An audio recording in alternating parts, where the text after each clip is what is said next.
know I suggest.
Welcome to the first Supergirl Gamer Pro event of the year. I am so excited to be here. My name is Miss Harvey, and I'm joined with Eve, also known as QTube. Hello, girl.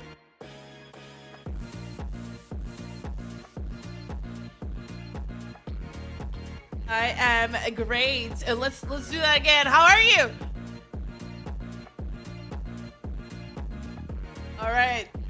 Well, while we figure this out and we get a thumbs up from production, we're super excited to be here together. Can you hear me? I can personally hear you. Production, just confirm Yes. that. Okay, we're good. All right, let's go. So we're gonna be jumping into today's first event of the 2024 circuit. We have the honor to kick it off. That's kind of cool. There's gonna be 8 games this year back at the Supergirl Gamer Pro event, and it's not your first time here, right, Hugh?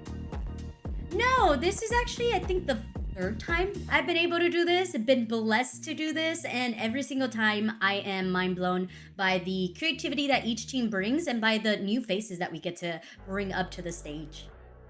Yeah, absolutely. And one more time, we're back, and just to confirm, let me just take out my documents here. We're gonna have, almost like a 6 months long Supergirl event this year. The games are gonna be VALORANT, obviously, Rocket League, Hearthstone, League of Legends, Counter-Strike 2 makes his appearance on the Supergirl Gamer Pro event. Actually, maybe it was there last year. I forgot. The years are blurred. I feel like it was, yeah. Tekken 8, Hearthstone Battleground, as well as Fortnite, and all of that until February 25th. So yeah, about 6 months of Supergirl. And if you're joining us for the first time, Eve, I'm sure you know this because we talk about it every year, but Supergirl Gamer Pro has been here. This is the 7th year, but it all started because of Supergirl Surf Pro back in 07. I've had the chance to go, and it's quite phenomenal. Have you been there before? Yeah, I got to be there last year. I think like 2 years now, back to back, and it's such a vibe. You have to be there. Like, just being by the beach and playing video games, it is so therapeutic. It's so nice. You must. I think you were there 1 year, right? You have to go. I went twice, and actually, I don't know how much I can say right now because I don't know if it's been announced, but Supergirl Gamer Pro will be back at Oceanside with an event over there. So hopefully I get to go at least as a spectator now that I'm closer to LA, because it's just really cool to see surf events, and it's the biggest surf for women event in the world, in case you didn't know. But Supergirl Gamer Pro has surf events, skateboard, snowboard. It's a festival celebrating a bunch of things, and we're pretty lucky to have our little niche in there and just make it work. The gamers are here. The women gamers are here. Yeah. We represent. It's such a vibe. Everyone should look forward to going. Just like you said, it's a celebration of just us women as a whole and everything that we encompass and everything that we portray. Everything from just working out to simply like owning businesses to playing video games. I mean, it definitely, if you need that empowerment, if you need that little push to finish off the year, that is definitely the event. It is the event. All right, and that's why we're here today, because we want to also celebrate gaming in the space. And today we have 16 teams. I did my maths real quick. I did like two groups of 8, and this is 16 teams getting ready to compete for a shot at the grand final. So let's take a look at the format that we're gonna have today. 2 groups of 8 teams, single elimination bracket, no chance. Okay, you get 1 chance, and then you're out. And then at the end of the day, each top 2 teams from both groups are gonna make it out for next week's final. What do you think about this format? It's gonna no mercy, like I said, right? Literally cutthroat. You make one mistake, you miscommunicate just a smidge, and you could be done for. So it's kind of sad, but at the same time, we are bringing you the best of the best. So you are going to get bangers at the finals, which is next week. So you don't even have to wait that long. Yeah, and our first match of the day is going to be a best of 1. It's the only match of the day. So there is, unfortunately, about 8 teams if I make my my math correct, who are going to be out after first round after one match. And then it's going to be best of threes. We're going to be casting and broadcasting some of those throughout the day, and some of those might be streamed by the players. Some of them might be off stream. So we're going to try to keep you up to date with all of the teams competing. And, you know, the GC circuit in NA was so big a couple of years ago. Now it's a little bit slimmer, but we're still able to field 16 teams, no problem.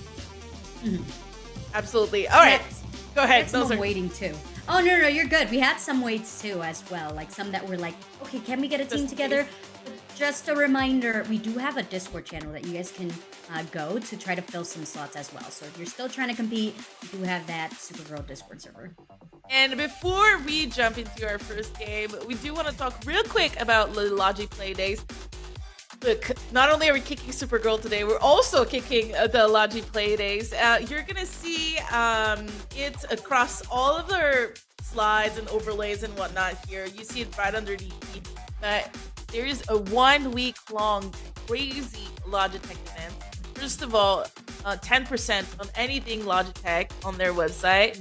So go check it out. But also, you know, they are giving away $250,000 of prizes, and it's just gonna be really nuts for Logi in the next week.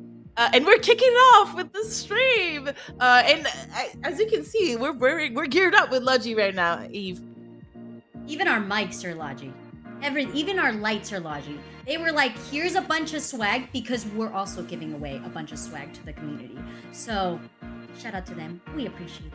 We do appreciate y'all, and we're really fortunate to have the best partner ever with Logitech in this event. So without waiting any further, we're gonna go into the shortest break in broadcast history, and then talk about our first matchup of the day. So stay tuned. We'll be right back in less than 2 minutes.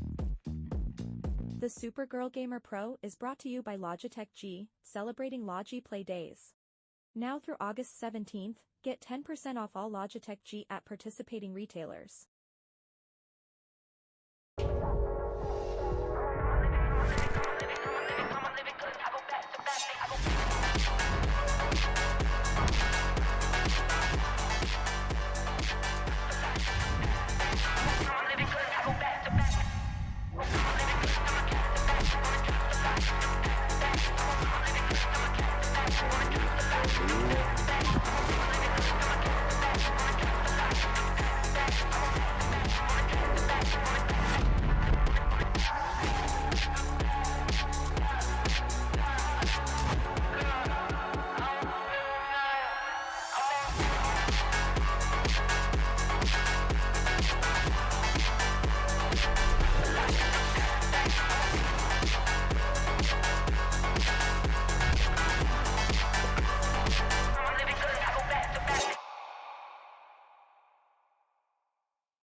Welcome back. Shortest break ever, Eve. Okay, we are getting ready to jump into our first best of one of the day. As we said, this is make it or break it, because one team is going home, and it's going to be between I had it right next to me. We have lots of things going on behind the scenes. Okay, Tenax GC as well as Cat Nappers are going to be our first team of the day.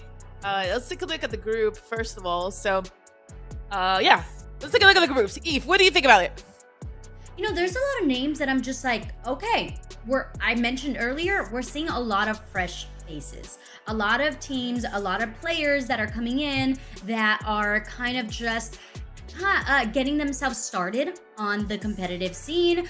There's a lot of groups also that have been practicing for the time being. Like, for example, we were talking about 10X versus Catnappers, which, by the way, I don't know if that means you like cats and you nap with the cats, like, together, or like you kidnap cats, which I hope you're not doing, because if you were ever to take my cat, I would be devastated. But nonetheless, some of these teams have already played through some of the game changer series scenes, so like they have a little bit more experience, and that's kind of what we're talking about here with a 10x and catnappers. I think I also Reformed GC has also been a part of the game changer scene, so that's another name that we're looking at, and we're like, ooh, okay, they will make a run for their money along in this format, especially in a format where we mentioned it's a one and done, especially for this round of 8. If you lose this first one, if you just happen to like not have a consistency communication or just like that vibe with your teammate, it might be a little harder, especially against these teams who are a little bit more experienced. So I'm excited. I'm really ready to see some upsets. But what about you? Are there any teams that you're like, okay? Yeah, I think similar to what you said, if you take a look at the second group, obviously Mesos Millionaires is a team that we've seen in top 5, top 6 of every GC qualifiers and main events in the last year, and so they're back here, and they're probably, they're at the top of the bracket, so I assume they have seeds 1 of this group for sure. And then Waffle House is also a team that I've seen in the past, so it rings a bell, and it's possible that a lot of these teams that you mentioned have probably mixed players as well, players who maybe are playing from on other squad or are playing for fun this weekend, but just overall I'm super excited about how many teams there is today, considering the status of GC. It's really fun to see everyone jumping into this tournament. Before we move on from this, Kurozu's retirement home, I already, just from the name Kurozu, I know that's gonna be a cracked out team. So please highlight that if you're at home. Use a little highlighter. Remember that name, because I feel like we're gonna see that name at the end of the tournament. Possibly. I gotta go see it out. I gotta go see who's on that squad. Actually, the player Kurozu is on that squad.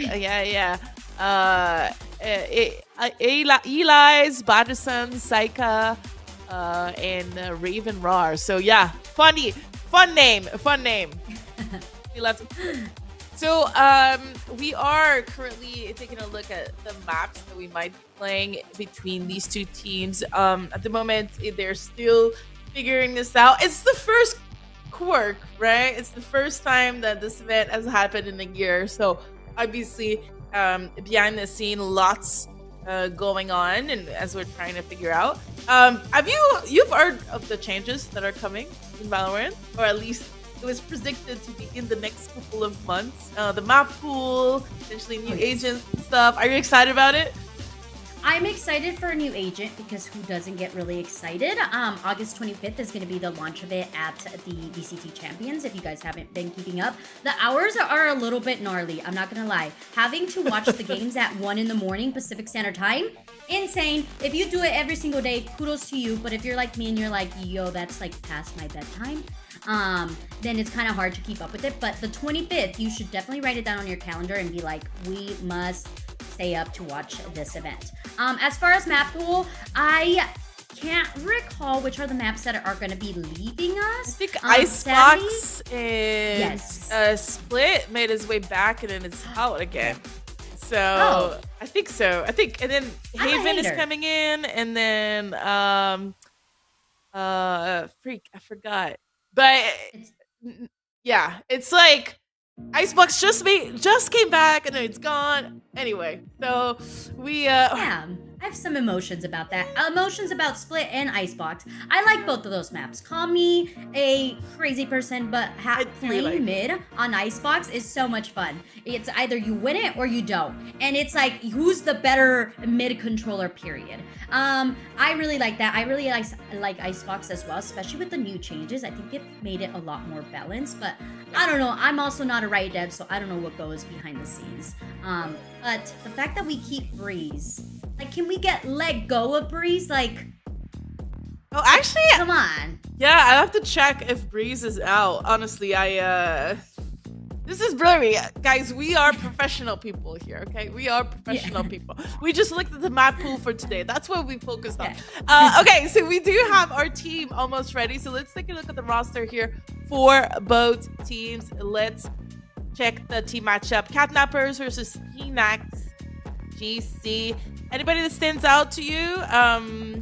So I know that Unfeel, I believe also Nitsu, and they don't have Always unless Always changed their names, which I hope they didn't. But I know that there's some players that used to play together in 42C Crayola pack. So 10X does have a little bit of experience with like at least 2 of them being in a same team. As far as Catnappers, they seem to be a spanking brand new team. They did compete in like the recent Game Changers scene, like Series 2, but that was recent, as well as the Radiant. But overall, like experience-wise, I feel like they are a little bit less experienced than 10X. But nonetheless, again, we mentioned that it's just a one map. So yes, you could have that experience, but if you just make some mistakes in the one map, it could go really, really wrong. So there's still a chance for Catnappers. I don't want to be like 10X experience is going to be the total top dog here, but I think that it could definitely play a role in that. And we also have the maps. Yes. So if we're ready for that, we can talk about that. Yes, actually, everything that I said earlier is completely wrong because we have the new map pool here. We have map pool is Ascent, Bind, Icewalk, Lotus, Sunset, Haven, and Abyss. So you were right. Splits out. Okay, sure. Splits is out. Icebox is still in, but Abyss, I've personally never played. And so yeah. So the maps are gonna be the picks and bans are over. So the first, I mean, because there's only a best of 3, everyone is banning until the end. So the map is gonna be Icebox, and Catnappers are gonna start on attack. So we like Icebox. We just talked about it a little bit. So kind of happy to be jumping into this game with both teams. And Tenex has a logo, so I assume they might be an actual team. So maybe they have an edge. I think that Catnappers just couldn't get the essence of their name into one image, all right? They might be thinking there's a couple different images, so they might be bouncing around ideas. But hey, having a logo is very important. They have made it like formal. It's a formal thing for them. But I'm gonna go back to the fact that we're going to Icebox. Yes. I actually have been seeing teams bring back the Sage on Icebox. Yes. So I'm really excited. I've also seen team compositions without any duelists as well.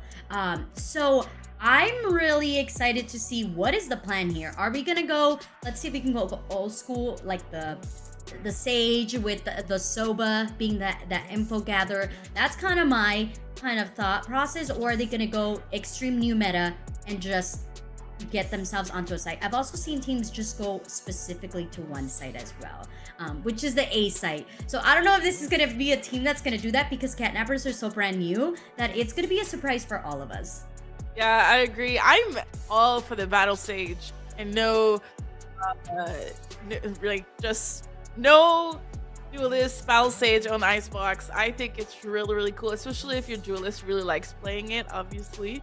And as we jump into agent select, so we're gonna get to know right away who is playing what. It does feel like, there's some of the classics. Viper has been kind of super important on Icebox. Same goes from your Sova. Actually, we might not have a Sova on the Catnappers. Yeah, this is okay, and we're actually bringing out the ISO for CIA. I think there it is. ISO, the Sova has been locked. Okay. ISO is not. We're just doing overs right now. We're overing. We're trying to, keep the casters on their toes. Guessing they're keeping us on edge. There can't be 2 Jets for sure. We know that for a fact. Yeah. But I'm saying, are we locking in this Yoru? Are we into that, like the Yoru meta here? Okay, no. Not for Catnappers. 10X? Maybe. Thinking about it? Maybe. Threatening it? Oh, I'm nervous.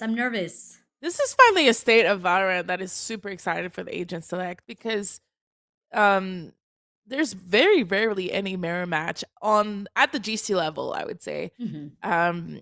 we really have fun with some of the agents. And I think it makes it a lot better for me as a spectator. To be watching like not always mirror match. And there it is. We do have the Euro locks in. What? Okay, so cute Asa might just be the gnarliest player ever, or this could go really horribly wrong. I'm not gonna say which because I've never seen them play, but it's going to be really exciting to see how they bring it out. And I believe that was also a double duelist composition. So it's going to be, can we aggressively hit a site? Because when I think of Yoru, I think of them creating these. I also like every time I think of Yoru, I think of Tens, by the way. Don't ask me why. I just do. And we know that Tens just has like the most insane playstyle. We'll get in the back site of teams and will literally annihilate from the back into their own defense that has been set up. So I think this could be really intense situation for catnappers, but we shall find out. I also didn't get to see whether catnappers decided to go double controller with the harbor.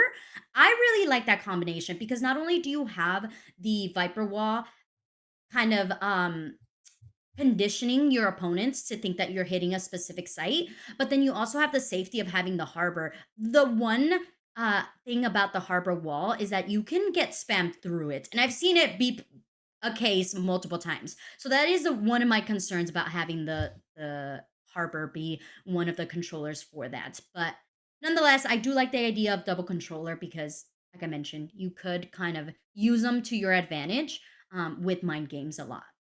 I think Arbor might be one of my favorite agents in the game, not necessarily because of how strong or not they are, because they're very map specific, I would say, but just like I feel that he's like a conductor, he's like dancing and he's like pushing his walls, throwing his thing, and he's so graceful, and it just makes me feel kind of happy to to be watching this game. I don't know why. I'm like in love with Harbor and his style, and I just want Arbor lore, Eve. Just want. I would love that. I would love that nonetheless. I think he's a very handsome agent as well. I think everyone looks at our agents and they're like, "Ooh, yeah, Harbor, definitely a hunk for sure." And like you said, I totally see that vision of he's a conductor. Okay, so we're not gonna get the Harbor. Oh, sadly. We would have liked. It's okay. It's okay. But I do see him. He could definitely be a train conductor. Yeah, he's like, okay, here's my walls. I'm pivoting our way for everyone. Just follow me. Definitely dad vibes. I feel like also like, follow me. I will get you to safety. There you go. So there I we feel go. that for sure. All right, looks like we're finally slowly getting into the game. Ooh, so kidnappers go with the double initiator, and Gecko strong. I feel like Gecko has consistently time after time shown that they are strong Yeah. with number one assisting their team. Like you essentially have a seventh player with the wingman, right? The wingman goes into site and says, nobody has to die in the process of planting the spike. Like you're good. You are safe. I will plant the spike for you, and all you have to do is make sure that I don't die. Now, I'm gonna look at all my teammates that let my wingman die, because how dare you? Your job is to make sure that he does not die while he's planting the spike. But if it does go to the case, then you just pick it up and it could respawn again. So it gives you that opportunity to consistently have like that extra player to help you either stun and then swing off of it, or plant the spike safely without really losing a player and losing that information as well. So I really like the Gecko being used for both of those. And I mean, the kit I feel like is really strong, especially post plant. So we saw that catnappers had the Viper, the Soba, and the Gecko. That is Molly Central. You have the Shock Darts, you have the Venom Snake Bites, you have the Mosh, and Flashes on top of that. If Catnappers plays this right, which I believe they started on defense, so when they go over to attack, I feel like they're going to be really, really strong. If they can hold themselves on that defense, I think that's going to be the biggest like caveat for them is, can you make sure that you don't lose too many numbers so that when you swap to attack, you could definitely solidify the win.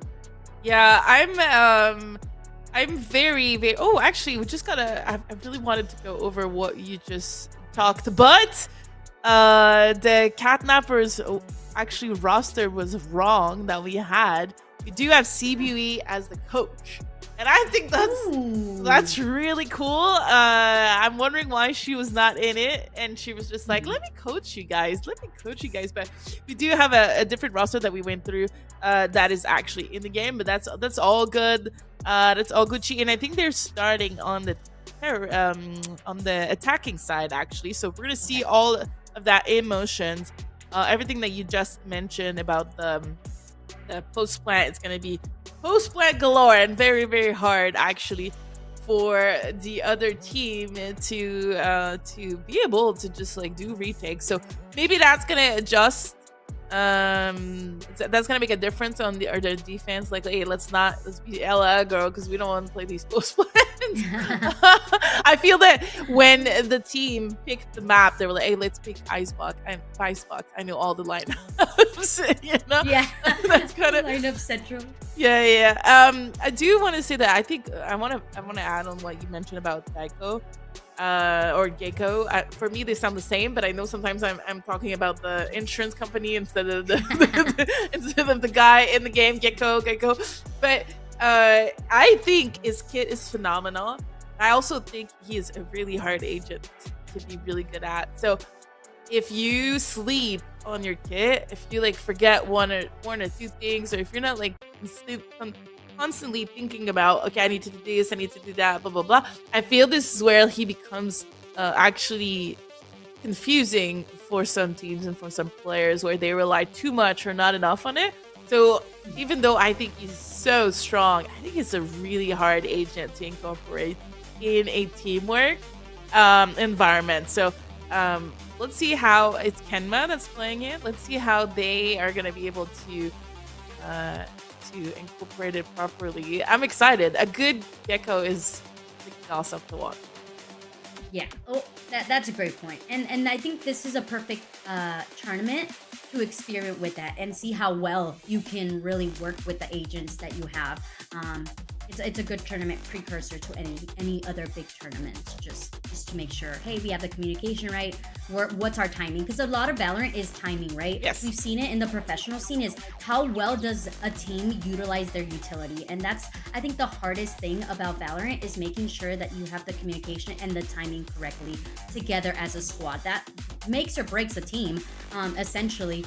But on the flip side, we saw that they had double duelists. It's true. Reyna, I feel like both Reyna and Yoru are very self-sufficient. Yes. Yeah, they rely, like they can take care of themselves. This is where I'm going with this. They can take care of themselves, right? It's about how can you take care of yourself while also helping out your team as well. Reyna can stand alone, take a 1v5, easy. Double Lear, 1-2, you get one, you isolate the 1v1s, but it's like, how does your team advance from that? Yes, you get the player advantage, but if your team isn't capitalizing on that player advantage, it could kind of become the demise of your team. So I want to see them not only obviously frag out as duelists, but create the space for their team to be able to really capitalize on that. Because if you don't, like we mentioned, Team Catnappers, they're going to be all about the post lineups. They're just going to have to plant the spike and play back and play off of one another and off utility. But how are you going to be able to disrupt that from the start? And you were talking about that at the beginning too, which is like, maybe we just don't want them to plant the spike. Maybe we want to get aggressive. So that's going to be the flanks. And with Icebox mid control, immense. It's huge. It can either get you into A site or it could really get you into the B site. Even just having that control of mid can really stall out your opponent. So I want to see a lot of that mid control from Team 10X to make sure that they're not giving up that leeway. Depending also, I mean, Valorant's always about adjusting as well, but I really want to see that mid control get down. And I think that they're going to use the Killjoy to really control that. Because, I mean, Killjoy can either just essentially lock down a site and by themselves, or make sure that they are kind of just creating some sort of control over mid or A site or B site. Because they're kits that has the variety. It has that versatility. Yeah. So if you're wondering why we're not in the game, there was a little bit of a player crash, and so that's why we had to restart the lobby. But we're finally all the players are in. We should be back really soon. And as I say that, here we are. We're on the freeze time. Hey. So confirming all the agents that we had earlier, and that Tinax is actually on defense.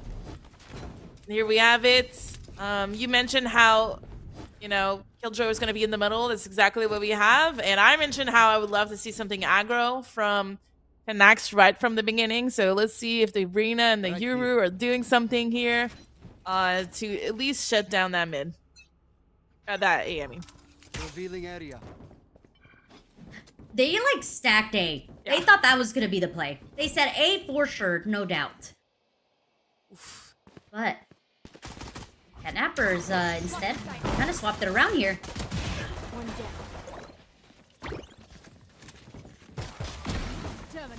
Oh my. Okay. All right. We're just pistoling our way through mid, bullying our way through mid. Who cares that the movement bot was there? One enemy remaining. Yeah, I actually thought this was gonna go into Catnapper's favor. So really impressive kind of turnaround from Tenax. I want to say that Sia, I thought, had a great entry kill, killing that Viper down at B, and I really thought that was gonna be a clean take from that and on, but that's actually the opposite that happened. Yeah, that was a really good way to kind of throw off Tenax's defense, right? We saw that they gamble stacked A because that's the normal way of thinking. Yeah. But Catnapper said, no, we're gonna see what mid is, and it could also just be from experience. When you see a KG, you're like, okay, they're either gonna be here or they're gonna be there. And the gamble just paid in their favor. Although I am surprised that we are not seeing a buy. Okay, my brain is a little turn here. Catnappers won, which they're on attack. Wait, no, 10x won, which they're on defense. Okay, my brain's fixed now. Now Yuru push here is gonna try to gather some information. Not gonna see anything. And you can see the rotate here on the Sova from Tenax, you know, from that Euro peak. We're just gonna stack that B. It's gonna be really hard for Catnappers. Oh, combination of utility. I got you. Our little guy's dead. Our little guy's dead. No, who allowed that? I mean, there was no way that they could have countered that. That Molly just demolishes everything. All right, we have a spike down and everyone is still alive. There's only 20 seconds left, so not a lot of time for Catnappers to make a move. That wall is going to be back up from the Viper. We're going to have to make a play here and push, but as we mentioned, it's going to be a really, really difficult task since the whole team of 10X is in there and we're going to have our first flawless of game. Okay, we kind of expect that, right, Ms. Harvey? We're like, okay, 10X was able to win the first pistol round. Now they get to buy up. We saw them buy up Guardians. Like, that's confidence. Right. If I see two teammates with confidence, I'm like, oh gosh, they are feeling themselves. And it's just round 2. That is insane. But also, it was the information gathered by Unpeel on A site when no one was pinged through that recon. They were like, all right, I'm going to travel my way B because we're not hearing anything. Not only that, but they also have the information that the previous round, they went mid. So they have that train of thought already. And their patience to not overpeak really rewarded them. Now, we'd see that recon dart again. Yeah, but this time we have full...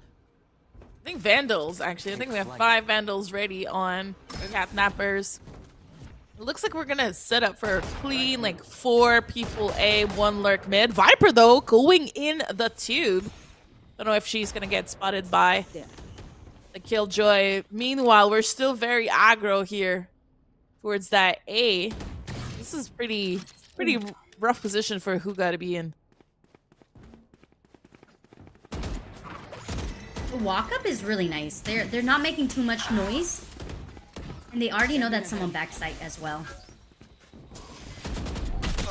Yeah, we're gonna be pushing into that site as everyone is gonna converge. We do have our Viper in mid, like I mentioned. Kind of a slow fight here, just missing out each other. They were able to get the first kill though, over there. But that's 4v3 retake, as we mentioned. Now we have the lineups and stuff. It's gonna be really hard to retake for 10x. Last player standing. Oh, Gecko staying on point. Oh, Kenma. Better get one. So like you mentioned, the possibility of that retake was possible because it was a 3v2. Mind you, one player, Catnapper, was low on health, and so was, I believe, QAsa was low on health as well.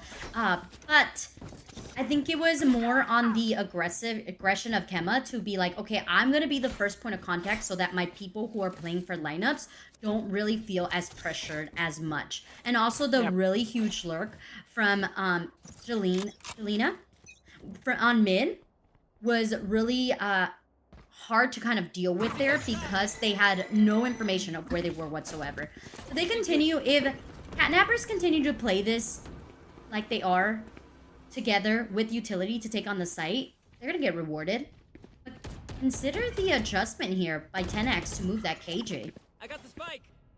Yeah, I kind of like the 10x when aggro mid here. We don't want to give that space on the Viper to lurk this time, and we're ready for a fast flank. Even though Killjoy, Junos is kind of waiting around. It does feel like Catnappers are aware there might be a trap, and they're trying to retake that mid.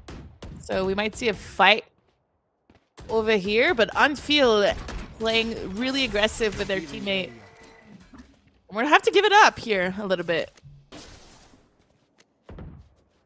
Wonderful call out to rotate off of the information that KJ was on A site. You don't want to deal with the mollies. Yeah. You don't want to take any unnecessary damage.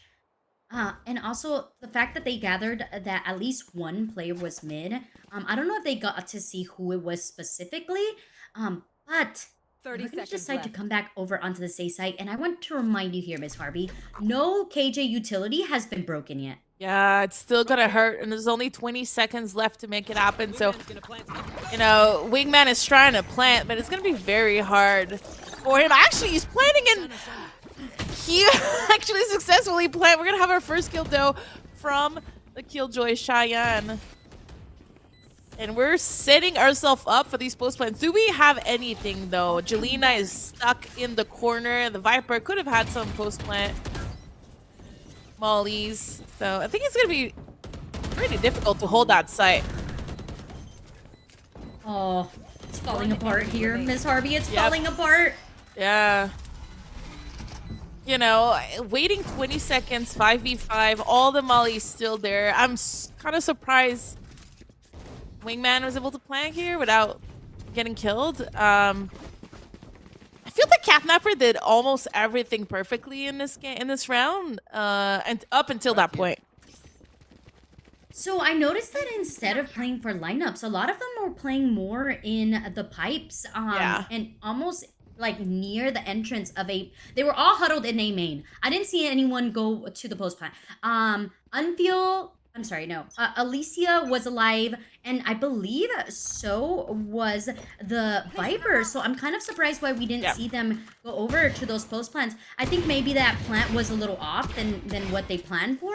It's possible, but they had to make do. Like you said, the timer was running low. So we're going into this mid attack, but Huga is coming in huge. Yeah, it does feel like right now it's just a shooting gallery. We know that Catnapper is only using elevated pistols. Enemy down. We're gonna get our one kill in a second. We love that. Always clean. See a second headshot like that with the revolver.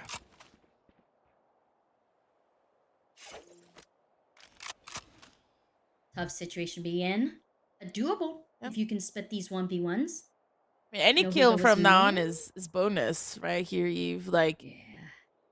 you know, this is the last round no matter what. So if you successfully get another kill and or win this round, this is, you take it if you're the attacking team here.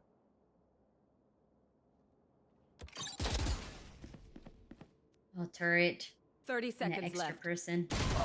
Can Alicia add a little extra, and unfortunately, Unfeel ends that. My quiver is I never want to. I full. feel like I'm saying unfield, but I'm saying unfeel. There you go. Listen, you are pronouncing everything perfectly compared to me. Okay. You know what's crazy is my first language was Spanish, right? Really? And your first language was French. French. So we have the second language English second language learner brain. Oh my I'm gonna God, give you guys that. you're wonderful for a second learning. I am struggling next to you then. Oh no. I think we're doing great, but I feel like catnappers are really feeling the struggle. So I Yeah, appreciate the yeah. fact that they're taking this time out to just be like, all right, we have a point on the board. We're about to buy up this following round. What can we do to adjust Spike down things mid. here? And from your perspective, what are they doing and what do you think that they can adjust?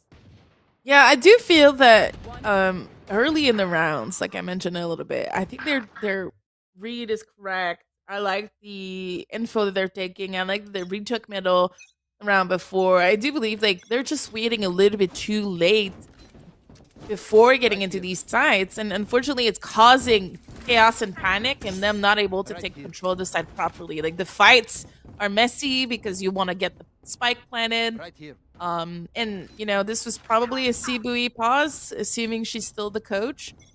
So like you said, good timing, and let's see how they're gonna take over that B, because it's the first time they're kind of putting that pressure early in the round over there. Oh yeah, monster on the loose. Okay, we're gonna bring out the ultimate. Look at that quick rotation, Miss Harvey. Yeah. No. Catnappers have not really set a fake in place to be able to not have everybody from T-Nax rotating. So we tapped the spike here. And I don't know if that was Wingman actually that typed that Right here. tapped it, but Yeah. 10X is in a really good position, Eve. This is difficult. Very, very difficult. Not only do they have to go and collect the spike, but they've also already spent so much utility on just trying to get themselves onto the site. That Gecko ult got nothing at that point. There was no one near enough. And that could also mean a lot about 10X, how they're not really overexposing themselves. They must push onto the site. 35 seconds. It is down to the wire now. 30 seconds left. One enemy remaining. You know, if you go back to the only round that Catnappers won, and we praised that round, it was when they had a lurker mid, and they kind of created some doubts into T-Nex defense. You know, it was Jelena who got the first kill. It was still 5v5. I think it was round 3. It's still 5v5, and Jelena got that kill middle. It changed everything in the round. So I don't think that at the moment Catnapper can really go in a 5 in the bomb site kind of play. Team X is just a little bit stronger, so I really think they need to disrupt that defense first. We're back to save. So we're gonna see Sia bring out the Blade Storm. I love seeing the drones go by each other, be like, all right, who can gather more information? You or I? Let's see it here. But you mentioned it very, like, the important factor, which is we're not exploring the map enough. We're not taking enough space. Once again, we do see them trying to force themselves onto the site. So let's see how this goes. That turret is going to cause danger, though. Yeah, I think that they have a better chance here to plant the spike, especially if Kenma is able to use properly, you know, the flashes slash windmine combo. We're just gonna be a little bit quiet here. Just that wall gonna force us to play around a little bit, but as the time goes, you know, 10X is rotating, and again, we're kind of cutting it down to the wire. Oh, gosh. Okay. Sia gets one. Falls quickly, though. Spike still hasn't found its home yet. Gun here. I mean, it is a 3 versus 2 spike planted, which is a way better spot than I thought they were gonna be a couple seconds earlier. Oh my gosh, that Molly ate away at Jelena. Yeah, they're kind of stuck in the side here, and the retake is gonna be super hard.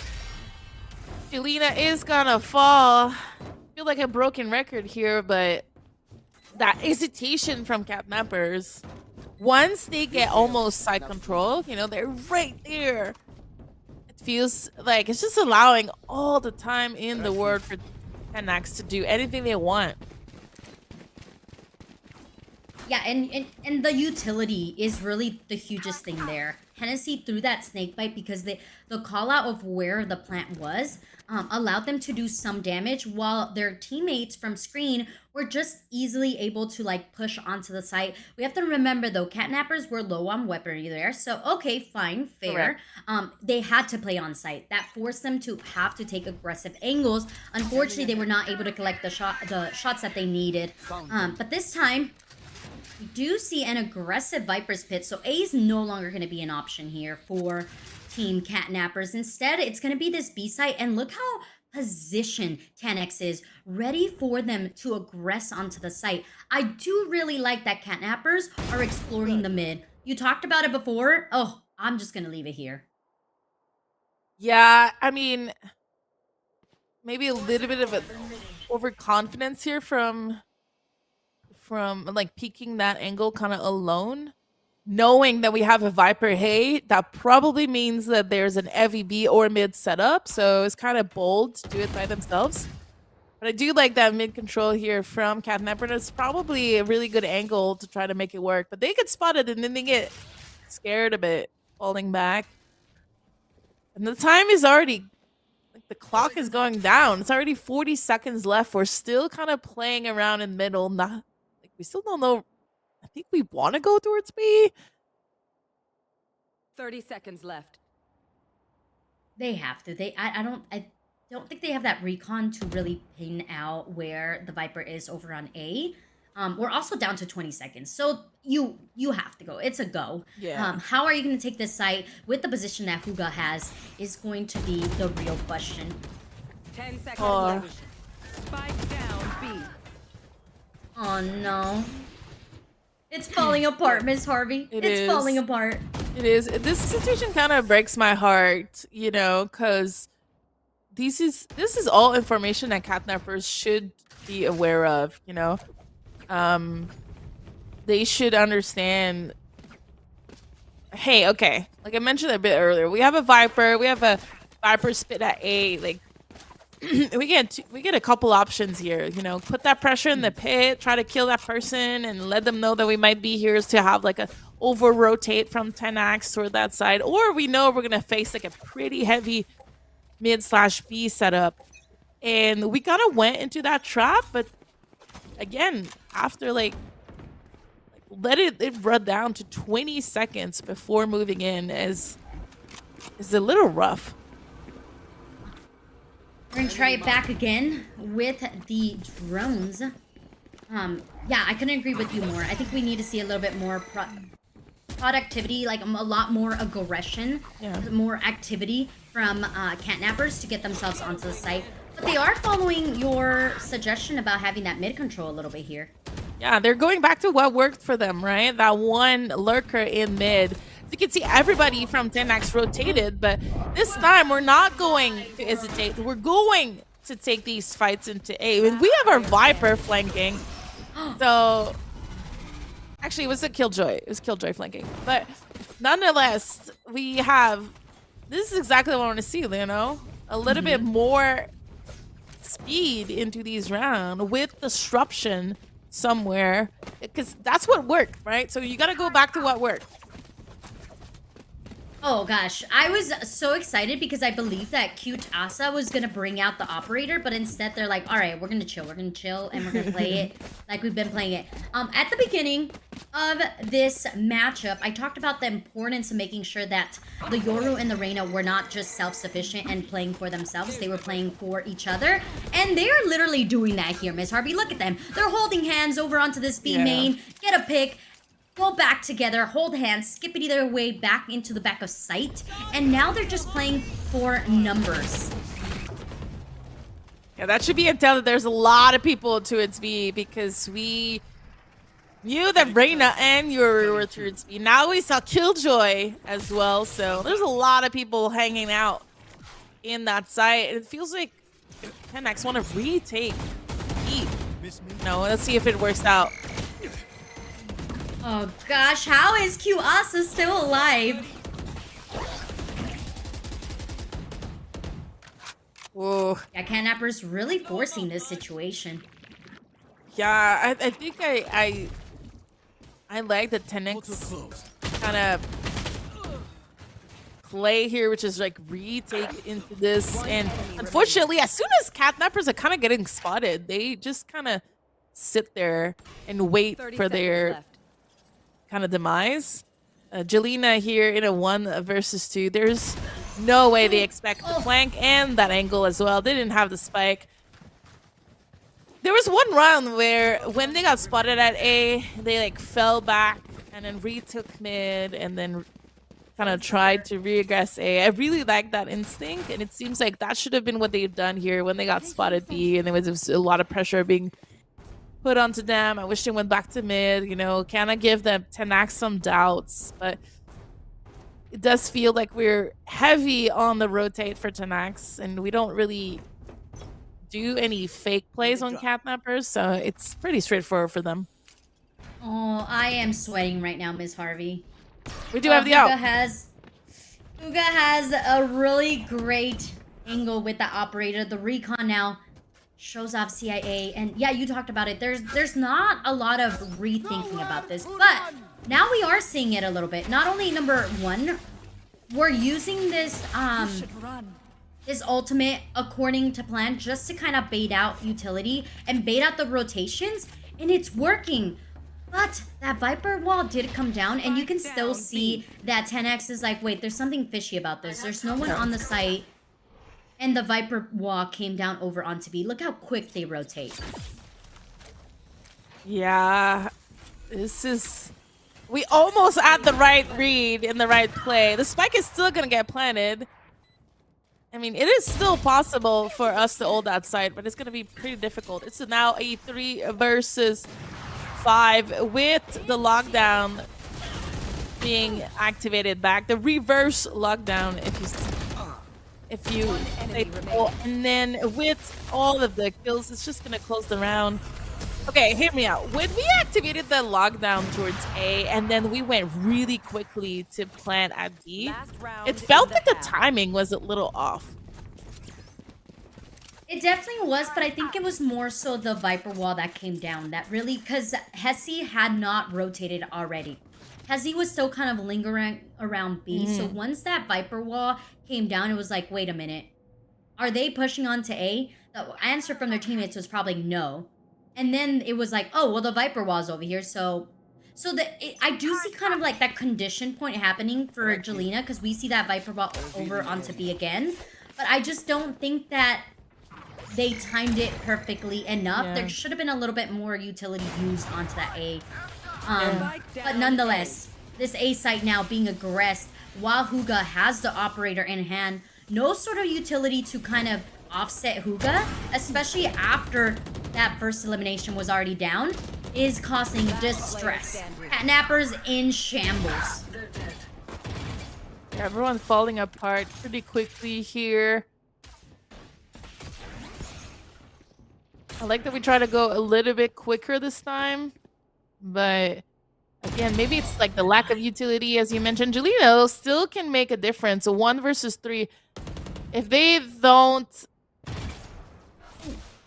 Oof. Like you said, they might not expect someone to be flanking them, though, so that's probably how they're going to fall. And there we have it. 10-2 in the first half. 10x switching sides was... If I'm not mistaken, 10x picked the side. No, so 10x picks Icebox, and then Catnappers picked attack. Okay. So, really, really smooth run so far. Here. From the squad. It kind of seemed a little bit too easy considering if you think just to look at the agents formation, you would assume that Catnappers would have an amazing attack side versus Tenax.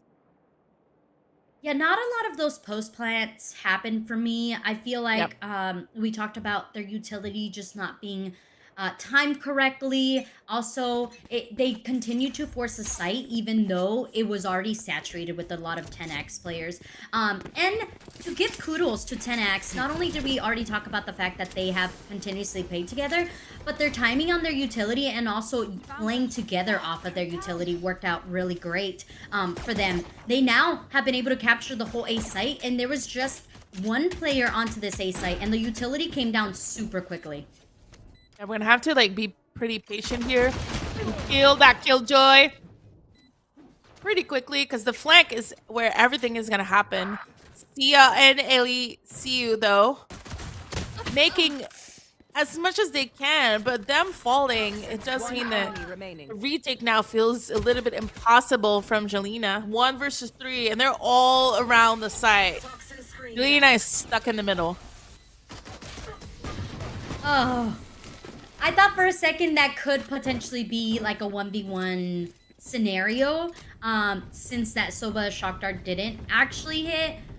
But once that information went to Hugo was like, I got this, guys, don't worry. I'm going for it. And so they were 11-2. There. Very strong showing here for 10x. And as we remind you guys at home, this is a best of 1. You catnappers right now, a very long uphill battle for them if they really want to make this count. And it's going to be that much tougher because 10x now has the better weaponry. But not only that, but they have the confidence of their past defense to kind of propel them up that hill. And they're also a very aggressive team, as we can see, just from how they are taking the site right now. Pretty clean take here. We're just gonna try to, not get too overwhelmed with the angles of the A side. So just going pretty aggro. Bomb is, Spike is gonna get planted in a 5 versus 5. A retake seems it's gonna take a miracle. Especially without the weaponry.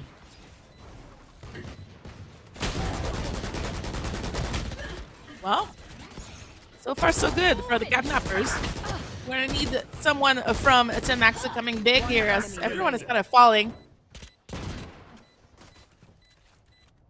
Now 1 versus 2 though. Sia not able to get it down to a final face-off. Match point. We're at 12. This is match point already. We're flying through this. Yeah, 10x said, don't worry, casters, we got you. We are going to show our A game from the get-go. And the Yoru, 17. I mean, it's not really just one teammate from Team 10x. I feel like they are all really holding their ground. I mean, they're all positive. Look at this. 9-7, 10-6, 12-6, you name it. I do have to always give it to the duelists for doing their job as well. They got the initial picks, and when they were playing on defense for 10x, they got their initial pick and then they reconnected back with their team. So they weren't getting overly zealous. And we're seeing this again. They're the initial damage factor to their squad. We saw that Unfeel was kind of like, all right, let me see if I can sorry, the Reyna was like, let me see if I can do some damage on mid. They didn't. Now they're back with their squad. But they're using their utility to really aggress onto the site and have that safety for their teammates to be able to get onto the site and plant. And they do it so quickly and so smoothly. I think it's also on Catnappers having that fear of like, we can't lose one round. Yeah, they gave up the site completely. So it's going to be another retake station with not the best weaponry, as you mentioned in the previous round. We do have a man advantage, agent advantage here. We're going to have to do the best that we can with it. Full splints, though. We're already using our shock darts. So it feels like 10x is getting a little bit overwhelmed here. And we're going to have our first round of the defense side. A much needed round. Because if not, the Catnappers were going to sleep. Oh, they're going to take a little break, a little nappy. I mean, honestly, I love naps, so if I could nap, that would be great. But in this case, you don't want to nap. And one thing that worked out for them wonderfully was the fact that they decided to give up the site and play together for retake. They faked out the defusal. They also used a lot of their utility to push back Team 10X. Team 10X was on green kind of huddled up together, so that might have been their mistake as well, is they decided to push way back off of the site. Might be something that they might want to reconsider for the following round. This time around, they know that they have the better weaponry, so they're just gonna want to aggress and play for the single picks, which we just see Huga take. And Spike was still in spawn. We didn't really know where we're gonna go, but with this first initial kill here towards A, feels like it kind of solidifies a game plan as to, hey, feels like they're gonna have to rotate, so let's just take some space towards B. And if you take a look at the Catnappers, they're a little bit all over the place. You know, they gave a B, and they're coming back to take the B. And so they don't have control of mid. The enemy can be anywhere. Yuru, though, finally spotting someone. I'm back. It was a long road for him. Like, I have to be safe. Recon for recon. Alicia now spotted. Spike Planter also spotted, so a Soba for a Soba. Sorry, one Soba down here. We do have, like, potentially two players in really good positions here. Uga and Cutesea kind of crushing the hopes of Catnappers. 1 versus 4 here for the win. Only 2 remaining. What are the post-fight situation? We do have a Molly. Enemy remaining. Oh, Just Molly and turret. Attackers win. But no, Shinyan is going to take it here for Team 10X. The hopes were there. I heard it in your voice there, Yes. Miss Harvey. Catnappers looking. Sia cracked. Cracked. Definitely a player that we must keep an eye on for future tournaments, because unfortunately Catnappers will be going and snuggling with their cats and taking a nappy because it is over for them. Team 10X cheering on. They were phenomenal, Miss Harvey. I felt like utility was there. Every single player was just doing their job. Uga and especially the Yoru, they did a great job working together, getting those initial first bloods and then allowing their team to then go from there. I can't speak wonders over them. Every time you have a good duelist, you're like, yes, I love you. Doesn't matter who you are, I still love you. And it just makes you feel really, really good. And team morale just kept them going up that hill, and eventually they got up there and they were able to take this map. For you, what players do you think really kind of took control of this game? Spike down. oh, that's a good question. Actually, I wasn't really paying attention to the scoreboard before he mentioned it. For me, it was really like a united affair. They worked together as a squad. They didn't take any risks alone. It felt, yes, they were solid. They were giving a lot of space to be solid from the Catnappers. So it's kind of a little bit of both for me. 10X came in clean, strong, didn't make much mistakes, and then Catnappers, unfortunately, were not able to get into the groove, not able to connect. Even though, like I mentioned, I thought the Agent Selects was a little bit stronger on Catnappers for this map. It turned out it doesn't really matter when you have a team that potentially has more teamwork and cohesion than the others on Icebox. I do think that Icebox is can be kind of a buggy map though. So kind of hope that we're gonna see a little bit more from Catnappers, like a closer game, but it was pretty clean from. Yeah, couldn't agree more. All right, go ahead. It seems we might have our next game already lined up. Yes, we are gonna get ready for the next game. Remember, the next game is gonna be a best of 3 here in this first week of the Supergirl Gamer Pro event of 2024, as well as the day. Today is the kickoff of the Logi Play Days. So we're gonna go for a short break, and then we're gonna be right back with our first best 3 of the.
Wow, that 0 seconds took a little bit, but we're back at the Supergirl Gamer Pro first launch day of the 2024 circuit. Eve, we had our first game of the day. A little bit of a bummer, Thought it was going to be a bit closer, but you know, it is what it is. You take the lose when you lose. You learn a lot when you lose too. You know, a lot of people, I feel like in general, we think of loss as a bad thing, but you learn a lot. Yes. And you can go back and fix it. That's the beautiful thing about anything that you lose in. It's like you can improve at it and there's something to work on. Sometimes I feel like when you win, you're like, I'm the best. I don't need to do anything. But it's like when you lose, you're forced to really look at it and be like, this is what I could take from that. I am annoying, you know, say you either win or you learn. You don't lose. So I'll take that. I will agree with that. Let's take a look at our bracket here. We have 2 groups of 8 teams competing here on the qualifier day of this VALORANT tournament. And just like that, we say goodbye to Charmers GC, who lost to Bankai. We say goodbye to Catnappers. We just watched that game. Prestige XOXO, Reform GC, no surprise here, won that one. And then Vulcan Rising beat Skyline Dreamers. So that's one part of our group. So we're gonna have a really good round of 4 best of 3s before knowing who's gonna make it to the final next weekend. Let's take a look at group 2 here. Maybe we have it, maybe we don't have it. Maybe we don't have it. Maybe the there we go. There you go. And no surprise here, still Eve, Missile Millionaires coming out on top. Yeah, that's a team that you should be keeping a close look at for sure. Envy, Sapphire also went down to Ritual Real, Rose's Retirement Home, beat Pixie Chicks, and then Capybaras, not the Capybaras. Oh. They also went down. Save the Capybaras, please. Please. But nonetheless, that kind of moves us on to the next point, which is the next team that we're going to be watching here. Yeah, this is the next event. We got both our wishes. I knew a bit about Waffle House. You wanted to see Katsu. Oh my god, I'm gonna struggle saying their Katsu Rosus. Rosus, yeah. Kurosu, Yeah. okay. Kurosu's retirement home.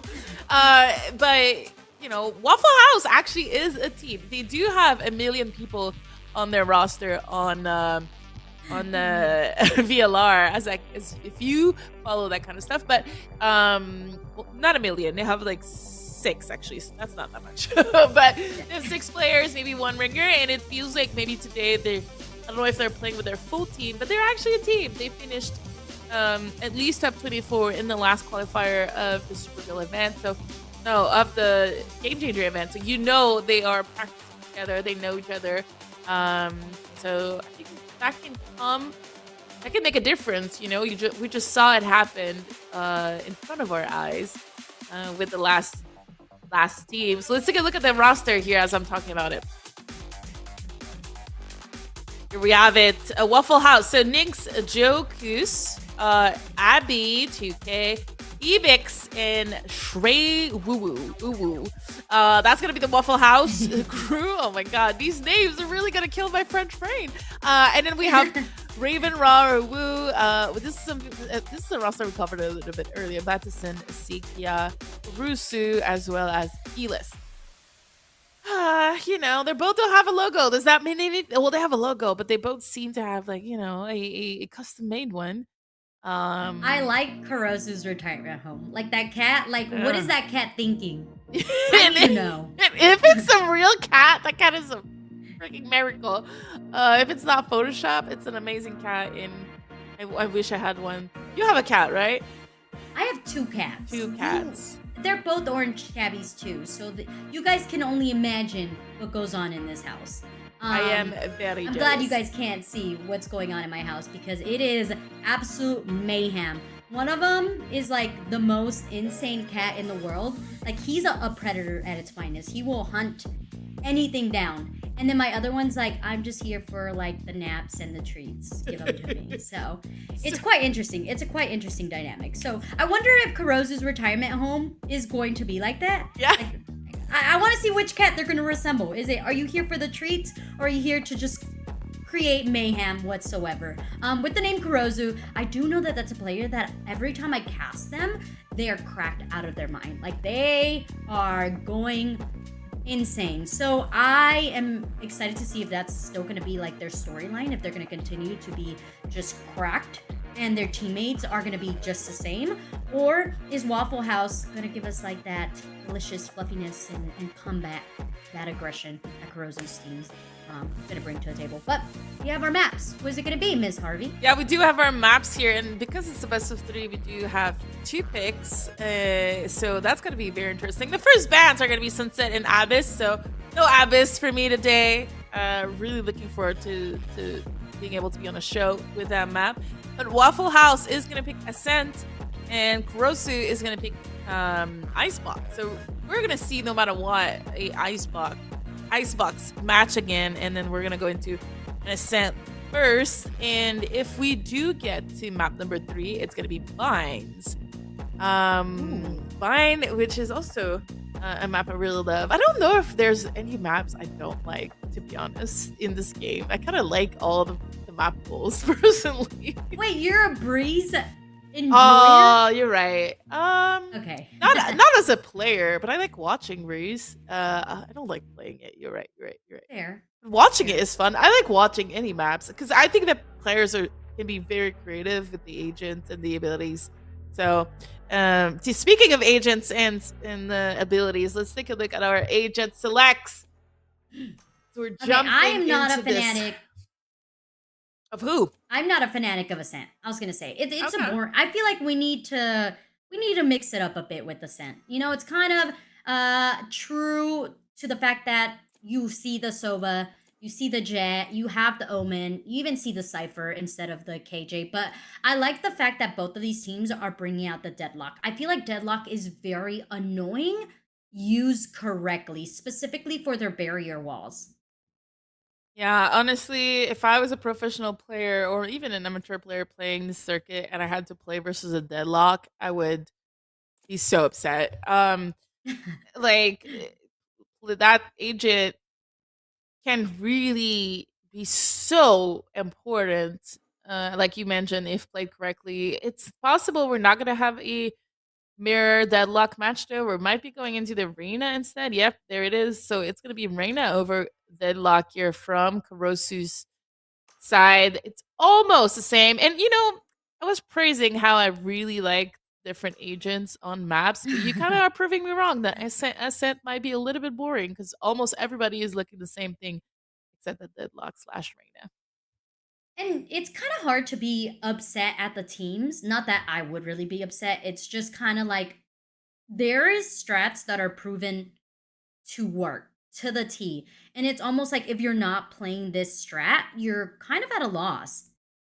So for the teams to be like, we have to pick this, or we should definitely pick this because X, Y, and Z, it makes sense. Like as a player, as a coach, it makes sense why you wouldn't want to change things up. Yeah. For our entertainment, we'd like to be like, yo, give us some saucy teams. Yeah. Give us some spin on things, but we get it as players and as competitors. You're like, no, what works is what works, and we're not going to change it because we don't want to be at a deficit.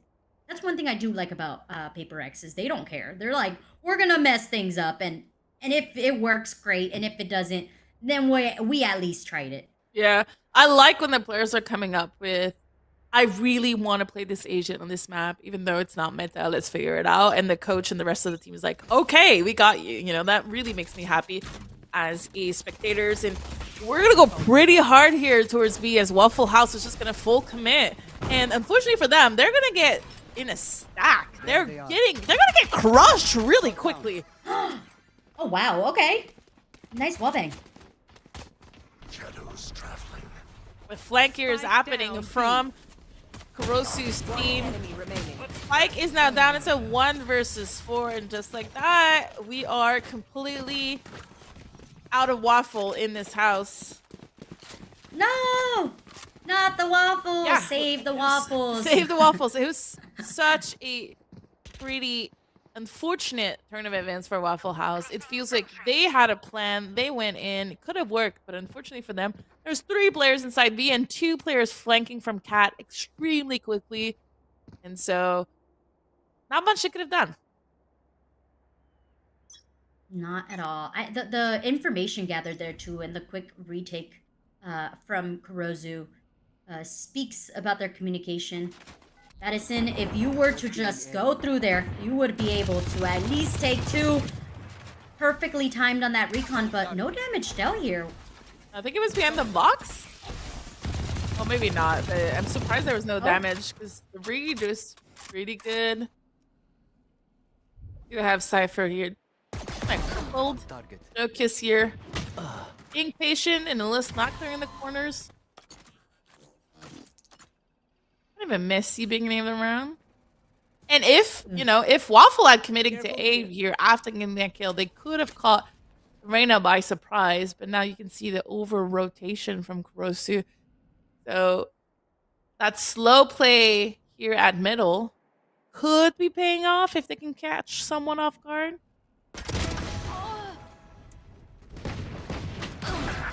One for one, you take it. Okay, you take the second, but Raven rar. Woo woo. Am I gonna say the whole thing? I'm probably not. That's the only time you guys will get that, alright, chat? Raven, there you go. Was so good at knowing the timing of that. Their teammate went down, and they were like, alright, I gotta cover this. Not only were they also just the last player standing, but the fact that you could really work with that Sheriff and get those last 2 eliminations allows for Kurosu's team to gather their funds. They are really building up here, especially as they have a lot of agents that require like pretty high number ultimates. I don't know if you're seeing this, but the fact that you have agents with 2-8 ultimate numbers, like they gotta work for those eliminations to be able to gather those big ultimates. So to already start off on the right footing, it's gonna be so important. And I'm really curious to see if Kurosu's retirement home is gonna work for those orb points as well. Yeah, here in Wine here, Kurosu not able to get out of there. They had a slight opportunity and they kind of said, oh, maybe I can get a kill. Not this time. Waffle House is fully equipped. Kind of denying that intel. And we do have the Jet kind of chilling in that Wine spot, potentially preparing themselves for a late take B. As you can see, they're going to try to retake it. So there's going to be a fight in that A main.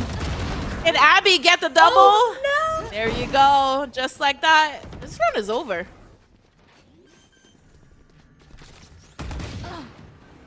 Spike planted. Oh, Saika has something else to say about that here. Yeah, kind of trying to prove me wrong.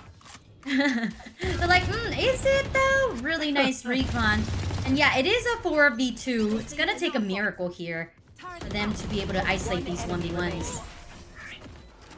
Yeah, I mean, it Yeah, is that's a not gonna be the bonus, case. right? So there's probably some part of you that's like, oh, let's just go for it. Every kill that we can get is going to help the economy, blah, blah, blah. But I'm someone that really likes to save guns. Yeah. You know, you wouldn't have to buy the Odin again on Batison. You know, now we're all freaking broke. But who knows? You know, I'm not in the server. I'm just watching. But great play, I think, here from Kurosu, punishing that initial push. No, that was actually Waffle House, punishing that initial push from Kurosu into Wine. And we're going to take that aim and nice control move. again. Yeah. At least now it has to reposition. Was about to get some sight into the same main, but for sure you already see the call out from Kurosu's team being like, hey, I hear a lot of noise on A. Not only did I get smoked, I had to reposition. So you see how the bodies of Kurosu kind of rotate over onto this A site while also flanking this B, and they have been rewarded here, Miss Harvey. Yep. Now it's up to, can they continue the numbers? Because they did get number advantage prior, they kind of dwindled at that. Yeah. Down A. I like what Waffle House was doing, but so far, Kurosu is able to punish a little bit more. As I say, that spike is gonna get planted, and we are in a 3v3 situation. It might be a rough retake here, especially depending on how we're gonna play that cat kind an alert here on the Omen. My territory, my rules. Oh, these noises are hella complex.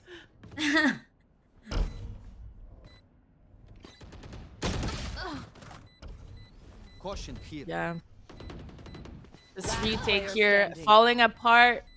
Beautiful positioning from the attacking Waffle House once again. Even though they fell first in this round, I think they're playing this really well. The way that they're controlling the map is really giving a lot of struggle Right here. to Kurosu's retirement right now. That too, and how they're taking the space as well. Waffle House lost the first player, but even though they lost the first player, they were still able to claim a lot of space onto that A site, which is so insane because I kind of talked about how Kurosu's retirement home was really good on the quick rotation. I think it also speaks to how the aim right now is working in favor of Waffle House. Now that they're down on an eco, Kurosu's like, let's take up this map space. Let's see what we can do here. Yeah, we're gonna have a shooting range here in the middle. Who's gonna come out on top? Raven and Battison. You know, there was no kind of information being taken from Waffle House. And it allowed Kurosu to walk up mid, like, for free. Last player standing. Thrifty. And just like that, Kurosu perfectly played push here. Pays out. I'm so bad, Ms. Harvey. I want to make What happened? a joke Okay, about go the ahead. retirement home, but I'm not gonna do it because I'm not trying to get canceled here. Because I don't know if it's a bad taste joke, so I'm just not. Okay, the point is, nice and slow wins the race. Right there, you saw that they were just creeping up. Yeah. Really, really slow down. Cat gave zero information. Gathered actually information with the recon that Battison threw out there into Catwalk. And then they were able to collapse on that. I'm surprised that Waffle House didn't say, all right, they're flanking us, let's just all push onto site. They felt like they had the better weaponry, so that's a story that we could definitely see in the future, how Waffle House can just get a little bit too overly confident, especially when they have the weaponry advantage. So that might end up being a problem for them in the future. That is how they continue to think about it. Yeah, the timing was a bit off from Waffle. I liked that they were like kind of holding back. But I think maybe went a little too quickly. Nonetheless, a full gun round on both sides here. Let's see if Raven is able to like shut them down. It feels like they're a little bit out of position, but they have a full kit and they're utilizing their advantage. Again, I think that the map control from Waffle House is being so well done. So we're gonna take over Cat, but we're gonna go back to A main. Oh, I really wish we did. 'Cause 30 let's see what seconds Alice left. is gonna do. Oh my, that timing. That timing just a smidge off there. But with that information, Oh, Waffle House A is is just free. gonna run over to A. A is free. They're going for it. They're taking it. They have to. I mean, at this point, 10 seconds left on the board. Spike planted. Oh, look at this timing. Elise, once again, with the timing. 9 health and a dream here. Left on Abix. Will they remain alive? It's going to be a 1. Goes down. The trade is there, but Yeah. hey, 3 versus Last 2. player standing. Still doable here. Psycha has the lockdown. Although I don't think timing is in their favor. They're going to have to go for the defusal. Believe Waffle House may. Nope. Yep, they have the ultimate. They're gonna stick it. They're gonna make sure they collect the round. And Waffle House are back in the mix. I like everything that Waffle House did here.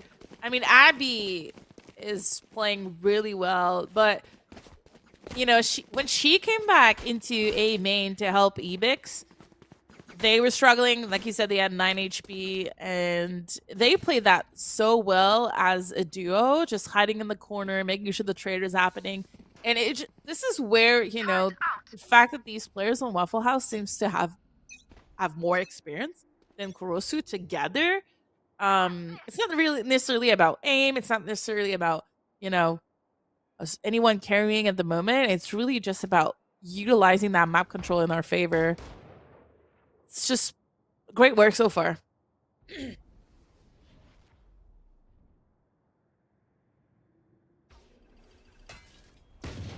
This timing. Kurozu's playing a very dangerous game. They didn't get picked. They didn't get pinged by that recon, but they're still kind of just sitting in there. And you can see that their teammate is trying to gather some information. Oh, that drone just gives away the position of Kurozu. Kurozu now in danger. No way. How did they get to? I don't know. This was incredible. Are we going to see another Thrifty here from Kurozu's One enemy team? remaining. And here we have it, just like that. Another Thrifty. And they played it, both teams played it completely differently too, right? Kurozu waited this time, was trying to be patient. Waffle House moved their positioning, try to make sure that they could trade together, and Kurozu getting 2 here. Even though they got spotted by the drone. What?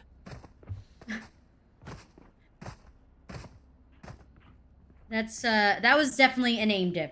But I wanted to talk about the fact that Waffle House kind of, both of the times that they've been caught out has been when they can't make like a very quick decision of where we're gonna go. They kind of play, like, slow down their play style, and that's exactly when Kurozu's retirement home is able to capitalize on it.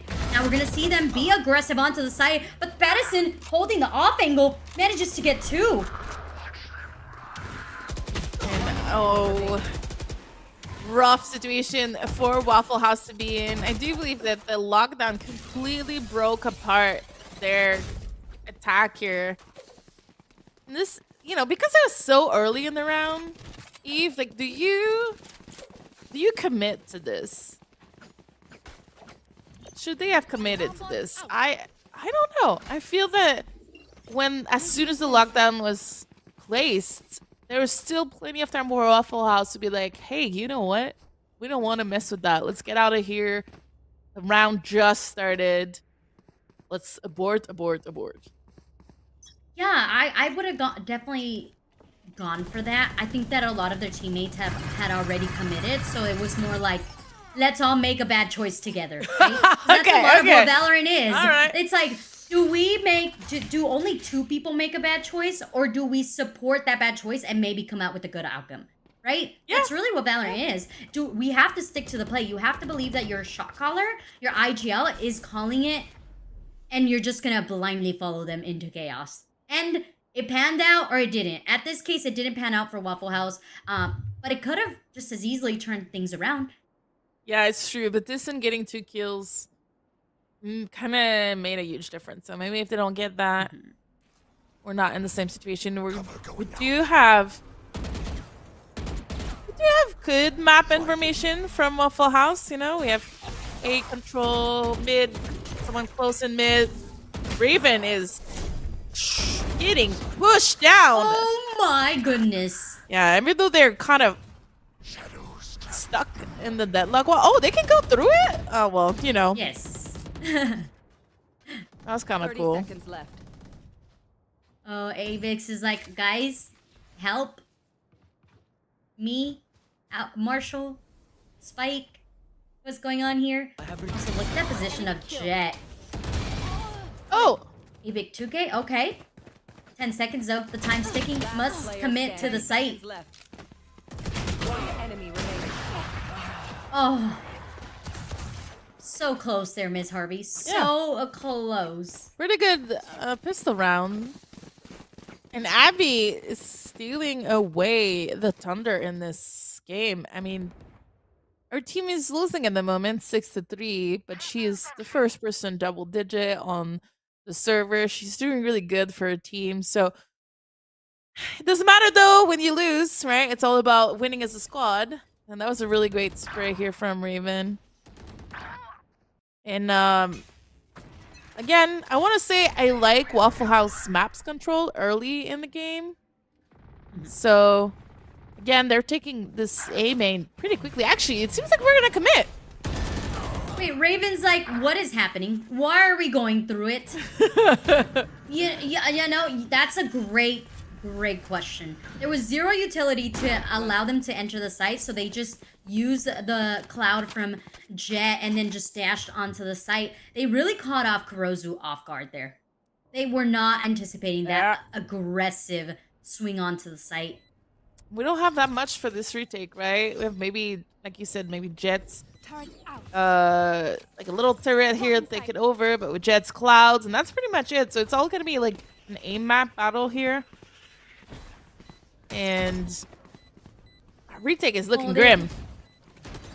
It really is. Also with the operator in hand, the operator in hand, it's gonna make it that much harder. You have the camera, the recon, and the time ticking behind. And Sikia said, okay, fine, you get out of here. You'll be fine for the time being. Surprise was Waffle House's biggest element. They were able to take the players on the site. Raven, I believe there was also Madison was on the site. They were caught off guard. They did not expect them just to WP their way into the site with little utility whatsoever. But the fact that they were, that's something that they should definitely lean on, which is the element of surprise. Don't be so predictable. And they also have a lot of utilities to kind of fall back on. You have the Neural Theft, you have the From the Shadows, and the Blade Storm as well in your back pocket to try to aggress onto the site. And on top of that, you have a really sweet lineup. Look at this. Shout out to our observers. We followed that lineup entirely. We're gonna use our Untus Free pretty early here into this round. And with the push from B here, it seems like Waffle House was just trying to take a little bit of control on the map because the spike was still in spawn. But this is a great push here from Kuru's retirement home.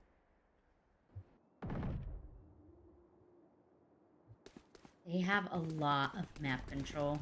And I don't think that anyone knows exactly where Kurosu is. Kurosu manages to stay in the back of the line. Now with the recon bolt, able to take one.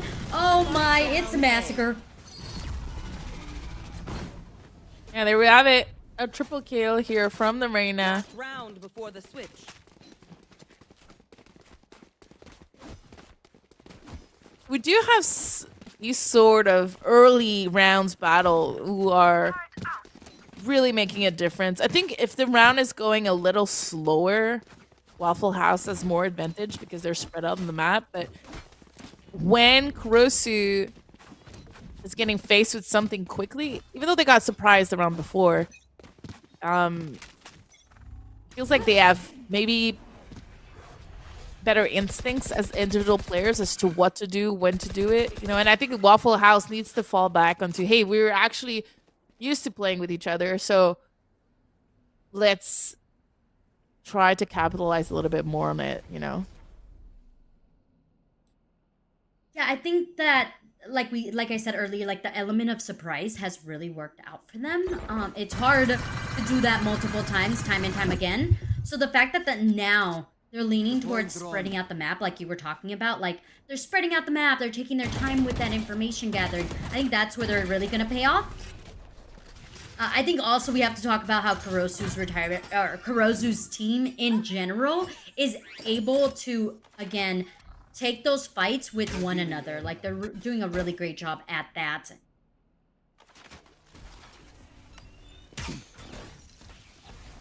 And I'm kind of feeling like Waffle House isn't quite entirely sure where they want to end up at.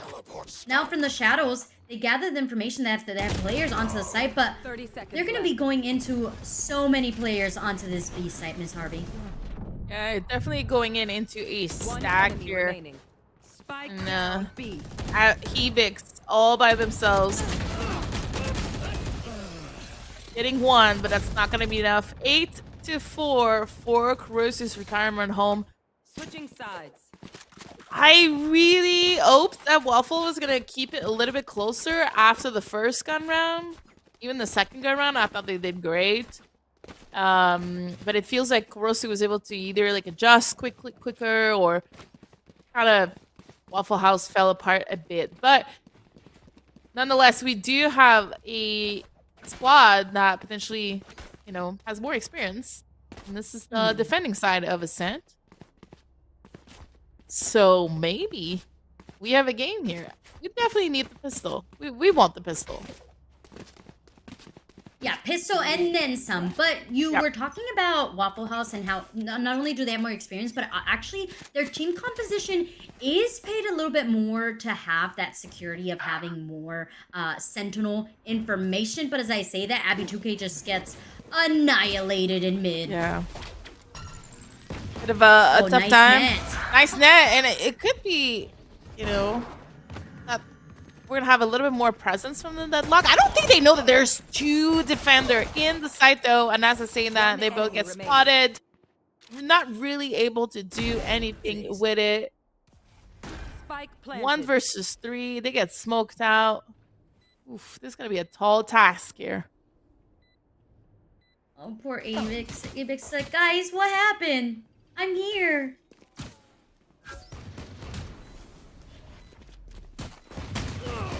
These 1v1s. Kudos to Kurozu's. They know it's not worth it to take 1v1s. We have the bomb planted. All we need to do is make sure... we have the spike planted. All we have to do is make sure that the time runs out. That's essentially the job of the attacker once that spike has gone down, is keep them from defusing, have the spike go off. That's your 2 jobs. A lot of times, as players, as individuals, we tend to complicate the game. We want to buff up that KDA. That's not the task. The task is, let the spike, let it defuse, and you are golden. So that was a beautiful showing there by Kurosu's team to be like, we don't need to peek this. They want the 1v1s. We are not going to give them this. And I was talking about earlier about how, like, Waffle House, kind of pivoting from that, Waffle's house is to make sure that they don't get onto the site. And I think with having the Cypher and the Deadlock, you can really make that happen. And we saw that early with that Deadlock wall barrier kind of blocking the entrance. Unfortunately, Waffles is down on weaponry, so it's going to be a little bit more complicated. Yeah, and we're gonna have a 5v5 retake with pistols. Cover going out. But this seems like Rosu also didn't really buy too much. The retake is definitely possible. Especially here, if we decide to clear that mid and we get Sakeya in mid, that could be big, and we do get them. Wow, my brain took a bit to process that kill. And so we're gonna go on a heavy 3-man flank here. This is too late. This is a little too late. I don't know. Feels a little late. Over there. Maybe we just want to contain and go for guns? Yeah, I think at this point, Waffle House has said, yep, the timer's not in our favor. We're gonna come out and just get eliminations. These extra eliminations to not only give us some extra money, but also to make sure that they lose the weaponry so that the following round isn't as hard for us to win. Last player But, standing. oh, Avix. Avix kind of following through with that. So even though, yes, Waffle House lost that round, Waffle House was able to eliminate a lot of Kurozu's money. So now we see, even though they are able to buy, their wallets aren't going to be as fat as they were going to be before. I don't know if I've ever seen that before. You know how the bomb circles or the spike circles exploded and then Shrave went in it after to try to pick up the gun? That cracked me up and then died. That's a new one for me. And sorry, I kind of lost all my concentration because of it. We do have a spam coming out from Jokus. Good one, good one. With a second kill here from the Waffle House. We're ready for that push. Look at our positioning. 4 people towards B mid here. They smell blood in the water. Where will a spike go, though? Because we Deploying know how drone. much... Oh, Jokus. Enemy marked. Is Jokus gonna get... Okay, no. Gather that information. I was very nervous, because sometimes when Sobas take out their Last player drone...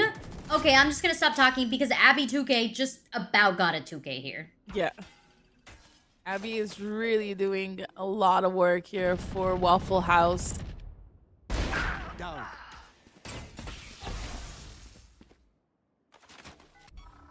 It's time for the rest of the Leaving team, area. though, to wake up a little bit.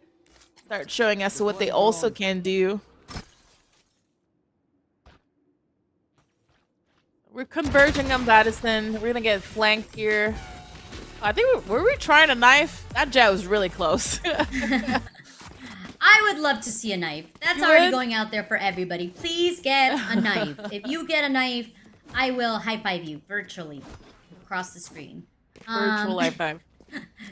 Waffle House still fighting with tooth and nail here, and they are doing really great. Yep. I feel like at playing off one another, and you talked about like how they're able to like almost read the manuscript that Kurosu's Retirement Home is bringing to the table. They were able to stack that B and mid control, so that allowed them to really quickly get the rotation.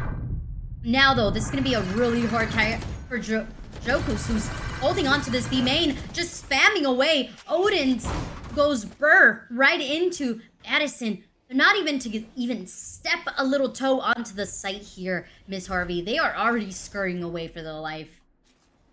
Yeah, I thought our Sova here, Jokus, was dead, to be honest. But it does feel like as soon as the jet came out, the rest of the squad kind of...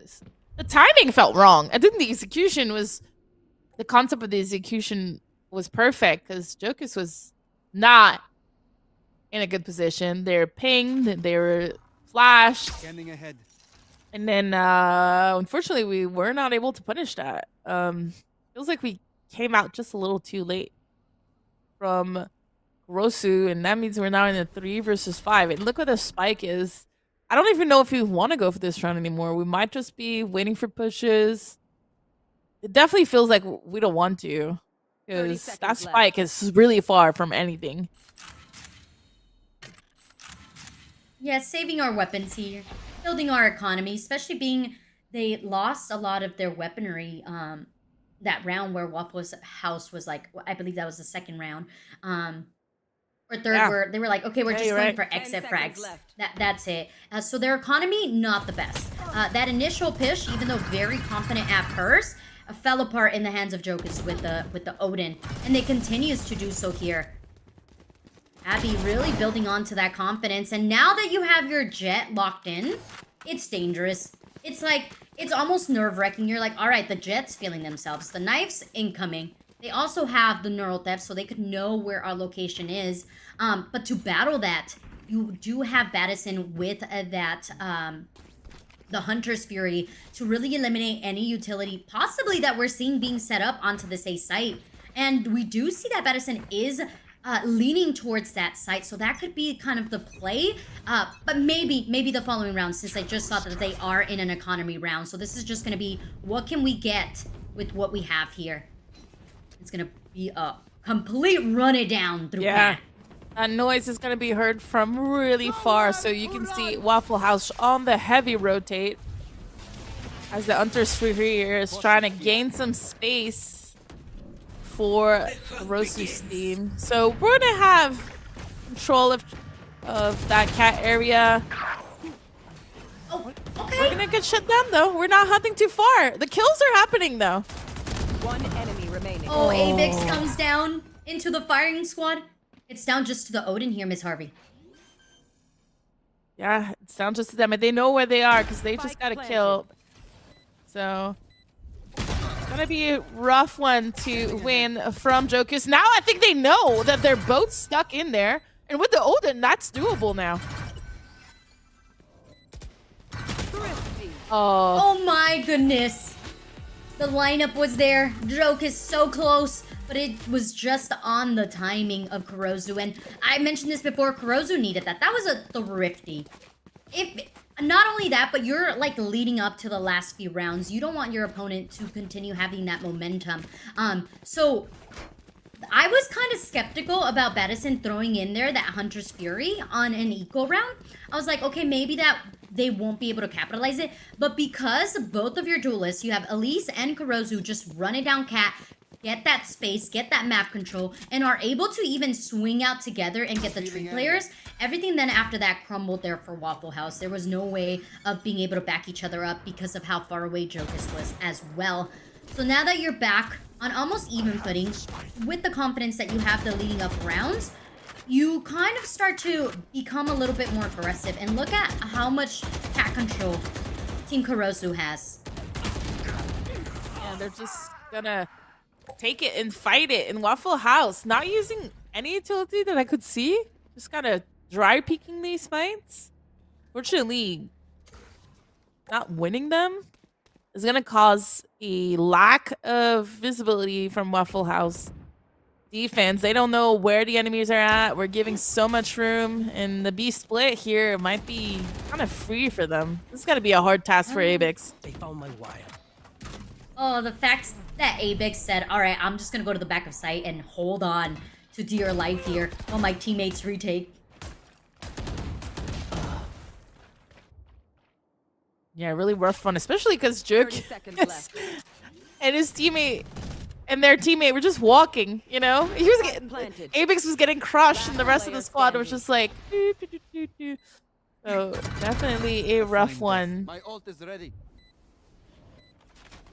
Shock dart. Okay. One Oh versus my two here. goodness. I think that Rosu is playing this perfectly.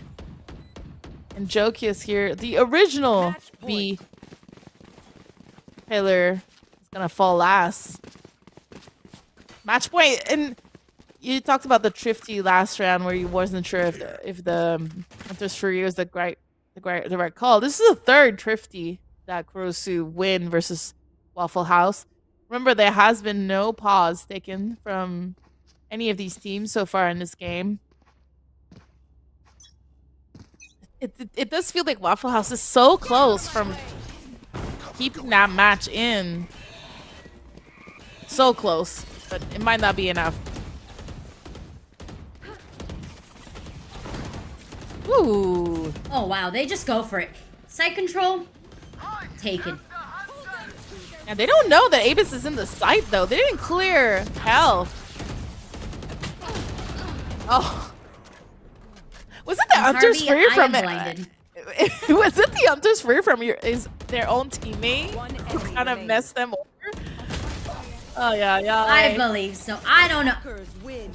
I'm gonna be real. That was a confusing round. Not only did we see a Deadlock ult, we saw the Hunter's Fury, we saw Blade Storms. Everybody was like, this could potentially be the last round. So let's just throw the whole kitchen and the sink and everything above because we're about to fight for our lives. So, yes, that's how I felt about that round. Yes. Yeah, it felt like we almost had a really good game in our hands. I thought Waffle House had good instincts, sometimes good initiatives, but it just seemed like Kurosu had a little bit of a cleaner, I don't know if it's just individual skills, you know, but they were just punishing Waffle House anytime that there was a slight mistake coming from them. And just they came out on top here. Like, this is the double kill here that Battison shouldn't have got, in my opinion, and that changed everything in this half, it feels like. So yeah, so just like that, our first map is over, but we do have a second map, and it's gonna be on just confirming Icebox. And they're gonna start, Waffle House is gonna start again on the attacking side. So I think for me, there's lots to learn from this map, right?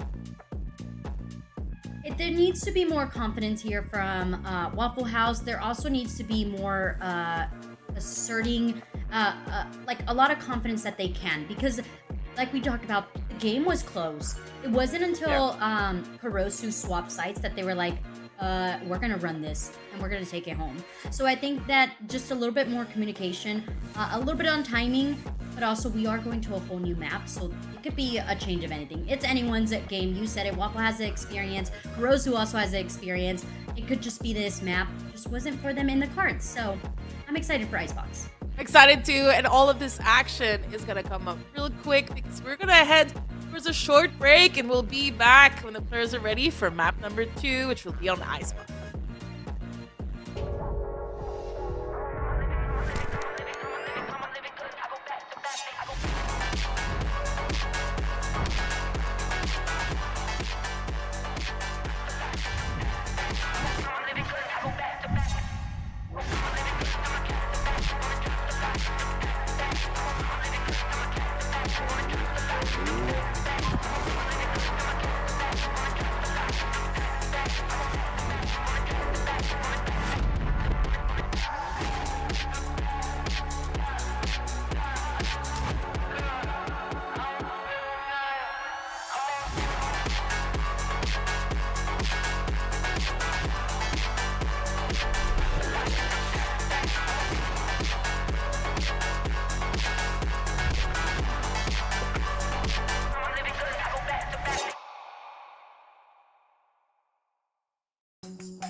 Welcome back to Supergirl Gamer Pro, first day of the 2024 circuit. Today is the qualifier for the VALORANT tournament. The final is going to be next week. We're playing for $5,000 as well as a bunch of prizes for the winning team. I do believe they're getting keyboards from Logitech. Yeah, and this tournament, the start of it is the start of the Logitech Play Days, right? Today is the first day of the Logitech Play Days. And then, if I'm not mistaken, Saturday is going to be the one day before last of the Logitech Play Days. Because it ends on the 17th. I do believe the 17th is Saturday. Oh, there it is. So it's going to be the full week, and then the first tournament today until the last day of the tournament. So we'll be talking to you guys about the Logi Play Days all the time. Did you force blue your headset? I think no. I didn't. But the fact that it was like, yo, you're blue. Yeah. I was like, yes, I am. I think I'm kind of jealous. We're waiting for the players to get ready onto the map number 2 Icebox. But while we're doing this, I'm opening the Logi up, and I want to see if I can pick the colors. So why don't you talk to me a little bit about what you're looking forward to Icebox while I try to pick these colors real quick. Yeah, you should do pink. Just okay, let's try it. In case you wanted a suggestion. It's like, no, I actually wanted blue. So we saw Team Kurozu just being really aggressive, dominant, but they are beatable. And they were beatable when Team Waffle House was able to, number 1, get first bloods, and number 2, take advantage of the player number and take map control. We saw them take a lot of mid, and I feel like Icebox and Ascent are kind of similar in terms of that mid control. If you can play with having mid control, you can really dictate where you want to go, whether it's A or whether it's B. And we saw that too previously with our last teams. That we saw, which they're totally fleeting. Catnappers and 10X. There you go. See, they weren't fleeting in my head. They were there somewhere in my brain. They were able to have a little bit of mid control, but they didn't really rely on that consistently, which is where Catnappers kind of fell through. If we can see Team Waffle House take advantage of that mid control and really play off of it, I do feel like it could come to their advantage. Now, I don't want to take away from Team Kurozu. Team Kurozu dominating. They are hitting their shots. They are playing with their utility to the T, and you can tell how confident they feel within their roles. I think it also goes to show that if you allow Team Kurozu Retirement Home to get in that vibe, it's going to be a lot harder to climb up that hill. But we're not going to speculate any longer. We're going to see exactly which agents are going to be given to us, whether we're going to go double duelist, whether we're going to go double controller, we shall find out. These teams, they know what they want, Miss Harvey. Yeah, they're locking it real quick. Kurosu's like, all right, map 1 was a breeze. Let's jump into map 2. Even though it didn't feel that much of a breeze, like you mentioned earlier, especially on the second half, it felt like it was a close game to me. Now they're just feeling it, they're feeling it, and everyone is gonna lock in so quick. Didn't have time to get to see it. Yeah, didn't have time to see it, and didn't have time to show that I was successfully put my headset completely pink. So quick, by the way. I was able to do that through the Logi Hub. I didn't even know if it was possible. So thank you, Logi, for having on the market the best program. No troll. Not even, I know we're sponsored. FlyQuest is sponsored by Logi, but to be honest, Logi Hub is freaking dope. And it makes me want to change everything that I have in all of my setups to Logi just to be able to use the hub. Okay, going back to where we are right now in the game. So we have confirmed that the last agent was Omen before it swapped. Still okay, there it is. We have it. So let me take a look at it real quick. We do have our geckos back. That's it. That's kind of the craziest agent we have. We have the gecko versus Reina. Everybody else is mirror, so more conventional. Oh, actually, there's an Omen too.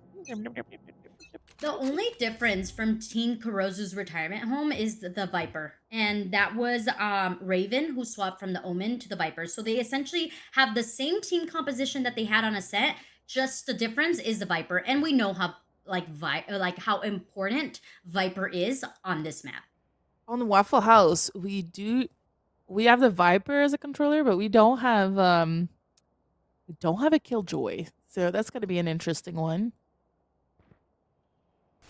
And a little bit of a silent fight here outside of B as Waffle House is slowly gaining some control towards A. I don't know if I like Korsu's positioning right now. We're definitely going to be playing for a retake situation. As I say that, we're going to fight into that site and people are going to fall. So don't listen to me. Don't listen to me. Planted. It was a very hard timing there because the mid player also got caught out, but then Kurozu was able to clean up. But as that happened, the players onto the A site just they fell so quickly. It's down to just 2. Make that 1. Yeah, I think it's still winnable for Kurosu because they have the Reina, as I mentioned it before. They're full health. And they get tagged though, so that's gonna limit their ability to do anything. We're kinda gonna give him a fight though. So allowing Kurosu to get the first kill and potentially the second, and there we have it. We have time. I think we have time. No, yeah, we have time. It's gonna be like really small time, but the timing is there. Oh, this is a heartbreaking one to lose. We definitely gave the opportunity to Kurosu to win these duels though. You know, Jokus at that point, it kind of feels weird that Avix was able to get rushed without Jokus shooting Kurosu in the back. Yeah, that sad cat. This is exactly how Waffle House is feeling right now. That's how I'm feeling for them as well. But yeah, you're right. Maybe it was that little bit of communication. Because a lot of times what you want to do is you want to play for the spike, right? I simplified it. I said your 2 jobs are plant the spike if you're the attacker and wait for the spike to defuse. But also there's that complex thing where if your teammate's getting pushed, do you want to play for time or do you want to make sure that your teammate stays alive? And I think that's exactly where Waffle House kind of fell apart a little bit. Jokus able to gather an elimination here on Kurozu with the Sheriff. So you're already happy about just getting 1 elimination.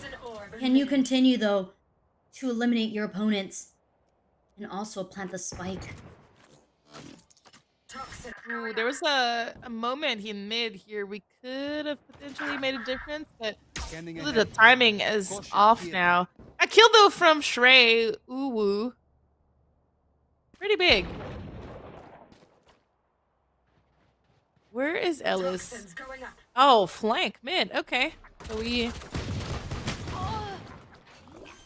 Hey, These sheriffs are looking like guardians, Miss Harvey. They're looking pretty good. 30 seconds. Oh my. Are we gonna try to fight this or plant in the corner? We're planting in the corner. Spike planted. Ay, ay, ay. This round is messy. It is indeed. This Viper wall, though, is allowing them to kind of get the sneak peek around. Weapon advantage in the hands of Kurozu is what allows them to really take that. I think, regardless of everything that went down, Sheriff's amazing. They got so many weapons. Okay, 3 weapons off of the hands of Kurozu, so that's already a thumbs up there for Waffle House. If you want a double thumbs up, it's the fact that they got to plant as well. So their economy isn't exactly in shambles. We see that they do have to go down to a Bulldog, at least for Battison. But nonetheless, they should be able to buy up Holy here. I'm kind of confused why I'm not seeing Raven and Psykia buy up just quite yet.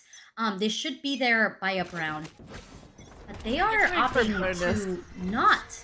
Yeah, I think they're going for bonus. Oh, was I looking at Kurosu? Yeah, that makes sense. Okay.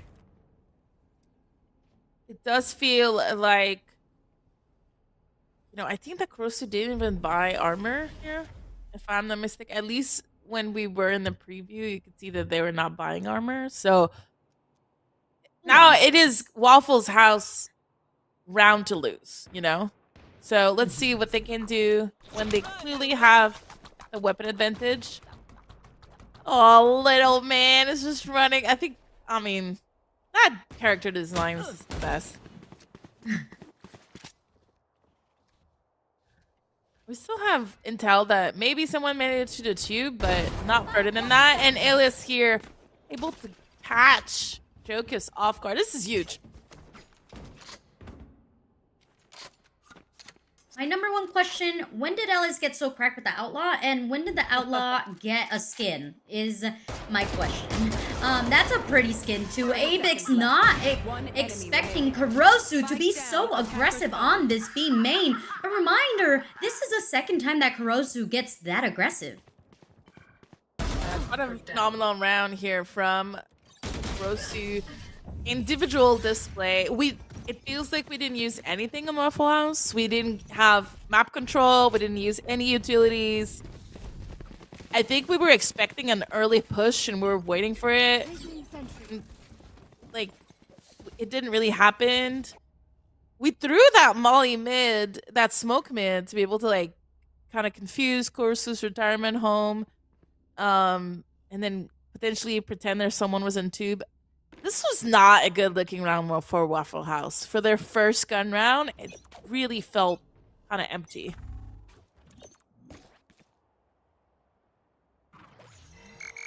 I think it's also that Kurosu's retirement home is being really aggressive and really setting the momentum of this matchup. Kurosu gets caught up in the yellow cargo, falls down, and finally it's Waffle House who's able to maintain number advantage. The plant, though, doesn't go through. Poor Wingman fell in the process of trying to plant the spike. So now this leaves in a very hard position for Waffle House. They have to go collect the spike and also go plant it. Thankfully, numbers are going in their favor.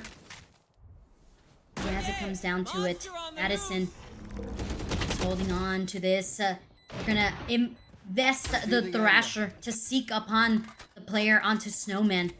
Well, there is a little bit, I don't know if there's full information that there's a flank, but I think they kind of know. Last player standing. 3 gone. Yeah, Baddison is gonna have to ace here to win this round. 1 versus 2 at the moment. Post plan is looking good for Waffle House. We're gonna have to swing together. We're not sticking, and I think that intel has been gathered. And Abby here with the 3K, huge first entry frag from Abby. I mean, she was doing wonders on Ascent, even though the score wasn't in favor of her team. And you know, prior to this round, she only had 1 kill, so huge round. I would have expected Waffle to be a little more deflated after losing round number 3 in such a rough fashion, but they came in strong in that one and looked great. That's what you want to see. You want to see the change in momentum. That was a thrifty also, Miss Harvey. I don't know if you just mentioned that. I might just I did not. Kind of. It was a thrifty, so it kind of injects that adrenaline that's like, okay, we can actually do this. Avix brings out the op, doesn't get the elimination, gets the damage, but thankfully we have the buddy system happening here for Waffle House. And they are already finding more comfort onto this B site. Little did they know is how many players are already onto that B site. Yeah, we do have a completely open A. I mean, Stray here with the mid push, getting flanked in that tube. She's probably upset a bit. Probably like, where is my team and why am I getting flanked here? It does mean that Kurosu expect now people to be into A. We're just going to split up like a 2-2 situation here. So I think we still have a turret or grenade in tube. We're close to mid, so we're going to have a pretty rough fight coming up soon. We do have a wall, so potentially we're going to keep walking as far as we can. Gecko, I mean, Wingman has not been able to plant once here, so let's see if he's able to do it this time. Little Wingman. There we go. We have our first Wingman plant. Oh, such a quick response here from Rozu with that Hunter's Fury. That was quick. That was a quick, clean retake. And you said it. I feel like we should start a counter of how many times Wingman has been eliminated in the process of planting. Because I feel for the little dude, man. I am so sorry. I am so sorry that you keep going down. But Hunter's Fury, chef's kiss. You know that someone has to play yellow. There had to be that communication from, I believe it was Kurosu who was still around, that was like, okay, or no, Maybe it was Saika. Saika was around saying, hey, this is where they planted.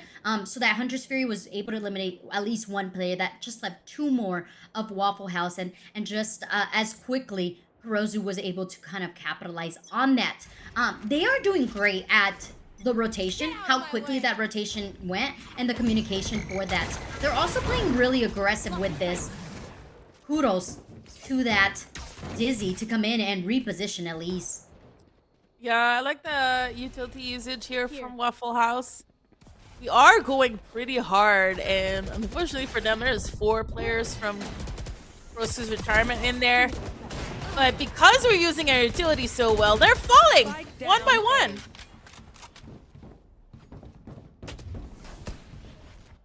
The late flank, Reyna has potentially so much here that they can do. That swamp grenade exactly where the planter is at. Wait, did it not I was blue? nervous for a second. Yeah. Oh, it didn't pop. Oh, we broke it. We broke it. There it is. Kurosu. Oh no, Kurosu's still alive, Eve. Oh, this is dangerous. With 2 Leers in the back pocket as well.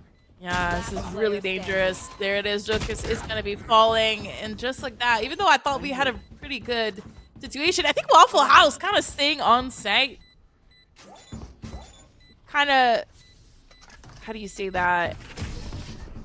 At the mercy of Kurosu's retirement retake. Like, we need to push somewhere here. We need to take something aggro together, maybe. I like the round overall you have for Waffles. the numbers. Yeah. Yeah, I think like the fact that they had the number advantage, they should have really capitalized on being able to hold off the spike. I think also one of the problems with the team composition that Waffle House has is there's no one there to look out for them. Like, there's no flank control. There has to be an actual player actively looking at the flank, otherwise you're gonna get flanked. And that's really what happened there. Kurozu was able to find the timing, get the flank, 0 communication that there could be someone flanking, and they expected all the players to flood from CT, but that was not the case for them. So that's kind of how that went. Also, that Molly being destroyed really affected the outcome of that round as well, because Omen was able to plant and able to remain alive for the time being. Kurozu, though, being the first elimination here on this round, already smells like a win here for Waffle House. It does with the Viper's Pit here. We're going to be planning at the edge, though, so it's kind of an awkward situation where it's just right outside the pit. You want more? Here's more. I'd be dying, though. You know, you need as many players alive as possible. It's only a 2v5-4, though, so Last player standing. chances are it's not going to be enough. And there it is. We have a 4 kill from Omen. Huge round. Yeah, Oh, Apex Mavex. is like, okay, I gotta warm up. I gotta warm up. This is it. I'm awake. Hello, good morning. I'm here. Technically afternoon, huh? It's alright. It is It's morning for someone out there. It's morning for Australians. Let's go. All right. There you go. Yeah, Good morning, Kurusu dying first. Huge, huge, huge, huge. You know, so maybe it's the play, but take a look at what we're going to have right now. We're going to have a hell of a fierce battle towards B. They don't want that to happen again on Kurusu's side. And fortunately, Waffle House is like, let's do it again. So it's war. If it works, we gotta continue doing it this time around. They didn't expect the aggression of 2 players of Kurozu. 3 players.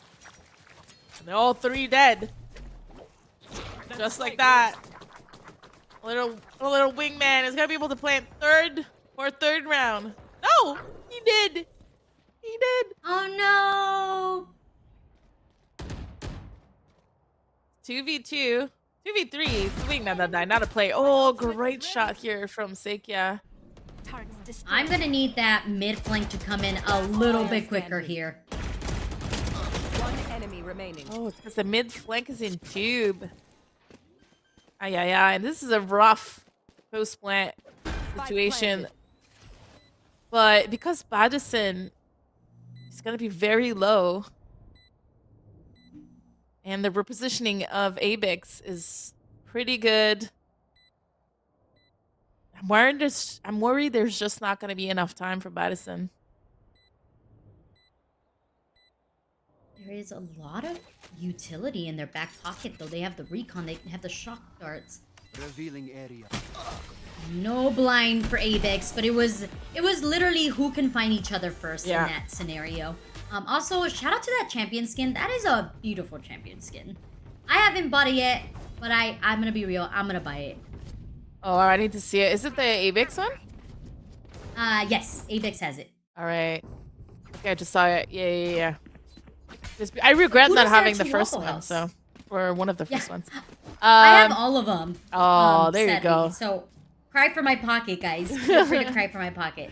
This time I won't be coming out of my pocket. I actually have extra Valorant points. But anyways, that's not the point. The point is, Waffle House are bringing it back. They've got the rhythm. Yeah. They're reading the manuscript. They know exactly what to do against Kurozu. And just to spice it up a bit, they're going to aggress onto this mid site. The only thing that is holding on to mid is that movement bot. And the movement bot is below tunnel. So they are actually have the time to walk up this mid and come into contact with Psychia, who's kind of wondering, okay, are they here? Are they not? Just about to peek.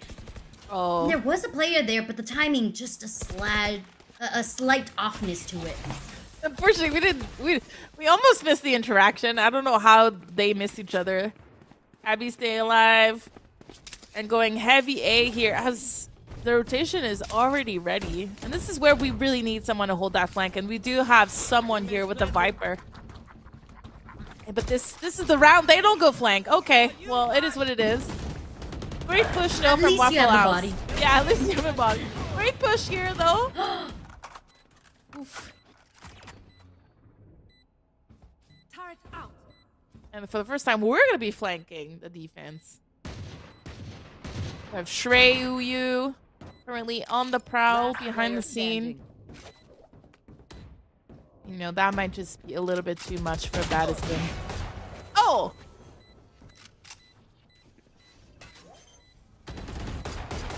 Okay. Oh, Madison knows. One enemy remaining. Oh, but the time's down. Okay. Nonetheless, Waffle House had that because of the timing, but it did get really scary there for a second. Had the spike not been timing down, this could have potentially been a really great round there for Kurosu's squad. One thing I am seeing a lot from Waffle House is how confident and how well they are taking their fights. They're not swinging solo. They're making sure that they have a buddy with them. And also, you mentioned it as well, having a player flank and watch the flank was crucial to this that specific round. Now that they're going forward, they have the economy. They also have a lot of ultimates in their back pockets. So they're gonna go and hit that B site. And this is where you have a little bit of doubts coming into Kurosu's retirement home. An Avex falling here, I think, is really a really big mistake from Waffle House. Now you know that there's nothing A, and then everybody from Kurosu is able to stack that B. A push though. One enemy remaining. Not a bad push. Oh, this is winnable. We have the spike. Absolutely. Oh my gosh. This might be awkward. One enemy remaining. Oh my goodness. Scanning ahead. Madison's like, yeah, I did that. Yes, indeed, I did. That shot, it almost, on the screen of Nyx, looked like Nyx was behind the wall. But Madison got the wall bang damage. And because of Abby 2K doing so much damage already to Madison, they were able to collect that elimination. But that could have gone so different had they just given Madison the 1v1. And you said it was really well played there by Waffle House. They were able to take the site and get some trades. But in the end, it's the individual plays so far that Kurosu have been able to make that has worked wonders for them. But Abby trying to flip the manuscript. Yeah, we're putting pressure at B and at A right now from Kurosu's retirement. Waffle Home is going into that split B. It's pretty much the only avenue that they had. They're trying to capitalize it. But unfortunately, with the light weaponry and now There's no way that Trey expects to push B. This is the second time, Miss Harvey, that we go into a 2v1. Yeah.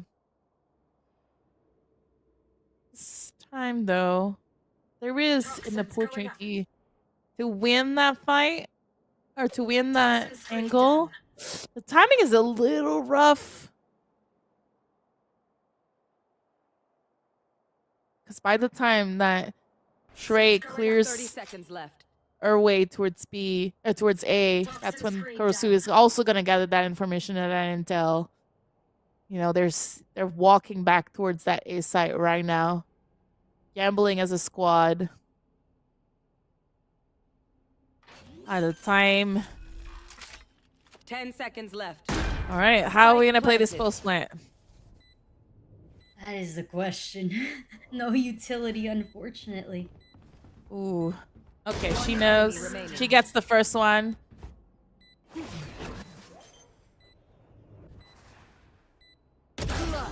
Oh, my goodness. Wow. Close.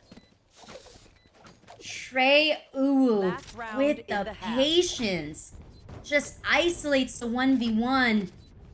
And also, kudos to Elise, because I thought that they were going to stick to defusal. And they actually were sticking to defusal. What am I saying? Yeah. But because they stuck to defusal, that allowed for Shrew to be able to be like, all right, I'm just going to eliminate you and get this high ground.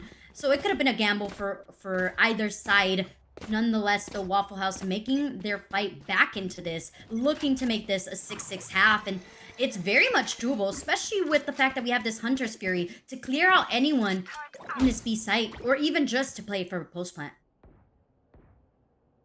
Yeah, I'm still shunned a bit by the fact that Waffle House was able to come back into this round. I think Closer's retirement played that really well. And this is where watching the flank pays off. Focus with the double, now the triple. Kind of making gosh. Kurosu's retirement home pay. This round is not over, though. Like, I can see Sakaya getting a double here. Last player standing.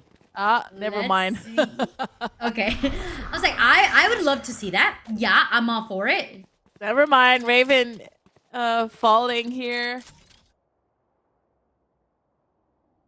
Worst outcome that could have happened for Kurosu in this round. It does mean that we're going to plant the spike. And we're hunting for Sakaya. Oh, Sakaya didn't even get a shot. Sakaya's like, guys, okay, I'm down. There's no retake. I don't even get to play my lockdown. But we're gonna swap a room. Now, the big difference with Kurosu and Waffle House is gonna be the fact that, number one, we have the flank watch. We're gonna have the movement bot. We're gonna have the KJ turret to be there. And this rounds like this might not be happening there for the side of Waffle House. They're not going to be as aggressive on the flank. But for the side of Kurosu, we have those lineups as well. We have the Soba Darts, we have the KJ Mollies, and the Viper Mollies as well. Are we going to see that? I know I talked about that the previous series, but these are experienced players, so I wouldn't be surprised if they have those lineups already down to the T. So I am expecting to see a lot of that. That's going to call for Waffle House to not give up the site or to be very, very aggressive as well. Battle to the death on this mid here, Miss Harvey. Yeah. Everyone, almost everyone was there. 8 people out of 10. But no one falls. I'm just going to rotate back towards the B. Do we have a Viper wall drop? We don't have one yet on the attacking side. I don't even know if we have the money for it, to be honest. There it is. I think the lineup is happening right now. So we kept it a little bit later, possibly. Yeah, there it is. We kept it a little bit later.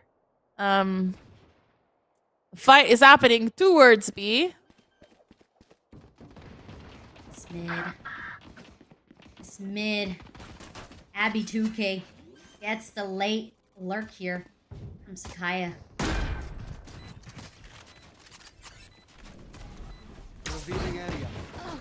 There they are. Really good blind. Oh, here goes the little dude. Will they defuse? It's holding, it's sticking, and Joke is able to eliminate the last two while Gecko's little wingman comes through with the defusal. And I think that's the first defusal with the wingman that we've seen today. Yeah, and educate me a bit on the Gecko. So wingman, even though Nyx dies, wingman is able to continue the defuse. Correct. Okay. That's pretty cool, actually. It is the first time we get to see it. It does feel also like, if you take a look at Kurosu's retirement home, they don't have a Sage Wall, they don't have a Gecko. Like, the plants are gonna be a little bit rougher, the post plant as well. We have a couple lineups. You know, we have three agents for lineups and post plants, especially towards A. So we'll see if we're gonna utilize that. But the initial plant might be a little rough. Take flight. Must be aggressive and get onto the site. And you do have two duelists that are doing that right at this second. But even with that, look, they give up. Team Waffle House is giving up a lot of space. And I don't know necessarily if it's because they feel confident with the retake, but so far, right now, they are being successful with just Abby 2K getting a 3K, looking for the 4 with the last remaining player. Falls to Raven. Needs to gather the spike as well. Okay, I was gonna be like, my train of thought here was, why are we giving up the site? We have weapon deficiency here for Waffle House, but I guess it was just, let's see if Abby can just hold it down, and then we just assist, and that's exactly what happened. Yeah, it was pretty clean cut here. But we're going into the bonus. We saw the Outlaw pay off pretty well for Illis in the first couple of rounds on this map. So let's see if Waffle House is able to do the same. Boat scan's been thrown. And we're so aggro on Waffle House outside of B. Nyx is fighting in attacking spawn. He's gonna fall. Well, they're gonna fall. But hey, that was really quickly aggressive. Here's where the knowledge kind of comes in, Miss Harvey. It's the fact that Rosu's team knew that they already had someone on the flank. So they aggressed onto the site, planted. Now you see that we have one more person watching, making sure that everything is A-okay on the flank. Quickly rejoins with the rest of the squad, but still looking out. Avix needs to make a miracle happen. Does manage to get one. Abby 2K firing on all cylinders, able to get another, and it's gonna be coming down to 1v1 recon directly into the smoke, and it's Faddison. Already twice we see that Faddison has that gene clutch. Yeah, I like Faddison in these clutches. They've been doing a really great job. I can't even believe Waffle House came back into this round, so you know, it got really close. In the end, it feels like Nyx might have, you know, or that she might not know that, but her death might have been crucial in that 1 versus 1 at the end, and she could have stayed alive. But it did hurt the economy of Power's retirement just a tiny bit. Everybody fell except Faddison. Even though we're gonna be able to buy this round, you know, could make a difference in the next one if Waffle House is able to secure it.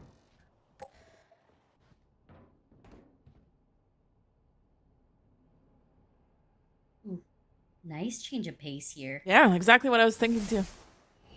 They're just like quietly walking up. Finally, we use that Viper's Wall. That's one thing that you pointed previously as well, was the fact that Kurosu's retirement team don't use the wall as a conditioning tool, but more like an assist to get themselves onto site or post plant, right?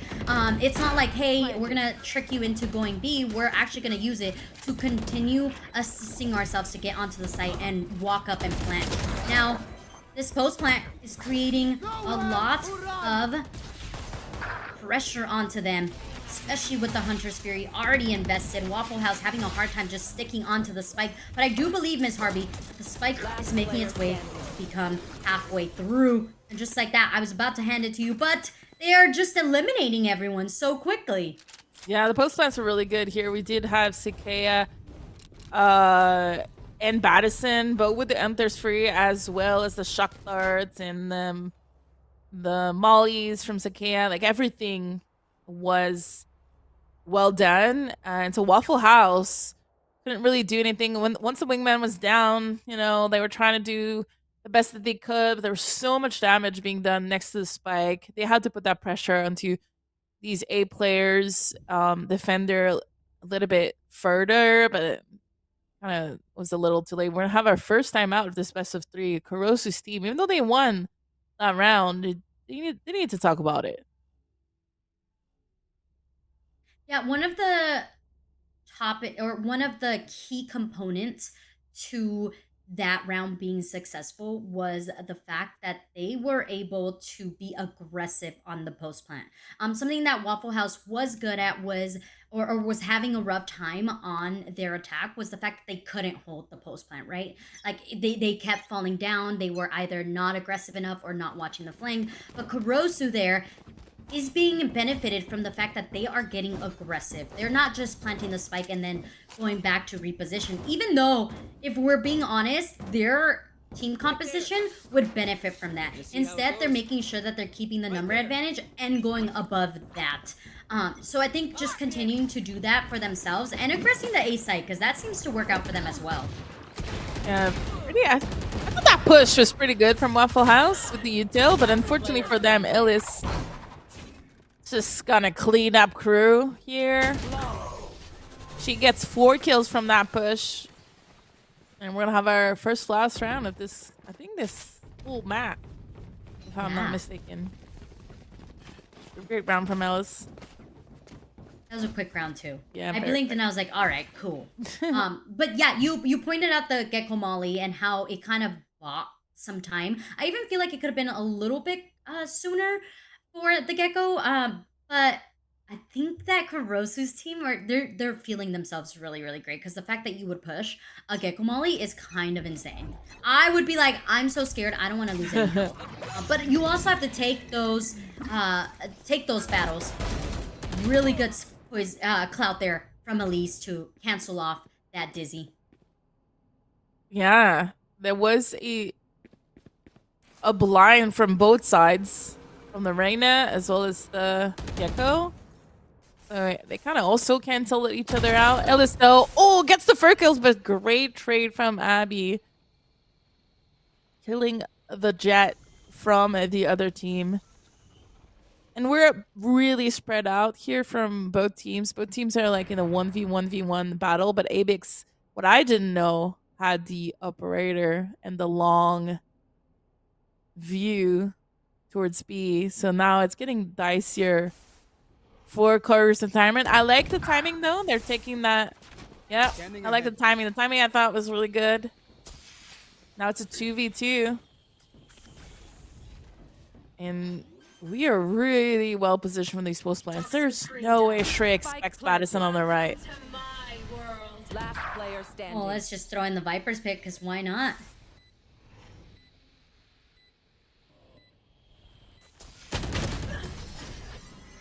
Yeah, really great post plant here. Unfortunately, Abby falling. And this is where it gets very, very difficult, right? Abby had a great round, and then in the 3 versus 2, you have to be able to gather that intel and fall back. If you fall here, you go from having a player's advantage and almost like guaranteed a win to pretty much giving the whole round to Kurosu, because in that 2v2 post plant, it's so much easier for the attacking team to win it. This is an interesting round here, Ms. Harvey, because also, okay, you're talking about, okay, let's play this smart. Let's make sure that we gather that information. And right now, Waffle House decided to buy up here. They are very low in economy. If they lose this, they're having to save that following round, essentially giving up 2 rounds if they were to lose this one. Shrew kind of canceling that, and Abby as well. But this round specifically is very important for Waffle House, unless they want to be in a very hard economy round for the following last 2 rounds that could potentially be game rounds for Kurosu. One enemy remaining. Ooh. Okay. The Raven at an angle here, but Abby with the 4K, really beautiful round from her. Kind of needed it. This was gonna be, like you mentioned, a really rough round. If they lose it, they had 4 spot, and it started pretty good for Kurosu's retirement home. But I thought they had the right read by going quick, but unfortunately for them, Abby. Her aim is ready. Her aim is on point today.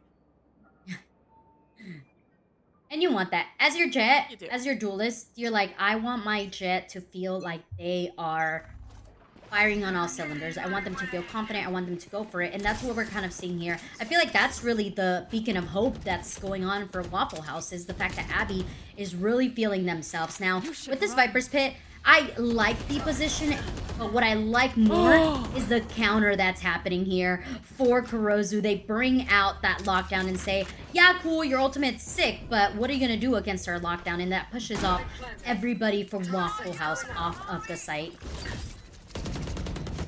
Yeah, we also had Shrey die through, like, from a shock dart, so that's definitely gonna hurt. Silence.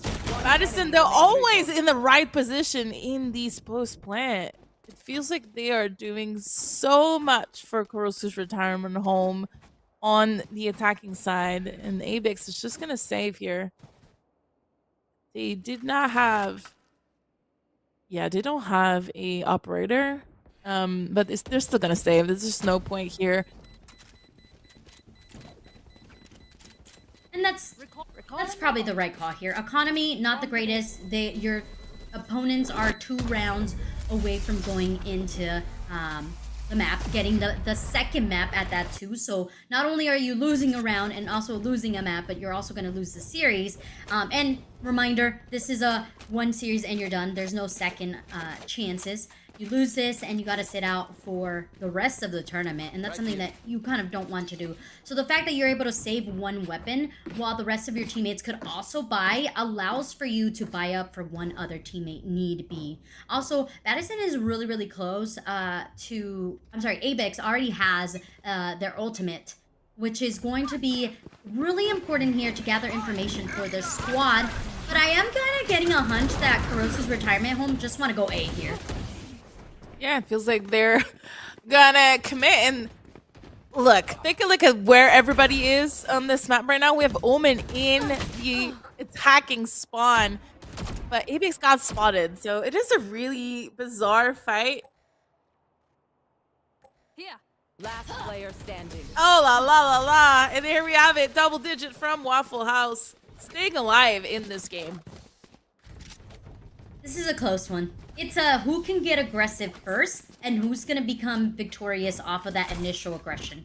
Last time we saw Kurosu manage to not only like skip over the mosh pit, but get the 2 initial first bloods. And now this time we saw the exact opposite. Waffle House got the blind, was able to capitalize with the Blade Storm onto Kurosu's retirement home, and then they were able to just like bully them into the spawn. It seems like that's not going to be the case here, so you guys can take a breather. Feel free to breathe it out here. Just information gathered there from Waffle House as Kurosu is also trying to gather themselves some information. Look exactly where the spike is, Ms. Harvey. And it looks like we're slowly taking over that B. Good kind of fake utility here from Kurosu's, because there's an aggro mid trying to flank that A, and there's 2 players at A, but that wall is going to confirm that Kurosu is going towards B, and getting the kill onto Shrey is huge. We're kind of off position here from Waffle House. What I thought was going to be a good defense round is falling apart. Jokis in a 1 versus 5 here. No one fell, barely took any damage. And Illis, she's gonna get the 3rd kill of that round. We've been talking about Abby the Jet, but Illis the Jet is also doing pretty good. Yeah, I mean, when your teammates are assisting you as well, like look at like the number of assists on everybody on Team Kurozu. 5, 4, 6, 5, 3. Everyone is assisting in some way or another. And that allows for your duelists to kind of shine. I also wanted to give kudos to Team Kurozu for changing the pace of momentum and actually changing the whole site in general. They went over onto that B site with little to no noise, and again, keeping that Viper's wall until they absolutely need it, until it's dire. Now this B site has allowed them to get the first blood once again from not only the one and only Kurozu, this Reyna just going in and getting those eliminations for their squad. Now it's just gathering the map space. Yeah, they have map control. They have the spike planted. They're crushing Waffle House Player standing. at the moment. And Abix, 5 HP. Oh, they're going for this. All right, okay. 1 versus 2. I mean, it's still winnable. You think so? 5 health in a dream? Okay. I mean, the time is I'm kicking. gonna hop on that copium. Time is kicking. Whoa! They saw the gun. Attackers win. I wanted to hope, I wanted to dream, but it's Kurozu's retirement home, who don't even look like they should be in a retirement home. They should be on the main stage. They look like they're blazing through the course. They had no fear in sight after those initial swap of the map. I mean, we talked about so many teams, or so many players of Team Kurozu, Ms. Harvey, but like, who for you was it like, okay, they set the momentum for the rest of the squad? I mean, Kurosu played really good. Sometimes like clutching and coming back into these rounds, but for me, the post line from Madison on this map, kind of solidified the deal here, because in the end, if they don't win the 2 or 3 post plan that Madison gets 2 or 3 kills, you know, I think Waffle House wins this map. So these both post plan were really, really important. In the end, it was a really close round. It was a close map, excuse me. And this is the one that Kurosu honestly should not have won. And so these 2 players for me were really key, but we saw it throughout the whole, I would say, series though. No one on the scoreboard was behind. You mentioned the assist, but it was more than the assist. It was like the kills. It was pretty much everything. Like, it was really a well done affair from Roster's retirement home. And even though Waffle House maybe has more experience playing together, because we've seen them in GC and whatnot, it did feel like individually maybe a little bit the ceiling of the skill was just a little bit higher, allowing kind of Kurosu's team to steal some of these rounds. Yeah, so close, but it makes me really excited for going forward, because if we're seeing this at the semifinals, what's happening on the other side is the real question, right? Who are they going to go up against? Because now Team Kurosu's retirement home have solidified themselves into the finals. Who is it that they're going to go up against is the real question. Nonetheless, I think that both teams did phenomenal. I'm really excited to see kind of what the growth that happens for Team Waffle House going forward. There's going to be more tournaments. I'm sure they're going to be a part of them. And they have the fundamentals. I think the fundamentals were there. Like you mentioned, it could have been that individually as players, Team Kurosu just flourished a little bit more on this specific tournament. But the ideas were there. We were head-to-head a lot of times. A lot of these rounds went 2v1, and it could have gone either way. It could have been the isolations, it could have been the gunplay. Regardless, it was close, and Waffle should really be proud of themselves. Yeah, I agree with that. I think there's definitely lots of potential from that team. And again, you either win or you learn. And with that best of 3, they're going to learn a ton, especially for the next Game Changer qualifier, because I think that might be the biggest tournament that's coming up that Waffle House will have a chance to compete in as a squad. Well, just like that, we're going to have our second match of the day, first best of 3 over, and I think that means that we're gonna head into a short break, because after the break we're gonna go into a third match this is going to be a 4 seeding for the grand finals. So we have 2 teams who are going to qualify, and we're excited to see who's going to come out on top for the seeding. So stay tuned. We're going to be right back right after this.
welcome back to the Supergirl Gamer Pro event.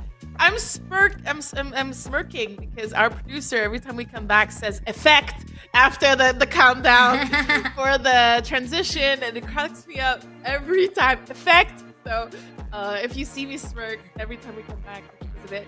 Eve, we had a really good best of 3, but it seems like the next one is gonna be hella hype because we're heading, actually, I misled you guys. We're not doing a seeding. We're actually going on the other side of the bracket. We waited. These two teams waited for this match to be over so that we can play it. So let's take a look at these bracket that I'm talking about.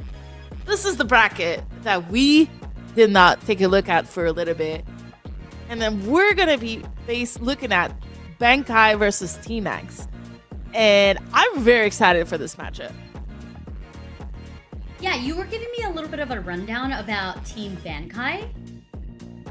Yeah, I was. Do you want me to do it again? Yeah, that's fine. Yeah, I think we would all appreciate the rundown. Okay, so before we take a look at Bankai's roster, I do believe they might have been seed 1 in this whole tournament, by the way. It would make a lot of sense because when you take a look at the roster, you guys will understand what I'm talking about. No surprise here for Form GC making it to probably the first team of this tournament in the grand final. It seems like it was a pretty quick affair. I don't know if we have the other side of the bracket ready. If we do, let's take a look at it. There we go. Kurosu Retirement jumping into this final as well. And it feels like Mezzo's Millions are retro real. Either they're a little bit late and struggling. That might be because the game is really close. So that's really interesting because we expected Mesos to also kind of have a quick 2-0 towards the end. But okay, I don't want to jump right into Bankai's. Let's take a look at their roster here. Avery, Panday, Panini, Carrie, and Supercat. I mean, if that's not a hype roster, that's crazy. I don't know if it's just for fun this weekend, Eve. I don't know if they're playing or potentially try to play as the squad into Game Changer. But the comeback of Panini in a few couple of months, Avery and Pende have experience playing together, and Carrie and Supercat kind of the same. So it looks like, I mean, 10X had a great showing, but it's going to be a really difficult game for them. I feel like it's going to be a huge... I don't want... Okay. I'm having a hard time with not wanting to, make 10X the underdogs because they've obviously shown us that they are capable of showing really good team chemistry and really good synergy. But I feel like Bankai, just knowing the experience that this team brings, they've played against the best of the best in the league, in the Game Changer scene. They have competed at the top-notch level. So I'm hoping, all right, that there isn't a huge discrepancy, but I would not be surprised if there is. But I still, I want to hop on that underdog story of being like 10X could really take it to them and be like, this is why tournaments like this are so amazing, because they could showcase all of the upcoming talent that's going to be coming into the Game Changer series. So I with the information that you gave us, it's hard not to be like, oh my gosh, this is gonna be a teacher versus student kind of map. But I still have hope, all right? And I want you guys in the chat to also have hope, because like I said, I want it to be kind of like the story of here's new faces that you need to be looking out for. Yeah, I'm looking at on VLR right now because feel that I wasn't sure if they were a squad still, but Bankai actually played with 4 out of these 5 players in the latest Game Changer event. And if I'm not mistaken, it was like Bunny B instead of Panini, and which are both really great players. And so it feels like they have experience as a squad, potentially over a month playing together as these 4/5. They also have players who've known each other for years. And so yeah, I wouldn't be surprised if it was seed 1. If the producer in the chat could confirm if they were seed 1 in this tournament. They just look so good on paper. So it's gonna be really, really awesome to take a look at them. Yeah, I'm super excited. And we can talk about the map now because we also have a pretty surprising map pool. It seems like we're gonna jump into Bind first. Yay! I'm excited for buying. Number one, we're getting really treated because we got to see Icebox twice, but also on top of that, we get to see new maps coming in. Bind, very, very fun map. I quite enjoy it. I think it takes... A lot of people are like, I hate the teleport. I personally love the teleport. I think like it's a great way to, number one, quickly rotate, and number two, throw off your opponents. Throw in a little bit of your utility in there and kind of throw them off. But then on top of that, I'm not the happiest about this, but like Ascent's also going to be map number 2, which is going to show whether map number 1 was just like one team's really confident in that. Like Ascent, everyone should be confident with it. It's like, how do you bring something new to the table to kind of throw your opponents off, I feel like. And the Decider map being Abyss. I wish that map number 2 was Abyss because we haven't got to see Abyss. So if you're a team that's going to compete next week, or if you're a team that's currently playing, please give us Abyss as map number 1 so we could be excited and hyped just like everyone else in the chat. I mean, get your reps on Abyss so that you can get ready for the next Game Changer qualifier. You know what I'm saying? Do it with us. Do it with us. But I do have a confirmation that in their group, at least Bankai was ranked number 1, so it makes a lot of sense.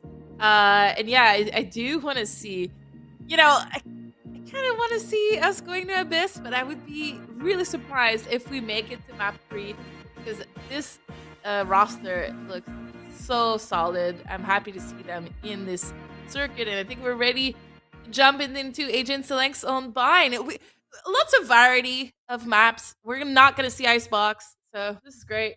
Changing it around. It's the second time today that we get to cast an axe, so that's also good for them, getting that casting rep. Take a look at these agents, though. Yeah, they get to hear our voices twice when they VOD review. Yeah, exactly. Also, if you have any feedback for us too, feel free to message me about that. Because I love hearing like the aspect of, because you played competitively as well, so it's really nice to see kind of a train of thought from someone who's just like spectating your game, rather than knowing like the deep dive of like your coach. Your coach knows like the nitty gritty of things, but like to be able to have someone be like, oh, this is something that we didn't like. The beautiful thing about us having different brains is the fact that you get to see things differently, from a different point of view that maybe you didn't think about. So that's also what has to do with agent select, is like, how do these players feel more confident? I mean, cute Asa is over here hovering Yoru like they want to go for the double duelist instead of going for the double initiator like Team Bankai is doing. That could potentially be a thing. Actually, just kidding. It seems like they might go double initiator, but with the difference of, okay, you guys are just baiting me. I feel appalled at this point. I was like, okay, double initiator, I like that. It's going to be the difference of who has a better double initiator combination. But no, instead, we are going to go with just the Sky. Are you surprised? So, I don't know if you heard about this, Miss Harvey, but like, Sky got a nerf. Yeah. Do you see any difference with Sky over the last time that you casted Sky? That's a good, I think, for me, Gecko really took over the scene over Sky. Like the slight nerf on the Sky really helped Gecko. Yeah, I want to say at least I follow Game Changers a lot more than the professional scene. I think you follow more of the professional scene, but in Game Changers, Sky has been really almost non-existent since the nerf, even though it was like not too big of a nerf. It's just gone. Wow. What about you? Yeah, that's interesting. Yeah, no, I've seen, surprisingly, I feel like Sky still has been kind of hovering around and still being used by teams. I think I even have heard that it isn't that big of a nerf. Like it's still I think it's all in the players, all in the player's head. Yeah, It's possible. Interesting. Possible. That's interesting to kind of hear that. So we did have a player crash We apologize for the delay, but you guys get to hear us talk about all these new changes as well. I want to talk about the new agent that's coming out. I know we like, I actually have been very good at not looking at any leaks. I don't even know if there's any leaks. So maybe I'm just not seeing any leaks and being like, oh, there's no leaks. But I do know for a fact that a new agent is coming out. Have you heard anything about the new agent coming out? No, I'm a bit like you. I wait for it to be in the game because I follow my team practice pretty closely, and so we don't speculate too much about the future. We usually speculate Okay. like, well, not speculating, but we're usually focused on like, okay, what can we do now in the next tournament that we're gonna practice and compete. And so I'm not this crazy Valorant intel fan who knows everything about all details. um which gives me a different perspective on some things, like you mentioned it earlier, you know. But that being said, I'm always excited for these new agents. I do feel that sometimes it's getting a little bit overwhelming for new players. You know, we thought Mm. we thought, hey, this might be a problem eventually for the new players, a bit like League of Legends, where there's too many agents, the characters in League, it gets overwhelming. And I know that there's rumors that at some point we're gonna have pixel or bans, character bans, in the competitive circuit. So that might be pretty exciting. But I do think, since I don't play as many Valorant as I would like, because of work, when I do play it, I'm overwhelmed with, you know, the geckos, all the kind of things that the people can throw in my face. It's much easier to spectate it than be in the game and be at the end of it. Let me just tell you. It definitely is. It's like, okay, did I just get pinged by like my own teammates thing, or like is that my teammates gecko? Like I could totally see that being the case, and I'm really excited about the agent bans in the future. I think that is a great idea. I personally really enjoy that because it kind of goes into the idea of not having the same agent team composition. Yeah. You talked about it at first about how like, okay, we want to see people being able to pick their own like team compositions without it having to stick specifically to the meta and creating their own meta. I think that is going to go hand in hand with the whole agent like ban and pick. I think I'm excited for it. I hope it does come true if that is the case. As far as agents, I feel like that's gonna be really cool because, as far as the new agent, I'm really excited for that because seeing a brand new face and seeing how it could change the meta Yeah. is what keeps the game evolving. I feel like sometimes we can go into like this phase, like for example, Ascent, very stale. You either have these agents or you don't, and like it's almost like you're forced. Your hand is forced as a team to play these agents, right? Otherwise, you're kind of giving away the upper hand. Or maybe like you can make it work, but nonetheless, it's kind of like you have to. You play know, these an agents. agent But that I think people use and I don't like, KO. I feel like KO is not that good an agent. I know it's like used everywhere, but every time that if I play with a KO on my team, they're useless. I just feel like Man. it's a really rough Oh, yeah. agent. And so you were talking about the meta on Ascent, and I feel that I see a lot of KO in Ascent, but I'm not a fan of it. I'm not a fan of KO, even though it's like pretty much a Counter-Strike player. That's insane. That's interesting. I guess I've never seen KO and been like, it could also be that your teammates are just stinky with it. I'm gonna be real. That's what it is. Your totally- teammates are not getting the idea of KO. That is totally But- what it is. Yeah, with the introduction of a new agent, I feel like you're forced to rethink about the meta of the maps and how that player either completely annihilates your team composition or maybe fortifies it a little bit better. So that's what I'm thinking about the new agent. That's how excited I am. But that's not the point. The point is Bankai and 10x are going at it on Bind with 10x already getting the first blood. Yeah, huge one too on Super Cat. The raise is out of the question on pistol. And so that's something you like to see. And we're gonna slow down the pace after this stat really quickly. We do have our raise who got a little bit lit. But they don't know that, right? Bankai doesn't know that. So they're playing a little bit passive. Gecko actually is in the site So Avery is gonna have a rough time here. Everything is gonna be thrown at them. They're gonna get the flash here as backup from their teammate.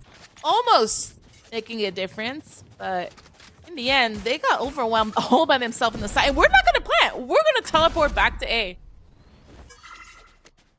We're already seeing the teleport gameplay here. 30 seconds left. This is wild. They had full control of the site. I don't know if it's gonna pan out. That flank though, Spike planted. with the Cypher, could be Enemy down. huge. But Bankai is able to crush One enemy remaining. 10x into the site. And they know where the last player is. Panini with the triple kill. I don't know about this teleport, Eve. What do you think? Oh gosh, number one, Hande. Okay. Panini actually with just the perfect headshots, right? Yeah. There's nothing you can do about that besides try to hit your shots against them as well. But I think that was the right call. I mean, they had the whole site to themselves. They knew that there was already players on CT.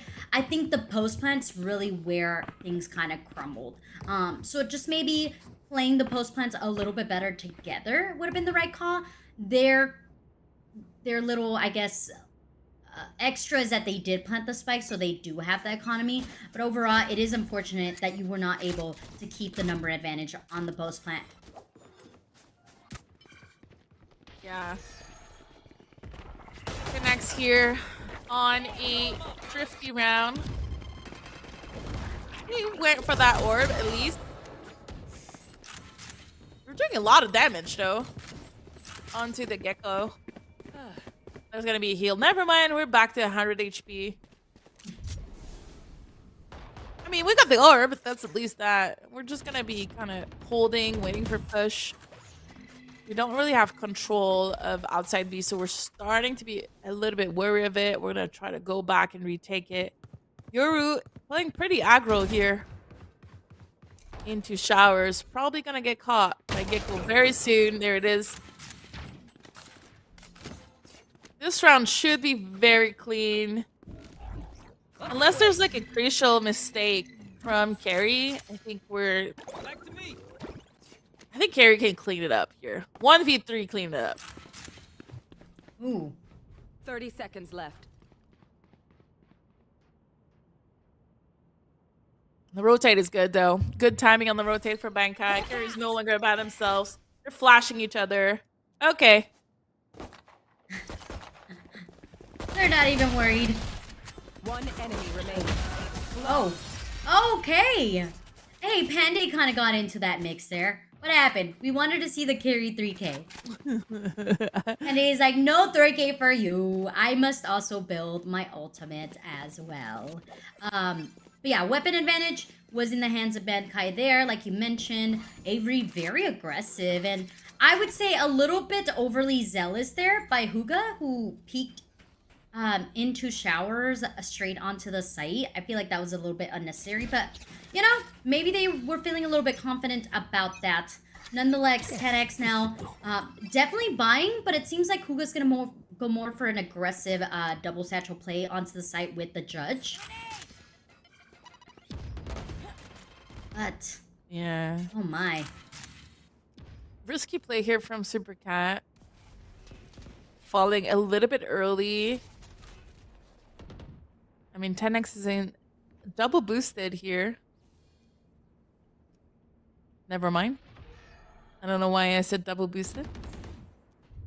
We're gonna have Nini getting the first kill for our team. We're kind of committing to the site without any util, so kind of a bit weird here from 10x. Time to hunt. Bringing that cat pretty deep. One enemy remaining. Oh, I don't think they were spotted. No, I don't think so. Blinded. Okay, now they're spotted. Yeah, a little bit of a bizarre thing. I think after getting the kill, I don't know if the plan was to commit A or if the plan was to do something else, but after getting the kill, we decided to commit A. It felt like our utility was either like timed poorly or not fully done correctly. Because I don't think Bankai did anything special here. They just kind of held their gun and got the kills, and they were not too much disrupted. They were not like flushed back. Seemed like a pretty easy shooting line for Bankai versus Stanex, even after Super Cat fell.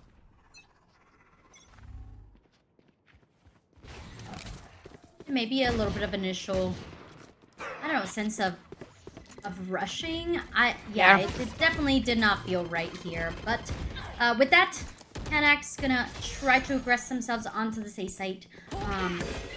But you can already see that Bankai's ready for it. Last player standing. Spike Yeah, down Bankai A. not giving control of that Yule at all, and Super Cat is gonna get a quadruple kill after falling early last round. It was a thrifty, you know, nothing too crazy about this round, but definitely coming out strong here. None of these rounds have been really close. Bankai is, even though they might be losing the first player or whatnot, he just like seems extremely confident, swinging, shooting, and winning almost all of their battles. Blinded. Trash is ready. Oh man, we're going to the good old default, see what we can gather here. Yeah. I do really enjoy how Bankai is consistently going for the ore points to make sure that they're gathering their ultimates. And they're just like you said, they're really doing a great job at just holding the angles and the commonly known angles as well. It's like, you're gonna peek from here, so I'm just gonna hold off on this. It seems like Bankai is just kind of reading Team 10X a little bit, and they're being really patient as well. It could be, you know, because of their communication, but also because of their experience. All right, 2 huge kills here from a 10X. 3 huge kills here. A Super Cat, unfortunately, kind of dies in an awkward position. Okay, now this is it. I do think this is a really good post-match situation, even though 10X had lost the first player into this round. Avery Up top. Dizzy has target. is gonna go for this. Eventually Enemy remaining. gonna get the kill on Feel in a 1v1. Saves the day for 10X. This round was a little bit over the place. I feel that there's potentially just a little bit of a overconfidence from Bankai here in that B-side. But, you know, they almost still won it. So... Yeah, I was sweating. I was like, please, no peeking. Like the flash from Avery, chef's kiss. Yeah. That Dizzy did its job. Spotted exactly where the last 2 remaining players were. I think the swing, like you mentioned, the swing from Hesse was a little bit messy. No pun intended, but Hesse with that swing was a little bit messy, and it was just because Unfeel was able to get the shot. Otherwise, I did have full confidence that Avery was gonna take that 1v1. Yeah, it was scary. So just a little bit of conversation from 10X being like, hey, are we committing to not swinging, or are we gonna swing together?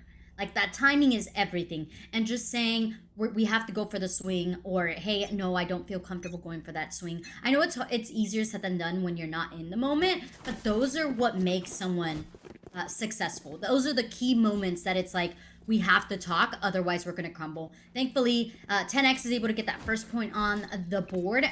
Their economy, as we can see, shocked. They need to win this round in order to be able to continue to fight. Otherwise, you're going to continue to give Bankai the leverage to continue to succeed and buy the better weaponry. I did also see a couple of ultimates in the back pocket of 10X that they could use to be victorious, but Hesse already getting the elimination on that duelist, no more paint shells, is going to be helpful.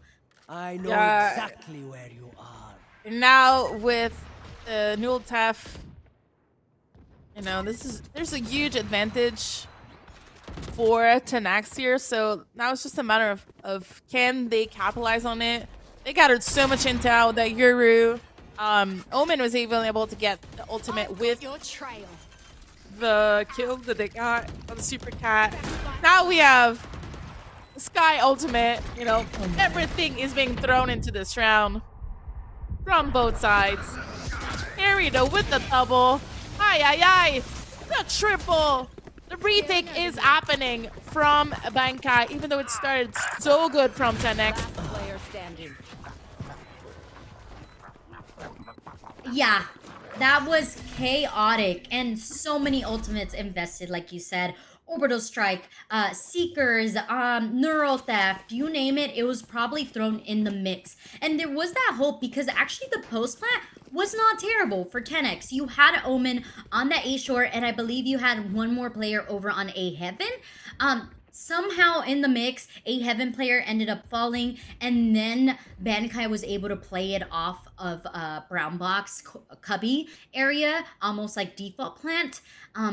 I think it has to do a lot with making sure that the timing is there. They didn't wait for the ping to come through. They just were wanting to take those 1v1s. And I think it kind of speaks on the... Cage triggered. On almost like the newness that 10x is as a squad, right? We talk about the experience. Their experience level isn't as high as Bankai's. And so far, you could kind of see it there a little bit more. Yeah, we're gonna go into a pistol rush on that short, and Super Cat almost getting an ace. We have these players on Bankai who are just like pulling 3 to 4 kills every round. It's never the same player. It was Super Cat at some point. It was Carrie.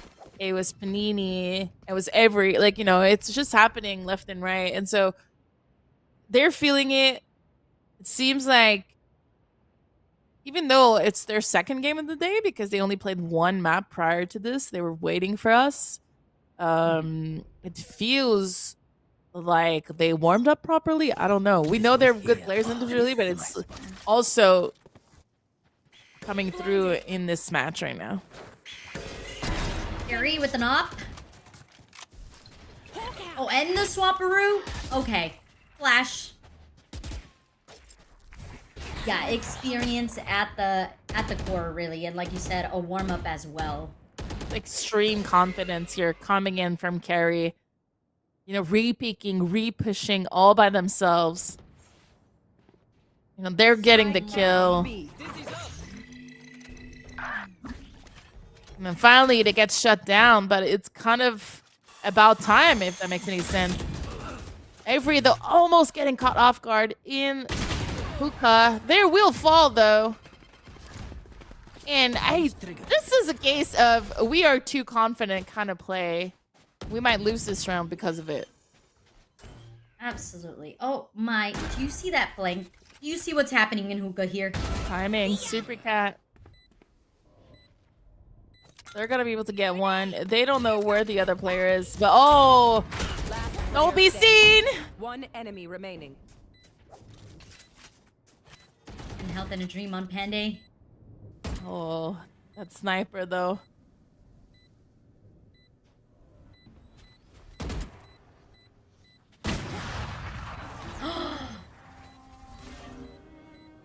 And that's on patience there, Miss Harvey. Yeah. Patience. Could have gone, could have tapped the spike, instead said, you're gonna peek me. I think they poked it, but we didn't hear it. But we saw the overlay pop. And so maybe that's what made Huga, was it Uga or SC? I'm not sure. That's what made them swing or want to like be more aggressive, because I'm like pretty sure they tapped it. Just because of the overlay, not because of the sound. I didn't hear it.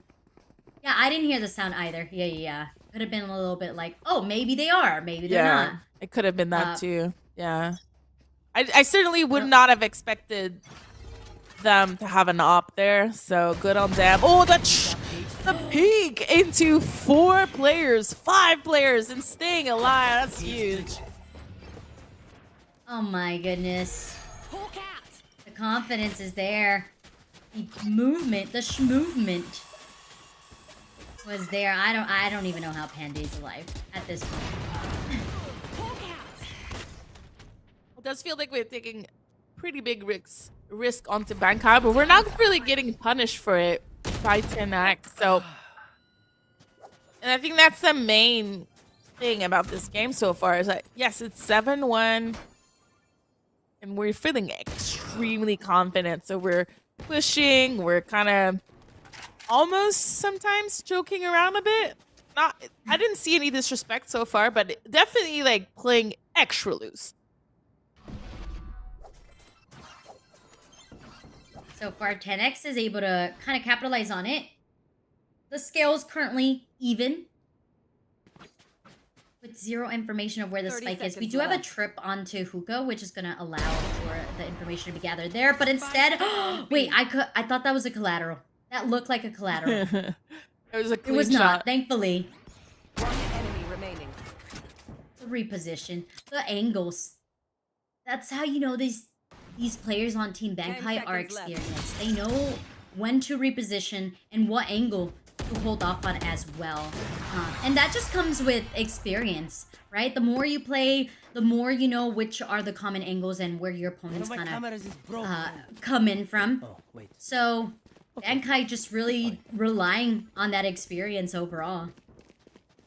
And we have 8 round here into Bankai's defense. These rounds are not all flawless. There's some rounds that are still winnable by 10x. But individually, Bankai is always kind of closing them, coming back into the round, winning a clutch. And we're going to be going aggro Uka here. Pendeo is going to try to get a kill again, but they are going to fall with carry as well. This is a moment we need to take the site. Utilize that moment here and try to do as much damage as we can. Super Cat here on the flank. They don't know. And Essie is watching the flank though. Spike planted. It's down to Avery. Needs to come down with the miracle. Fuga shuts it down very, very quickly. So, capitalizing on the operator playing in hookah, like three times in a row, right? Maybe I do see that overly confident aspect coming out here for Bankai. They're like, for sure, they're not gonna know that there's gonna be a op player in hookah for the 3rd time in a row, right? But 10x was like, no. All right, we've been caught out way too many times. So they're able to get that point on the board. They're also able to build up their ultimates. That's 4 huge ultimates that they could proceed to use to either take the side or play post plant. And it looks like we are going to be using the first one to open up the space onto A site. Ooh. Are we able to do anything with this ultimate? No, unfortunately, not even a scratch on Bankai. We do have a chaotic situation with a neural theft being thrown. Do you die here? Does it still pop? Yep, it still pops. All right. And just like that, the spike is gonna get planted B. Wow. That for sure fooled me. Yeah, second teleport play there of the game, Yeah. in case anyone was dying to know. But you talked about it. Yes, a lot of that utility really stalled out Team 10x, so they decided we're just gonna dip out of here. Now, key component is gonna be how do we play this post plant? Last So player far, standing. slowly falling apart with Avery being the tip of the spear here for Team Bankai. And although, yes, the creativity of let's not commit to this A site, because we know that 10x sometimes overly commits to a site, the rotations really worked out, but it was the execution on the post plant that really crumbled there for Team 10x. Yeah. They were also a bit outnumbered, right? It was a 4v3 post play, and so you really have to go for picks, especially versus a team like Bankai, who's really not letting you play these post brands. Which I think that's what they try to do, Helbo here towards B spawn, but I think Bankai was so ready. I think they used smoke to smoke it out. Anyway, it really forced 10x in a rough spot. And Avery with the first kill. I think that Bankai is running away with these entry frags a little bit left and right too easily, you know?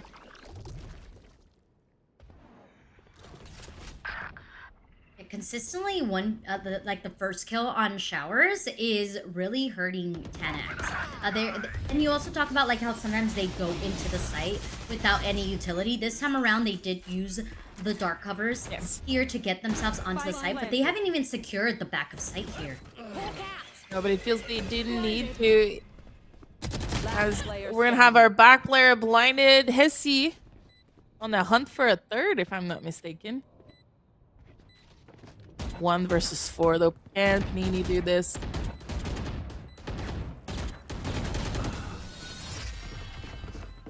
Okay, if I had seen Panini get that, I would have lost my marbles. I would have been like, all right, guys, let's really talk about the following round. 9-3, are you a fan of the 9-3 curse, Miss Harvey? Yeah, I think when you don't reach double digit, you feel the hope. You know, you feel that you can still do this. As soon as there's a double digit and you have like a really low number, mentally, I feel it's so rough. I don't know. I don't know if it's a mental curse or it's more like you win pistol and then you win the next round. It's already 9-5 and you're like almost back. You know, I don't know. Yeah, I think so I guess it means I'm a fan of the 9-3. What about you? I definitely am. I agree with you too. It definitely is a mental. It's like, okay, we just need 2 rounds to get back into the mix. And to be honest, 9-3, yes, it's a gap, but it's not the biggest gap possible. And I agree with you. Like, seeing the double numbers, you're like, ugh. So, in order to give you guys some hope here for our 10x fans, we are saying if you can get this pistol round, it would work wonders for you. Bankai just progressing on too long. Well, this is a really risky play here from Phoenix. We are gonna keep fighting in that octagon, even though we spotted 15,000 people rushing that long. It's 1 versus 2 though. Tanax was able to get way more kills than I thought they would, and we're gonna take the teleport. Oh, Peace out. oh no way. Uga's gonna take the teleport too? Oh well. Fury's pretty low though. It is winnable. Enemy remaining. They all made noise. It is completely winnable. A super cat though is gonna close this round with the 3K. Hey, you know, after that initial contact octagon towards B, I thought this round was already over from Tanax. So to be in a 1v1 situation, almost winning that clutch, not bad. That should give you hope. The hope hopefully is there. Huga, almost there. Almost quite there. Like you mentioned, there was a player, I believe it was Carrie, who was already low onto the site.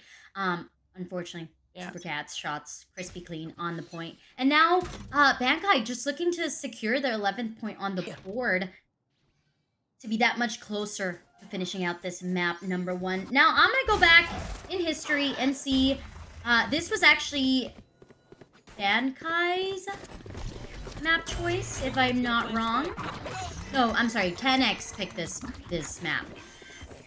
With that said, Spike planted. it could be a case. Now I'm feeding the hope here, all right?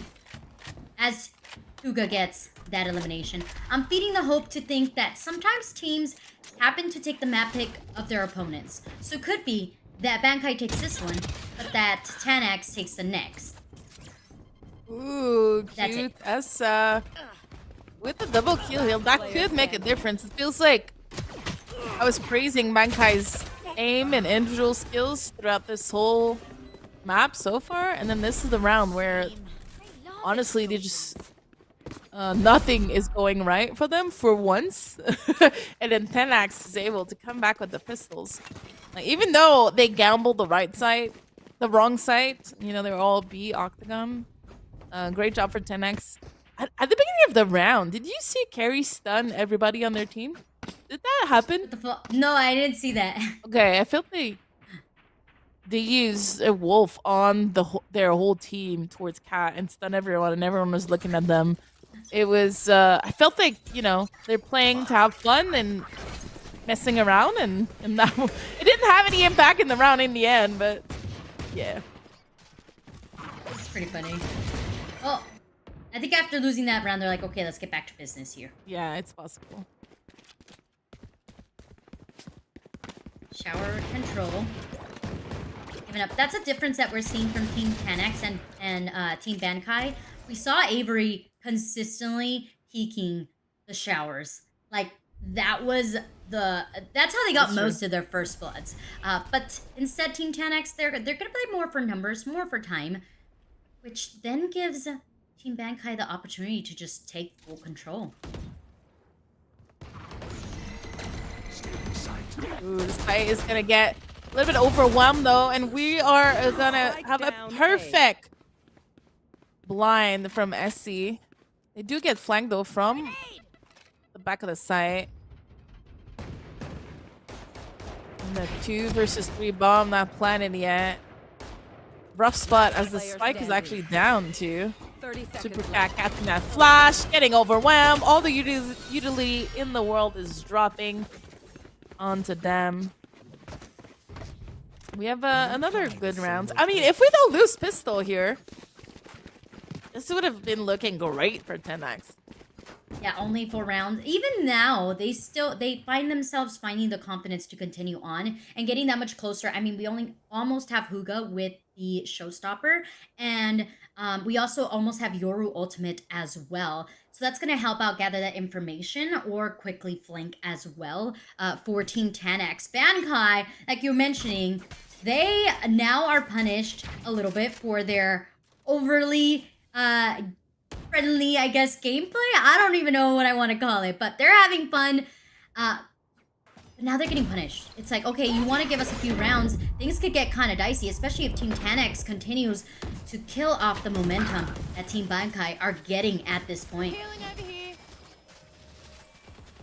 And that was a rough kind of setup for 10X. I feel that they blinded each other and kind of missed on the opportunity to get some frags here. And then I'm not sure where. Oh, so player. I know exactly where you are. Oof. They're gonna know that there's a lot of people towards B. They're gonna take the teleport. They're gonna rush A. I like the quick teleportation from Yoru over onto the A site. Like that rotation one was instantaneous. As soon as they heard the Tiki, they were like, okay. But it doesn't stop here. QAS like, okay, I'll take 2 before you guys go off. Yeah, good kills from QS, evening out the numbers in the game. Now with that kill from, I think it was Pende. So Spike is gonna get planted by Wingman. Hello, Wingman. That's gonna be a rough retake. The positioning from Bankai is pretty good. We have a Yuru though, able to gather some intel. Carry on the flank. Hugo is ready for it.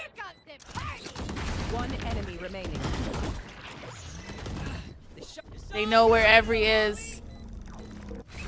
Oh, we're gonna stick. Oh, there's. 1 enemy remaining. I think they're detained. Oh no! Oh. They are! Oh, that was so close. I think Deep breaths and all that. there was that kind of communication where Q Asa was like, okay, I'm gonna get stunned, but Huga, you need to hold me to make sure that when that swing comes through, you're there to trade off from me. Unfortunately, Avery's shots are just too crispy clean. And you can't deny that. Like, when the shots are there, there's nothing you can do, unfortunately. But that was a really good play there from 10X. They were able to retake the site in a player deficit, and were almost close to clutching it out. Wild.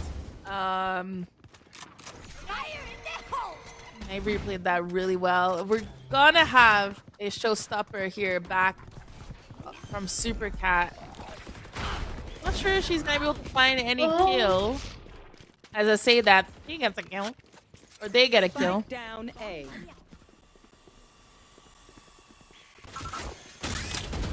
Oh! The good thing is, 10X has the spike on site. They have the spike, and now Huga also feeling very, very confident. Wow, Panini's life was over, and so she swings and gets 2 from it. Last player standing. Cage trigger.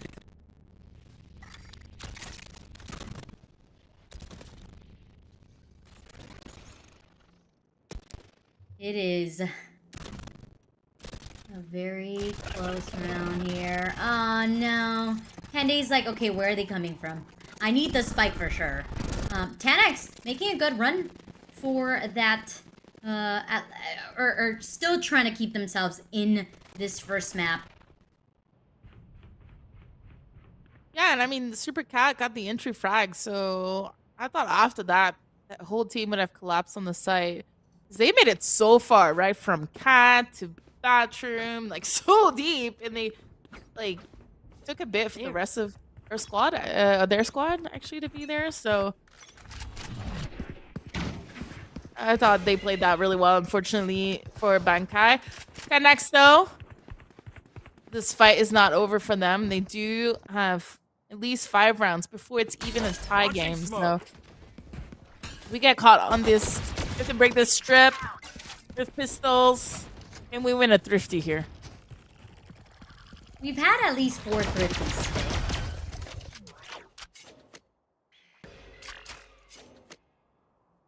We should have a running counter of how many thrifties we can mount in one series.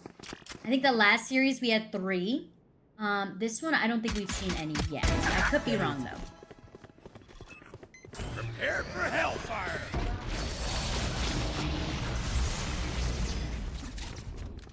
Very preemptive use of that ultimate. But if I can win sometimes and some space.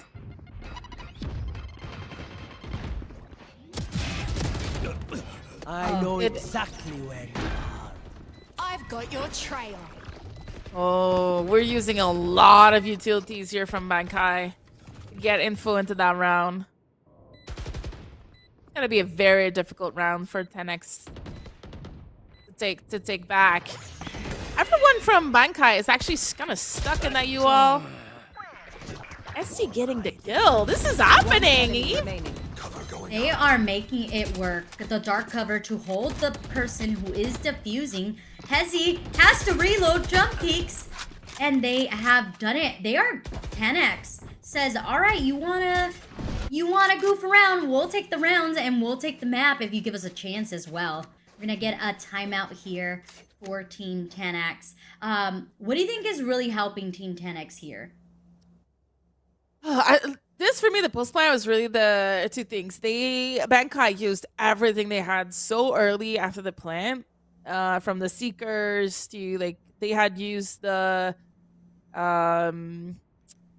Brim's ultimate really early. You know, everything was used so early that they didn't have that much left in the post plan. And also think their positioning, everybody knew all was a bit rough. They couldn't do any crossfire, they couldn't trade properly.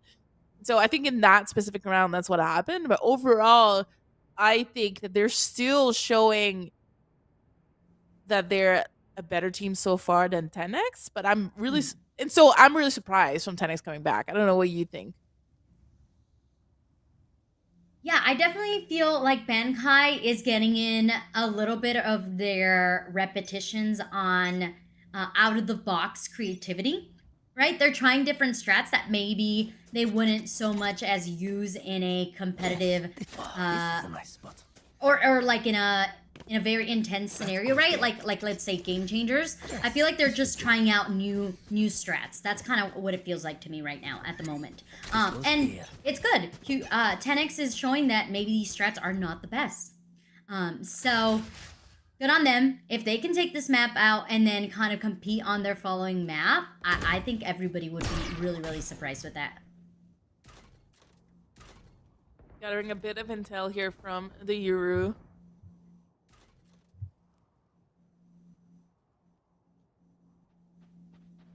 I mean, they did see a lot of people pretty deep, but I don't know if they're gonna expect 4 players to be right there. They do have at least hookah control, which I think is huge here.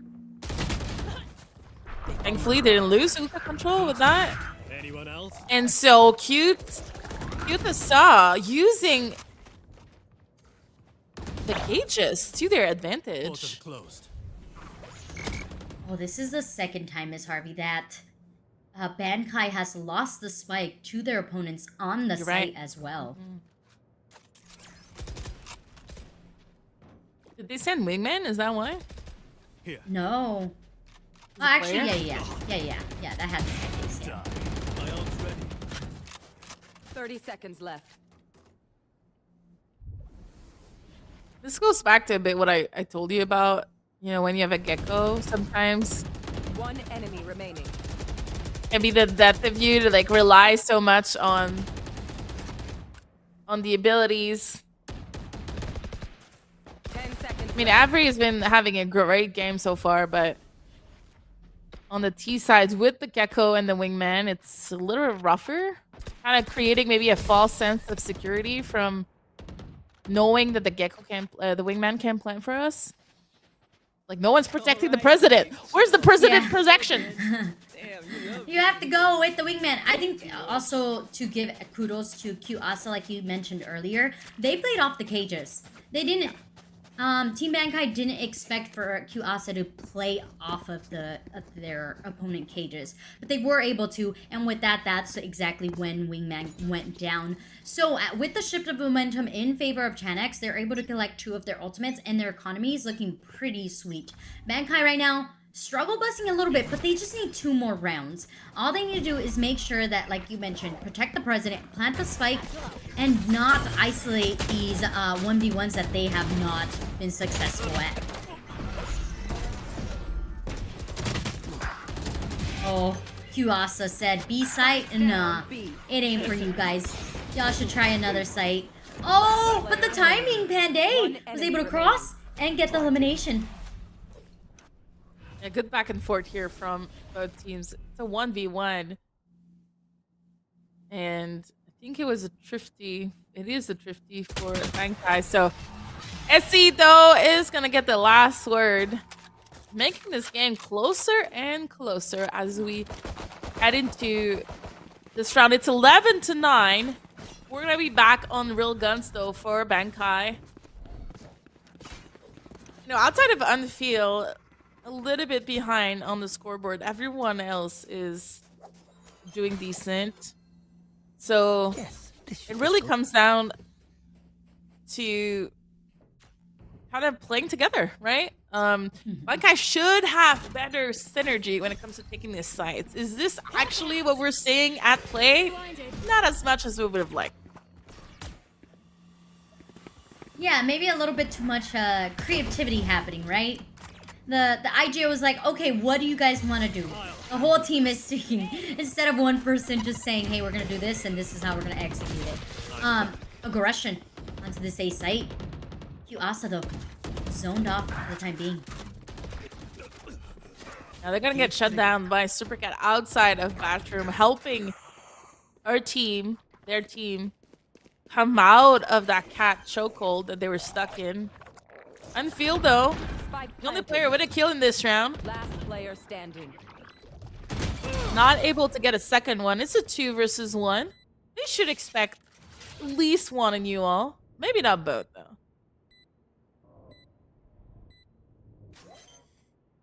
Oh yeah! Monster on the loose! The bait! That was a complete bait. Shinyan said, okay, I think I could isolate this 1v1, not expecting there to be one more player there in the corner. And finally, Bankai's ready to... It seems like they found their bearings once again. They're like, okay, we know what we want to do. No more trying out new strats. Let's just execute where we feel confident to execute. This A-site hold for me... I feel like just in general, 10X really needs to rely on retaking site together because of how aggressive Bankai could be taking on site. Instead, it's going to be a flash for flash over onto Showers. Good bait from the Yuru, but it's not panning out with any kill. Oh, Unfield is stuck here. This might be it for 10X. As Bankai has 3 players in shower rushing into the site. Lots of utilities is being thrown. We know that one player is heaven. We know that one is going to be a cat though. I'm not sure we do. This is still winnable actually for 10X. Spike planted. I'm going to get planted. We're going to gather that information. Someone went into shower. One enemy. Eon in a 1 versus 1, and Carrie is gonna get the 3rd kill of that round, making it, if I'm not mistaken, 13-9 in this round. The comeback almost happened, Eve. I was hoping for it. I really was. I was like, let's go 10x. You can come back into this and take momentum and take the map. Unfortunately, that was not the case. Kudos to Team Bankai, like you mentioned, lots of synergy. Aim on point. They got to warm up. I mean, some of these clips are just insane. Panini starting off with the, I believe it was a 3K here to start off the first round, really solidified the momentum that continued on to Spyro. I think that 10x also showed a really good deal of adaptation. They were able to adapt to some of the things that Bankai were doing. Unfortunately, I think it also has to do with the inexperience that they bring to the table. They still have a lot to grow on, and it's not over. They still have the next map, so I'm excited to see like if we're gonna change team composition and what new plays we're gonna bring to the table. I have it on my piece of paper, 8-1, right? We were at 8-1, and we almost made the tie comeback. So we have to kind of shout out 10x here for making that happen. It's not a easy affair, especially versus a team who has that much experience and that much firepower as Bankai. And so I want to say kind of props to the team. Like, the team that I thought was going to win won, even though it was a little bit tougher than expected. But 10x here, like, really showing that it doesn't matter what the score line is. It doesn't matter if you lose pistol on the second half. Like, we almost made it work. It was just a little bit, sometimes even like a roll of the dice not going our way. And if we had won one of these 2 rounds, who knows what would have happened. So this is it for our first map of the last broadcast of the day. We have potentially 2 more maps in store, depending on how the next one goes. So if you're joining us for this final match of the day, stay tuned, because we have at least 1 more map. And all of this is to kick off not only the Supergirl Gamer Pro year event, like the next 6 months of competition, but also the Logi Play Days. Right here, you see it right underneath me, for a full week of really amazing specials, 10% of everything on the Logitech store, over $250,000 in prizes on the Logitech Twitter account and just everywhere where they're present. So go check it out. Maybe go check it out while we're in the break, because we'll be right back for map number 2 of 10x versus Bankai.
Welcome back to the Supergirl Gamer Pro event. I'm with Eve.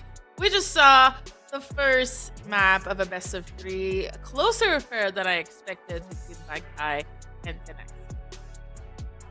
Yeah, there was so much good gameplay, but also there was a lot of comebacks that happened for Team 10X. I was like, oh wow, like this could actually be a whole comeback. Like you were saying before our break, 8-1. That's insane. That's a really huge comeback. And there you go. You can see it. We're not lying. It's written there. And they lost the first pistol round, so it technically was pistols. very exactly. So it's about sheer willpower, and that's really what's gonna be the next dictating factor of whether we go and visit Abyss or not.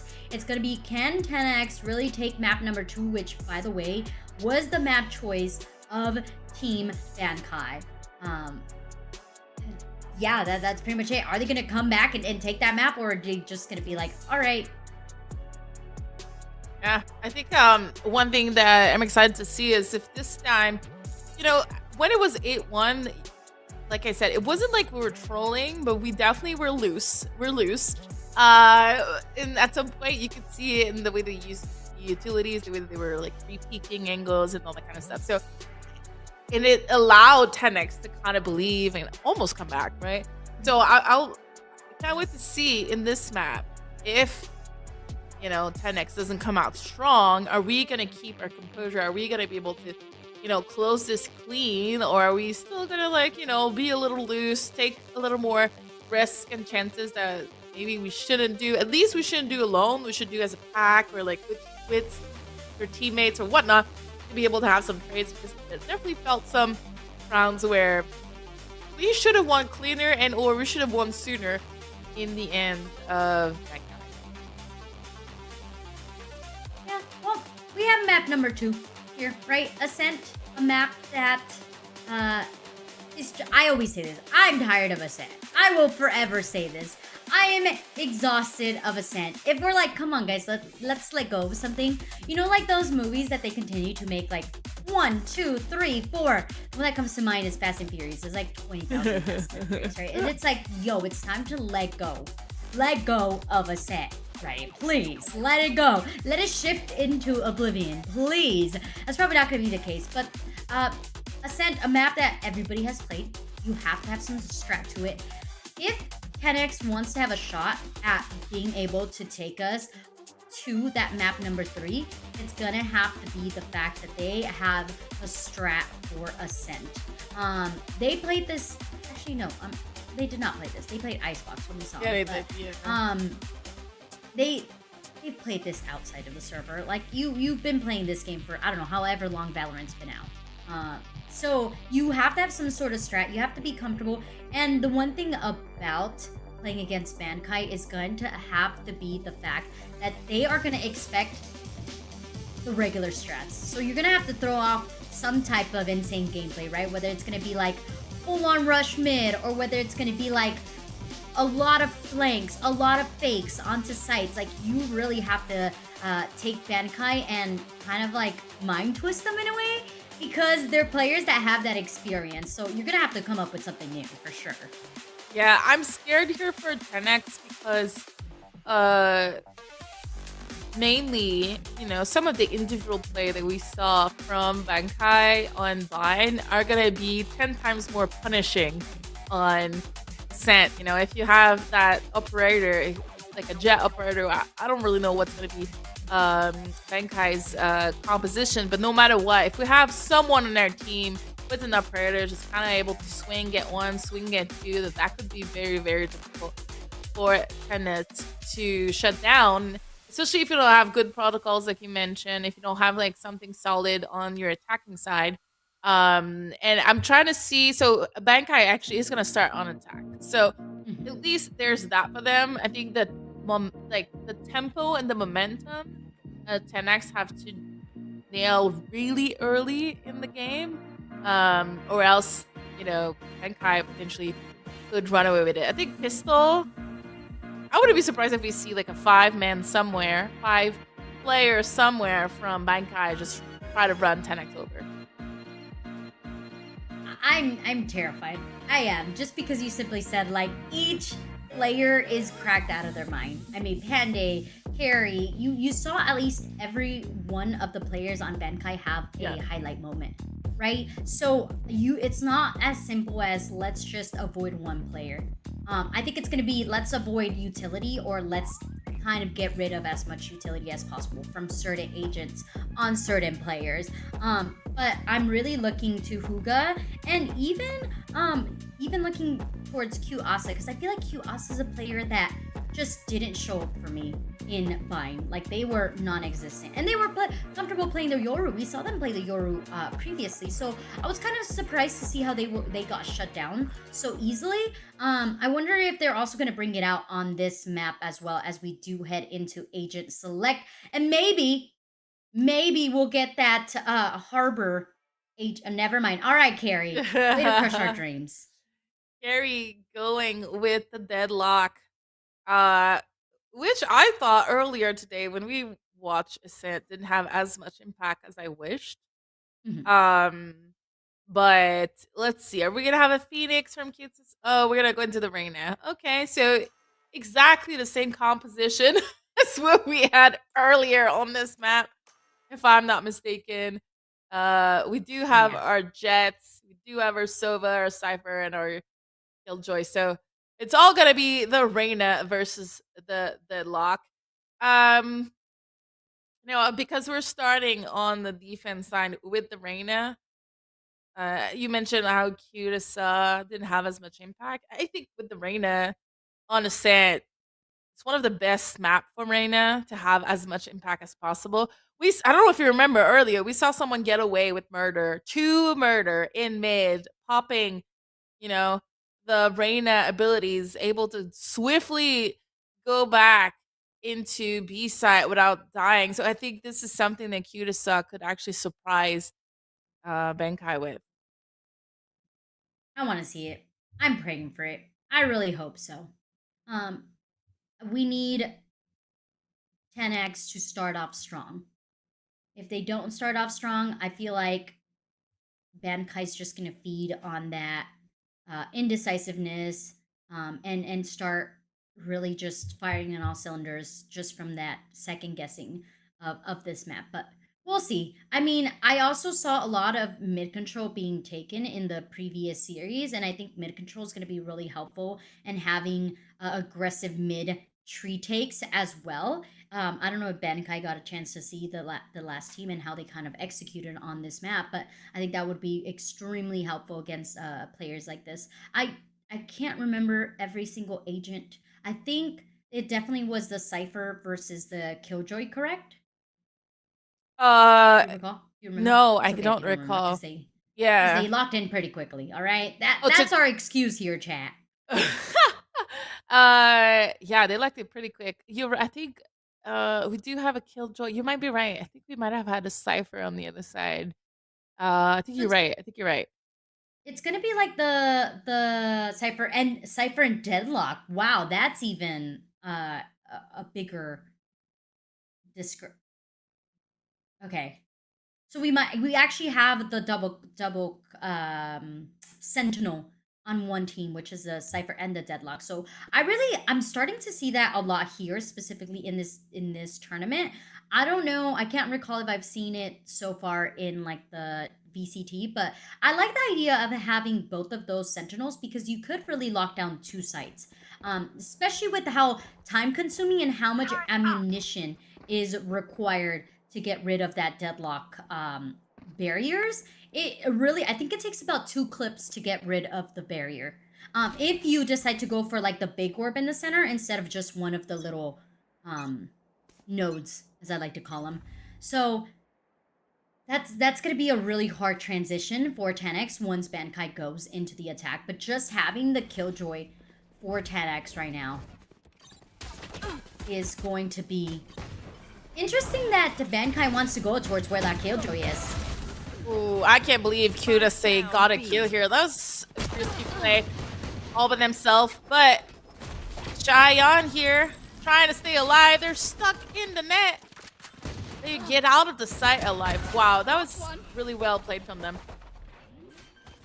We'll have a Panini plant really soon, and not the greatest post plant. That's what Carrie is gonna try to get more like reading room here, and they're gonna get 2. That plant was a fake. Now we can actually plant for real. Literally have a good crossfire. Carrie is kind of stuck there. Revealing area. Beanie is gonna meet with them, and Unfeel is gonna have a rough time in that 2 versus 1. Oh, that's a beautiful finish here with the flowers and everything. Oh, I hate to say this. I really do. And I feel really bad. But it was just on Shinyan not having the correct crosshair placement. They had the jump on Carrie. Like, when Carrie was about to walk into Alley, just hopping from the brown box into Alley, Shinyan had that elimination in the bag. Had their crosshair placement been on point. And unfortunately, after that, everything started falling down for Team 10X. So just one little mistake has really cost them that round.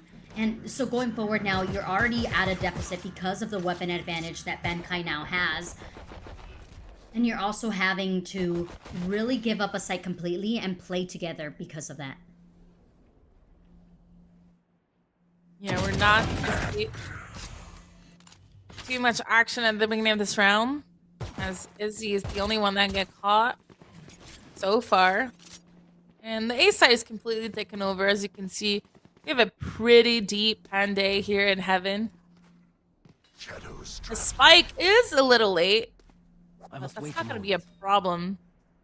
So we're holding that side pretty easily at the moment. Spike is going to get in. We're placing some traps. A double one. A double wire. Double trap there? What? It double wire. Might as well, because you don't know what to do. So you're gonna do that. And oh, that could have been very scary. Last player standing. Avery with the spam here through the bottom of that wooden plank is gonna get 2. Actually, it's a pretty dominating post plant from them. And yeah, but Bankai gathered information pretty early and then was able to just close this round without any issue. This is kind of how the other map started. Okay, I want to counter that. I will say the first round, only because the first round was very close, right? Okay. There was like that slight hope that they could have taken that round. So I do want to be like, okay, 10X almost had that first round, so there was that hope. And now they have the weaponry in their hands, so they just need to make sure they hold on to the site, and that's exactly what Unfeel is trying to do, trying to assist their teammate. Supercat took a lot of damage from the mollies. And, okay, alright, we're testing out the waters here. But so far, number advantage in the hands of 10X. And a massive deadlock flank here. I think Jet was trying Kill confirmed. to hold on for it. The timing was just a little rough. SC though will be able to trade. We need the spike here. We don't have it. So beautiful cage here from Pende. Again, a little bit of a tripwire here. We're gonna fake a plant. We're just gonna hold. But I mean, 10X, if they stick together, hopefully it's their round to win, right? It must be. Spike planted. Ultimate is ready. Oh. No. Oh. They got pinged, yes? The camera. Alright, clean retake here. Played together. Overwhelmed Panday. This is actually a really beautiful round overall. I mean, Xiang, what a hold. Getting 2 kills there in these stairs while you're getting crushed by 4 players. I think Deadlock was on the flank. I think it was pretty big. You know, you get 1. I think you lose this round. You get 0, obviously. The round's probably over. So getting 2 and then dying. Whew. Kind of impressive. The hope is there. I hear it in your voice, Miss Harvey. They're doing things here. You know, they could potentially continue to do things set forth, but this is the 3rd time that we're seeing Bankai want to go for this B site. I don't know what this B site has, but it is calling them over.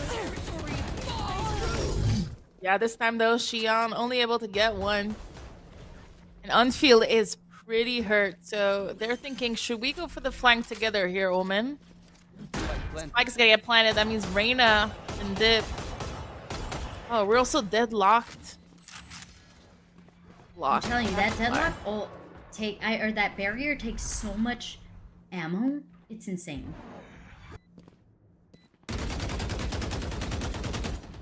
Yeah, that barrier is so annoying. Holy shit. Oh, my bad. It's okay. I swore. But, my bad. Nonetheless, this was a really great sandwich happening here from 10X. They're about to secure another round in the books here. Interesting plant here. They did have time. First time of me ever seeing that plant. I'm yeah, they clenched. have enough time. Oh, 0.45. Could have been closer. But really good their job by 10X, like I was saying, because not only are they causing a distraction from trying to break the barrier, but also we see Hesi and, like you said, Unfeel create this buddy system on the flank to then aggress onto the B main player. The power of friendship really coming through. 10X really understanding that although yes, they need to defuse the spike, that Bankai plays it very spread out. So that could be something that they could continue to capitalize on to make sure that the rounds are going more in their favor.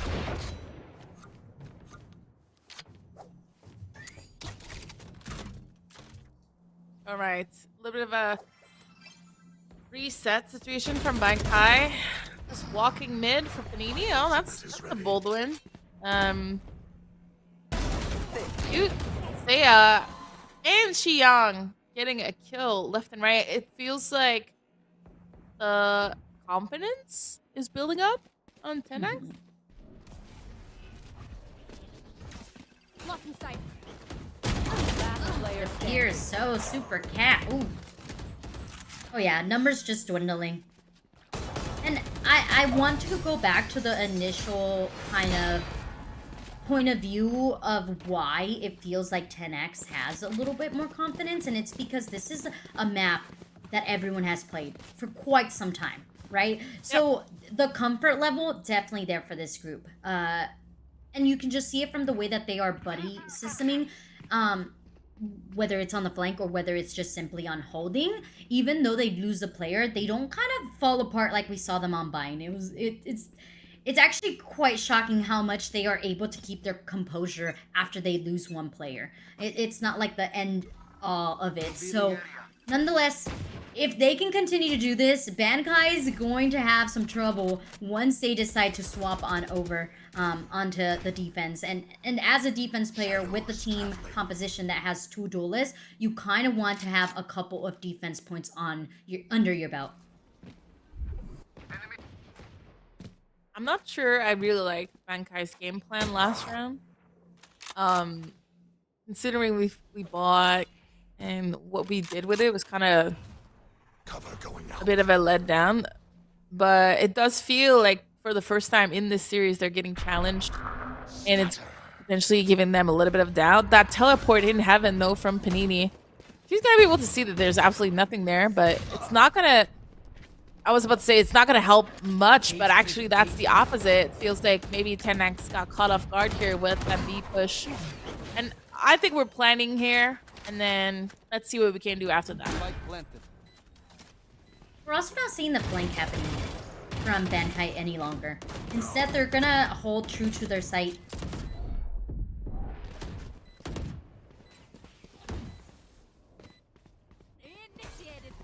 Here he has a good position. enemy remaining. Boy.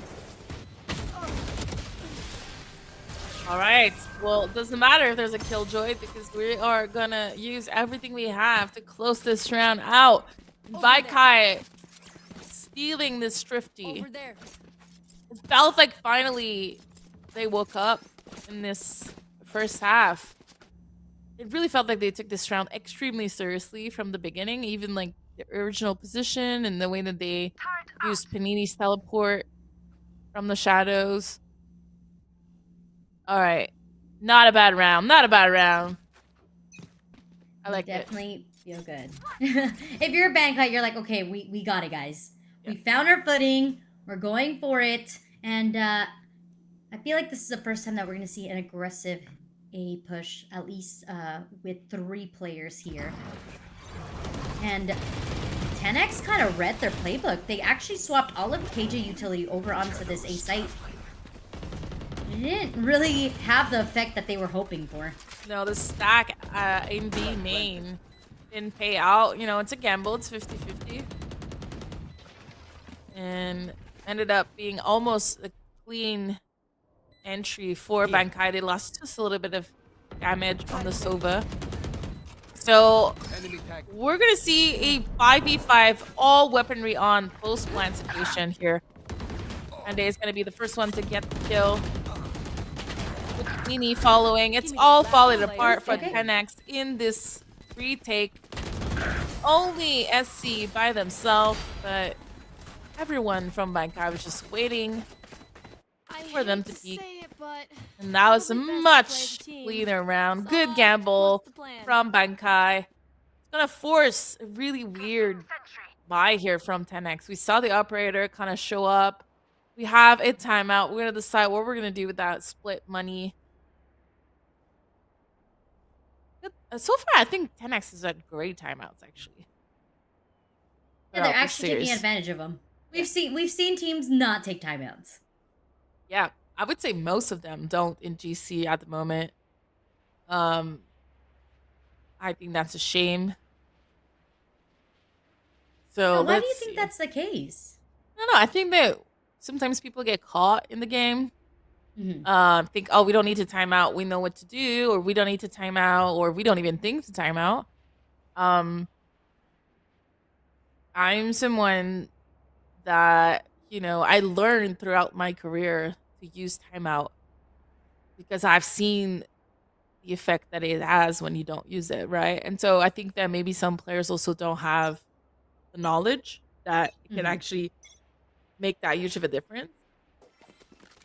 Kind of a thing, like on paper it's easy to know, but in action, like using the timeout at the right time can be harder than it look. But I know for sure when I cast events and people are not using their timeout, that's all I talk about. Yeah, you're like, you need to time out, especially if, let's be real, your team's getting like just obliterated. It's like there could be something you're talking about that you can't talk about in between a buy round and the start of a round. But anyways, we're gonna go for it. Bankai now getting on. Hanax takes their time out, and Bankai just W keys their way onto this A site. This round is setting themselves up for a thrifty, but as I say that, kills are getting changed towards that cat A entrance. Do have to spike. It's stuck here next to the door. It's gonna get shut down though. And it's gonna get broken up very easily with that shoddy. Oh. I wish Hunters had a little bit more Spike down A. out of it. But everyone is showing up on 10x. Panini is going to get spotted. She has a spike. Is she going to have to commit to A? Cover going out. 30 I seconds think left. she has to. Oh my, okay. MVP of that round has to be Hesi. Yep. Being able to get the initial eliminations at the entry point, and then also just being able to gather the information for their squad, right? This is how many there are. This is where the spike is. That allowed for Unfield to throw into the mix the Hunter's Fury. I did get a little bit scared when Shinyan went down, leaving it to a 2v2, but because we already had one player already low from Team Bankai, it did allow for just it to be over, period. So 10x is having a little bit more communication. And they were able to capitalize off that thrifty, because we also talked about, like, okay, they went into a break, they talked about what they wanted to do. And they seem to be really reading what Bankai wants to do here. I mean, we see the rotation of the KJ now over onto this B site. A great entry frag here from Super Cat. They're gonna be able to get a gun on top of it. My territory. The rest of the team is I know bit exactly behind. where you are. but it's just because they're kind of stuck in that B main. Spike is gonna get planted, and this round is history in my book. Sensor destroyed. If you want to take a win here for 10x, you're gonna have to take the victory of the fact that we did see that deadlock ultimate come out. But nonetheless, Carrie manages to get one more point to add to that ult. But that ultimate, essentially, a little bit of a waste. Yeah, or a great ultimate because they won the round, you know, depending how you see it. True. Yeah, that was a quick one, especially after such a good thrifty from 10x. Bankai just says, hey, that fruity was a fluke. Remember who we think is the better team, right? And that's Bankai. I'm talking as if I'm Bankai, right? All right. A much slower round here coming in. We do have maybe another thrifty here from 10x. I didn't see if they were able to buy, to be honest. But Bankai kind of giving up mid. We have a deadlock towards A. The rest, though, is just holding outside B, waiting for a potential push.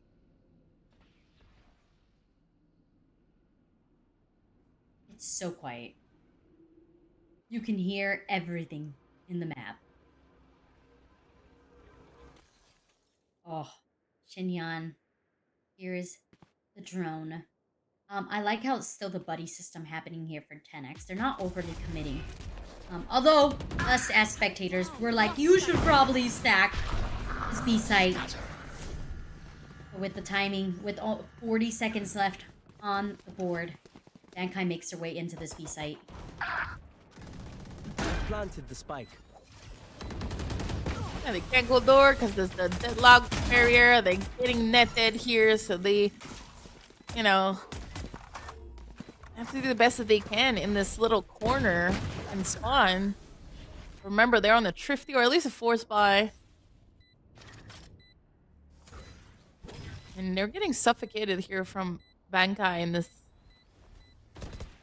Last player standing. plant. One enemy remaining. Do have a 1v1. I do think that Hesi might not be expecting that player to be in the site.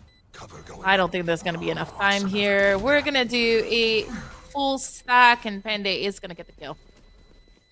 Oh my goodness. That was such mind games. Right, you have no idea where Panday is. I wonder why we strongly believe that Panday was offsite instead of onsite. Not sure either. Maybe there was a comm. We're unsure, but that happens. And like you mentioned, great play there, Bankai. I want to give extreme kudos there to Supercat. Although at the bottom of the board, they've been doing their job. I think we have this misconception as Valorant players that our duelists should always be at the top. No, if your duelist is creating that space and you're able to capitalize it, then they are doing their job. And I think Supercat's doing phenomenal at just traveling through the Killjoy utility and creating that space for the rest of Bankai to get onto the site and get eliminations. But the change of momentum now, punishing Carry for just holding an off angle. As Huga says, yo, they're not going to come here. They're making their way into this B site. Oh, unfortunately for Unfield, it felt like a suicide. I don't think they expected their Reyna to just dipped after getting the first kill. It was probably the right play, but still is gonna be a very hard round from Bankai to come back from. The entry frags all going in favor of next, but we have the spike, so we are gonna rush towards mid. So can we secure that spawn? And we do. Supercat is gonna fall. It's now 6-5, almost a tie game. We lose it anyway. Did not expect that coming into this half, but I have to agree with you regarding Supercat. I was actually thinking about that too. I think they are creating the space. I think potentially, you know, there is potentially like a little bit of a difficulties for their team to follow through with Supercat when they go somewhere. So potentially Supercat could stay alive a little bit longer if their team was joining them a little bit quicker. But it is what it is. Spike down A. Oh gosh. Huga said, let me just turn on my monitor real quick. Yep. 4K, no problem. Can I get an ace? Oh, Panday's long gone. Panday made a different destination, a different trip. The rest of the squad feels like, sorry dude, I can't give you ace, but I could get us the round to put us at a 6-6. And I'm happy. I'm happy that this ends as a 6-6. I think from the spectator point of view, it shows that 10X has the potential to be at the level of Bankai. They have been shutting down a lot of the aggression that we have seen from Bankai on the attack when they were just trying to force their way onto the B site. At first, it became very chaotic. I think we can both agree that a lot of utility was expended very early in the rounds, but it was when the dust settled that we saw that 10X was able to be the one with the upper hand with the player advantage. A lot of times there was moments where I thought 10X was going to take the 1v1s, but they secured it with making sure that the buddy system was strong for them. So now, as they go into attack, I'm gonna really look at their duelist and be like, you have to create the impact, just like Supercat was making for Bankai. And the pistols has all gone into Bankai's favor, if I'm not mistaken, so far in this series. Just the deadlock, though, barrier, important to break. Now it's gonna give a little bit of a doubt onto Bankai. Did anyone sneak in? The answer is yes, they did sneak in, so. We're going back towards Cat, though. Feels like We're not going to commit in there. We're still getting ready to potentially do a little bit of a fake. Jingyai trying to get some information. That walk cat. I don't know if Gary's expecting. Oh, Down A. he is. With the help of Panini. Player standing. This is going to be the 4th pistol round in the hands of 30 Bankai. seconds left. Teamwork at its finest. You talked about Carrie, but I am looking over at Panini with the blind saying, hey, can you just blind him for me? Because, like, this could be hard for me, right? And it was just with that assist that Panini's like, yeah, I got you, no worries. I'll help you out here. And Carrie just with the beautiful shots as well. A lot of noise was being made over onto the B by, I believe, was Shinya, just to try to be like, hey, there's some people here.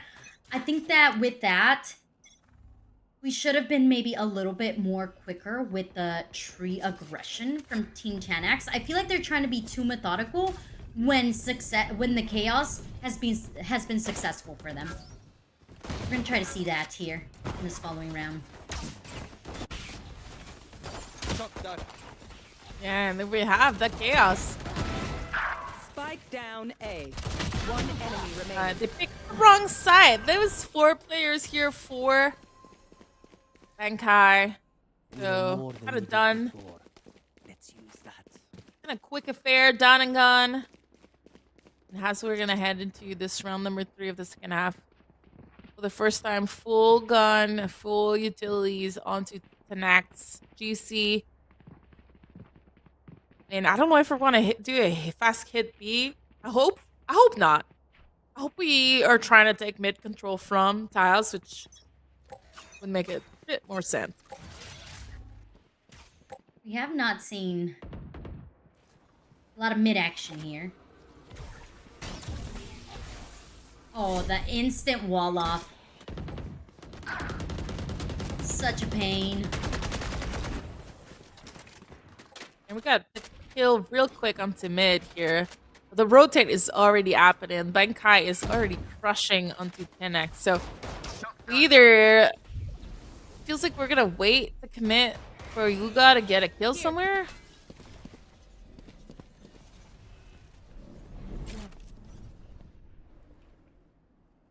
That's a blind already being used by Bankai. Yeah, we are a little bit slow at taking this, and it might be what's gonna kill us. We don't want to run into a stack, but we don't want to do nothing either. It feels like we're not doing anything. Asa, surprises. good on one. 30 seconds left. Last player standing. Okay. Spike down B. Oh, and you called it there, Miss Harvey. It was just the indecisiveness, the sense of, okay, there could be danger here. I don't really want to risk it. A lot of Valorant is you have to create your own fortune. You have to create your own plays. And if you're not, you're falling into the play style of your opponent. And I mean, with a player like Carrie, who's been hitting their shots nonetheless, it's hard to go up against it as well. So Team 10X, they definitely need to be learning when to get aggressive and when to rotate out, if that. Nonetheless, you need to make a choice. What's it going to be? And right now, the choice is going to have to be hit the site together with the low weaponry that they have.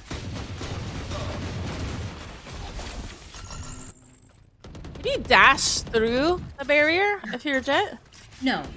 Okay, so yeah, it's pretty much neutralizing anything outside the WoW. Yeah, I mean, this barrier just Take flight. you can't get caught off guard. As soon as you hear any noise, bam, it's down, and then there's nothing you can do. You have to kill it, and it's gonna take so much time.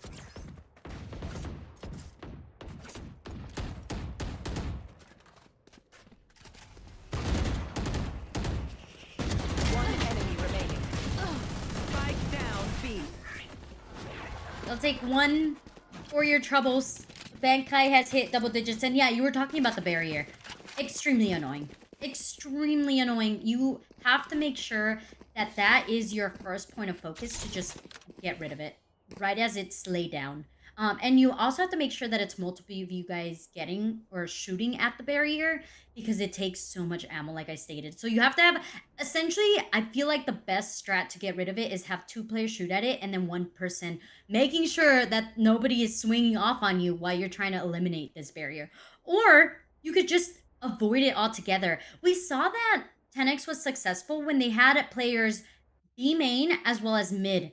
And I don't know why we're not kind of sticking to that strategy. Maybe they find, I mean, number one, they were in econ there, but as they go further into these rounds and the gaps getting bigger, you have to start looking at what's working. And what's working is making sure that you get that mid control.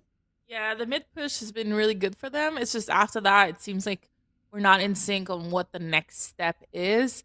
Allowing Bankai to be on the full rotate stack B without really contesting anything. So hopefully we get another mid take from Tile. I think that actually 10X is really good at it. They get that kill mid. Yeah, hopefully that's the play. I do see our Jet hesitating. Super Cat might be going for a catwalk kick with the Jet. That could be dangerous for 10X.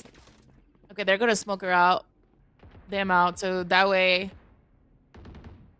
both teams don't know they don't know. No escape. Ooh, carries super deep deadlock this time.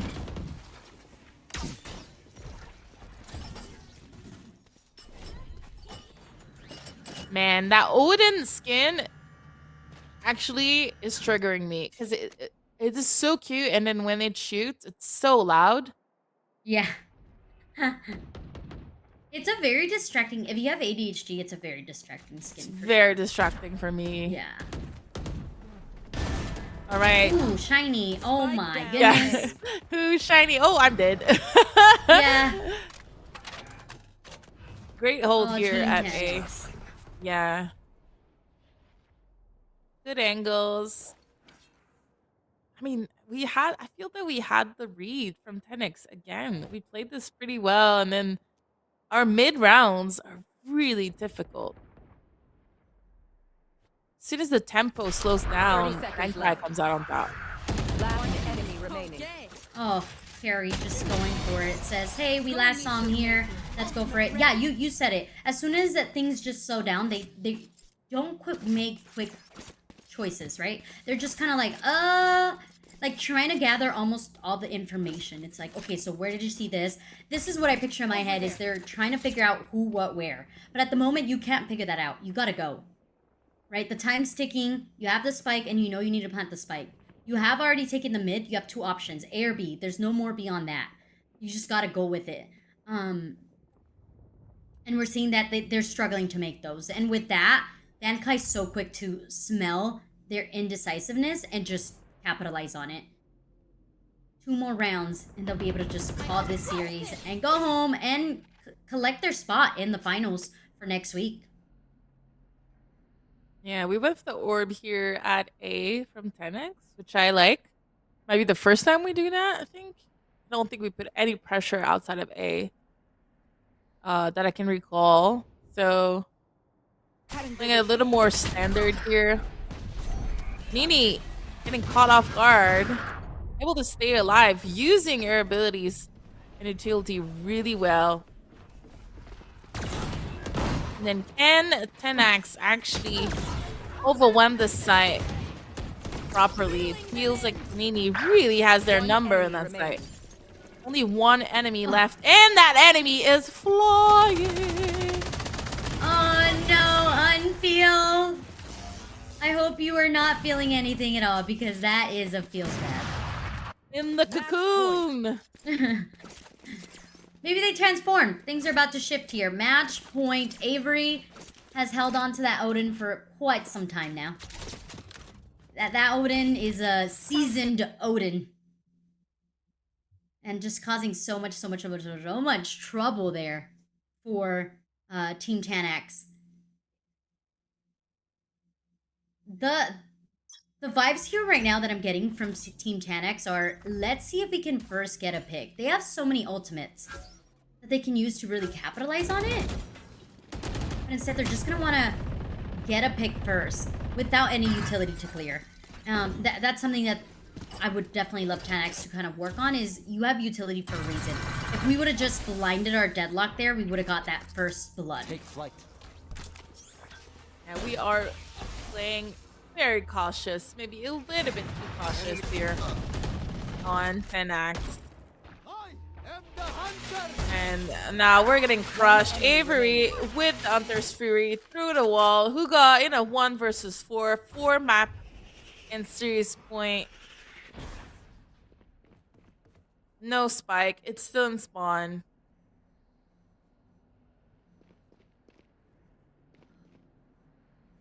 Feels like Harry knows.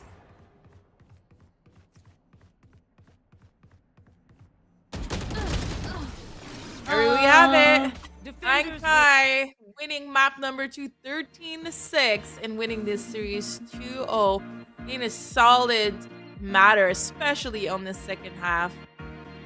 Unfortunately, that does mean we have to say goodbye to 10x. We saw a lot of their people in the chat, a lot of people rooting for 10x, but unfortunately, they will have to go home and get ready for the next event, maybe a GC event and whatnot, because we're gonna see Bankai in the grand finals next week in the top 4 of the teams who qualified this weekend.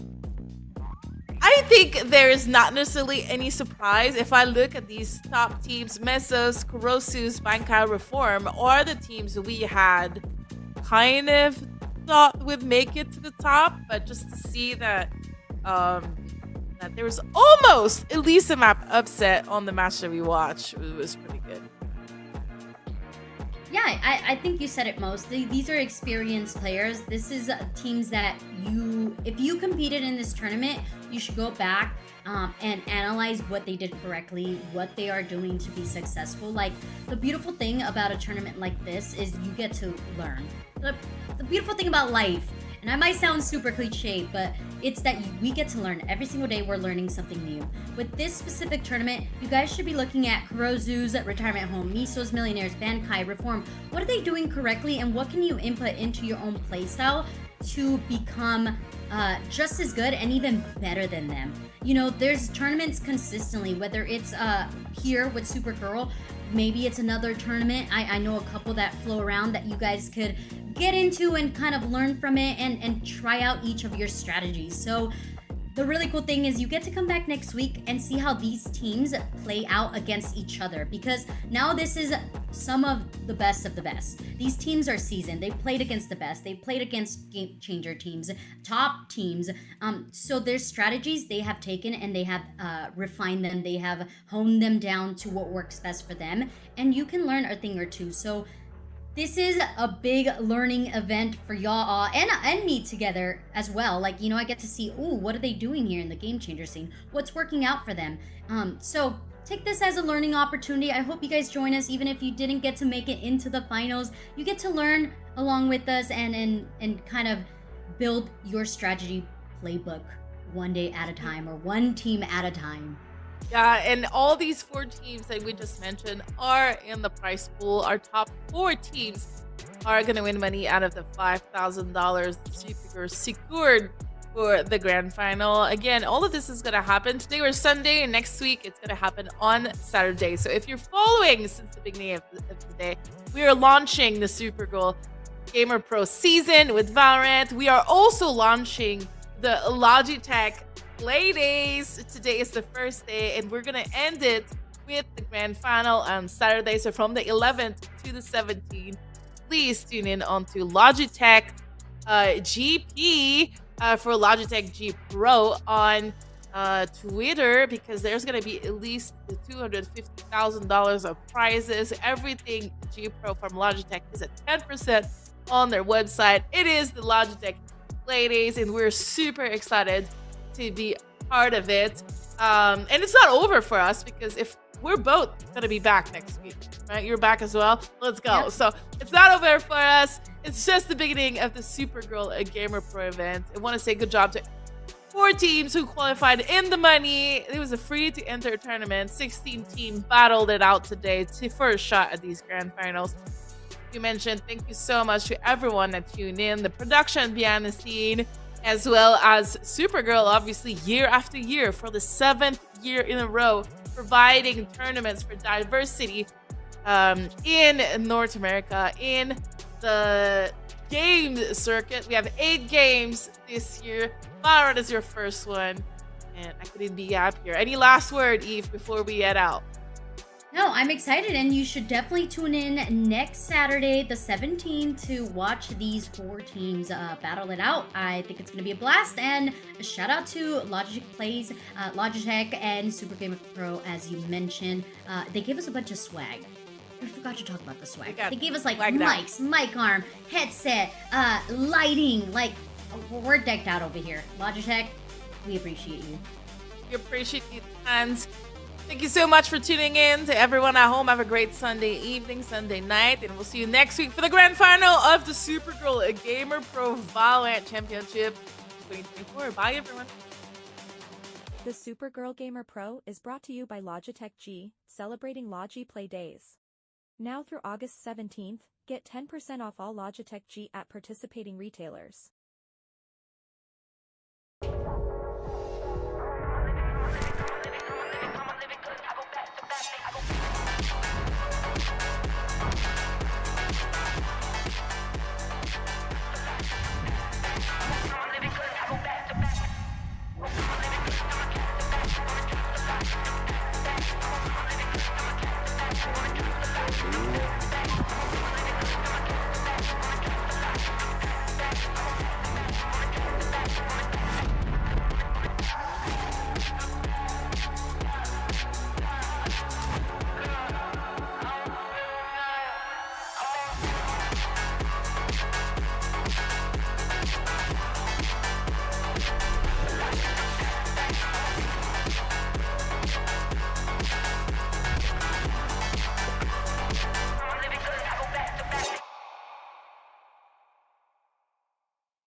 Last player standing.